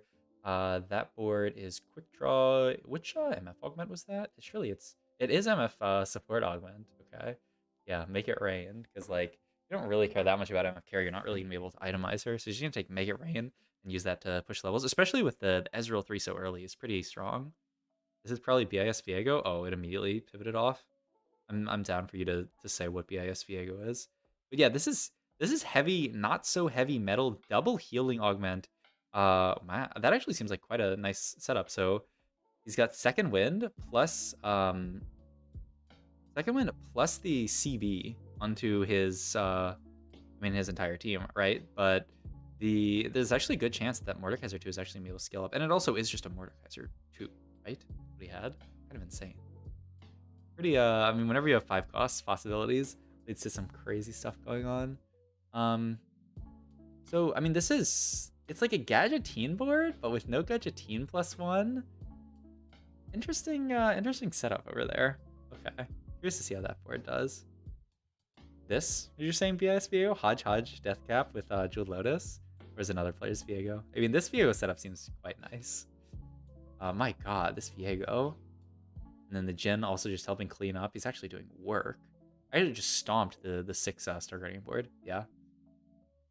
Hodge decap is BIS for sure. Yeah, makes sense. Yeah, I think the stats actually agree with that, which, you know, sometimes people say, oh, this thing's super BIS, and then like the stats say something completely different. But like, I think if you look at the stats, Hodge does very well. Decap probably does very well. Double Hodge, maybe BIS. Yo, what's up, David? How's it going? All right. So what's the deal with this board? He doesn't have Poppy, right? So he doesn't. Oh, no. Now he does have Poppy. Okay, so he managed to have Poppy. He's playing 5 Gadgeteen with the no +1 with just the Nunu augment, so that he got to it earlier. Also, a Riven 3 on that Ezreal board. It says Ezreal 3 Riven 3. Pretty sick board. This board still very far off Kaisa 3, though he does have the Rel 3. And this is. I would have to imagine it's support augment for the Syndra, but we saw a Syndra carry augment earlier today. Yeah. Okay, just rolling, but like 5 Kaisas a little bit broke, and like you need so much gold to make this Syndra augment work. It's not like you can sell your bench and then roll for Kaisa 3. It's kind of difficult for sure. So we'll see what ends up happening there. Okay, but to me it looks like kind of a scuffed spot. The nice thing is +1 Stardian MF, but I do think it might. Oh my god, yeah, he is just out. He is just 8th. Or rest in peace, rest in peace. All right, over onto, oh my god, and so the Mordekaiser player has managed to get 3 items on Mordekaiser with not so heavy metal. Oh, I'm so down to see that Mordekaiser pop up. Deathcap GS Warmogs seems pretty sick. Okay, and we also got Jana Carey here with category 5. Not Is there a single 2-star unit in there? Okay, yeah, they have Viego too at least, and like Annie too and Fiora too. Okay, and they have this Nico too that's like frontline with the Oxforce spat, which is fun. But still, Janna 1, TF 1, and Cinder 1 feels pretty bad, and they're dead. Oh my god, 3 people dead already. I mean, it's such a strong lobby. I mean, 5-4 pretty reasonable. Another Oxforce spat. I don't know which board that's going on to, but if it was the 6 Oxforce board, we might see 7 Oxforce. We'll see. Cinderaga is so bad from behind. Yeah, I mean, it feels really bad, especially in a spot like that where like you really want to be able to just like roll for Kai'Sa 3, but you just literally can't. Like you don't have the econ to be able to roll for Kai'Sa 3, and maintain a bench. So like either you sell your whole bench and hit Kai'Sa 3, and then you're playing down a hero augment, or you hold your whole bench and then have AP, but you're never hitting Kai'Sa 3. So yeah, I mean, you have to be able to like be stable on Kai'Sa 2, which like this is clearly not a lobby where that's possible. I mean, even this patch, it's just definitely kind of rough. We did see the Double Trouble board was doing pretty well. Maybe just the insane amount of attack speed with all the stats from Double Trouble is fine. A couple of Jhin boards over here, pretty standard. Just I think they're both the 5 Renegade version. But yeah, well, actually they're 9 HP. Okay, this is kind of scary.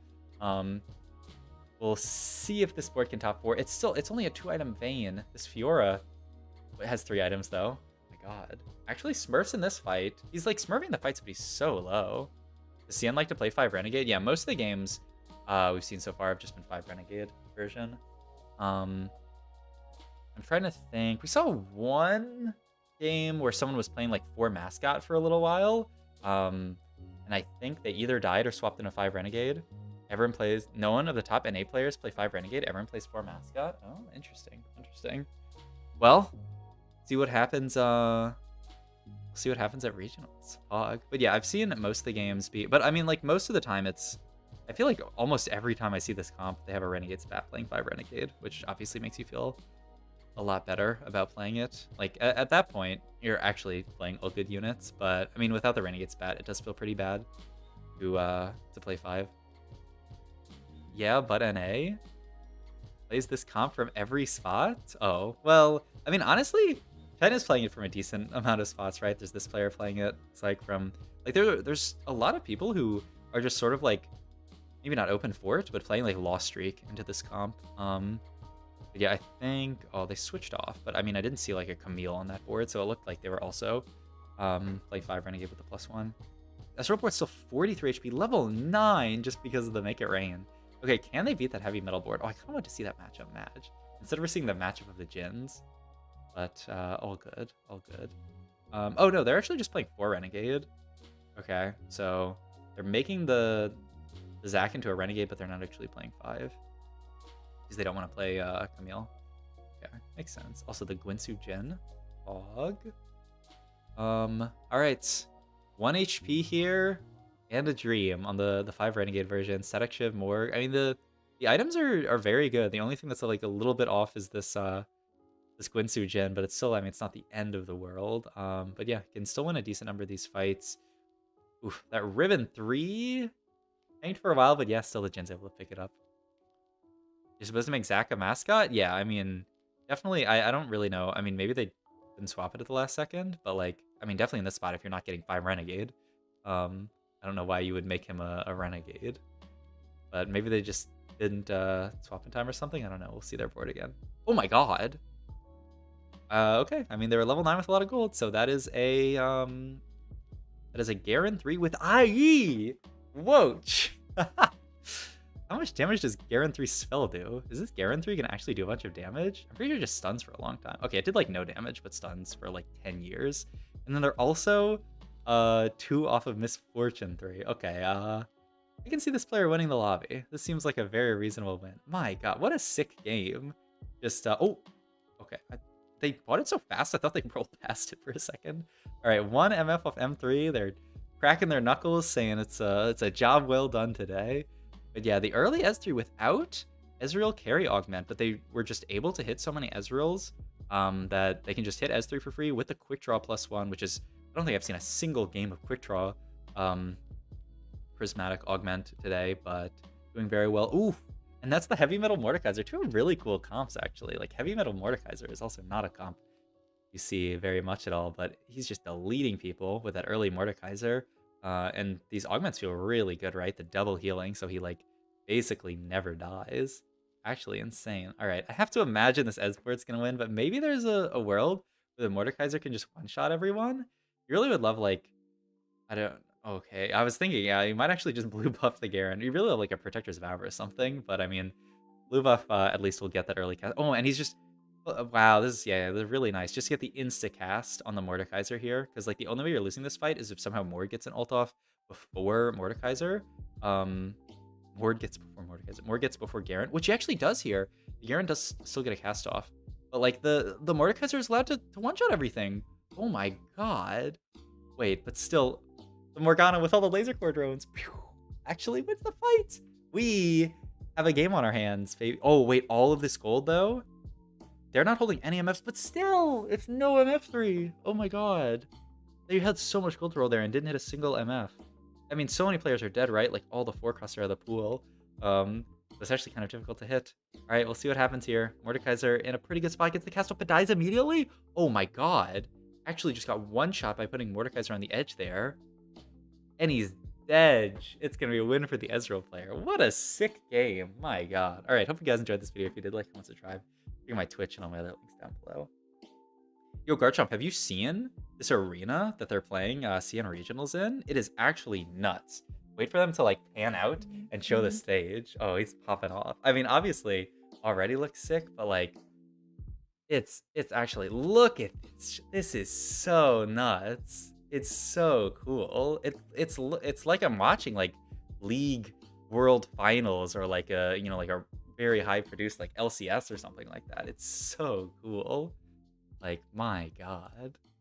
I someday. NA set 20.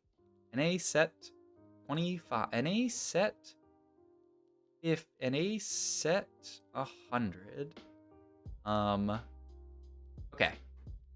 We watched 10 games. It was fun. A lot of really cool comps, a lot of interesting stuff. A lot of TFT. Very, very fun. I am gonna hop off now. Tomorrow we are going to VOD review NA Regionals probably. After Regionals, I'm not gonna be able to watch it live probably, but go root for Garchomp and whoever else you want to root for. But I mean, Garchomp's in my chat, so I have to say that. And also, I was gonna root for Garchomp anyway. We're probably gonna live view the Pals Palace Chalice tournament, like I talked about. And maybe watch Chinese Last Chance qualifier for this tournament as well. The Last Chance qualifier for specifically this tournament. But yeah, thanks for to watch the stream today. If you enjoyed it and you haven't hit the follow button yet, I would greatly appreciate it. If you haven't subbed on YouTube, appreciate that as well. And if you're interested in coaching or you just want to hang out with other people in my community, go check out my Discord. That's about it. I will see you guys all tomorrow for some more TFT, and then maybe intermittently during the weekend. Maybe Saturday night. We'll see if I can. Probably not Sunday night. But yeah, should be some fun TFT. Regionals, rest of this tourney. It's just, it is the season for insane TFT. So yeah, thanks everyone for watching, and I'll catch you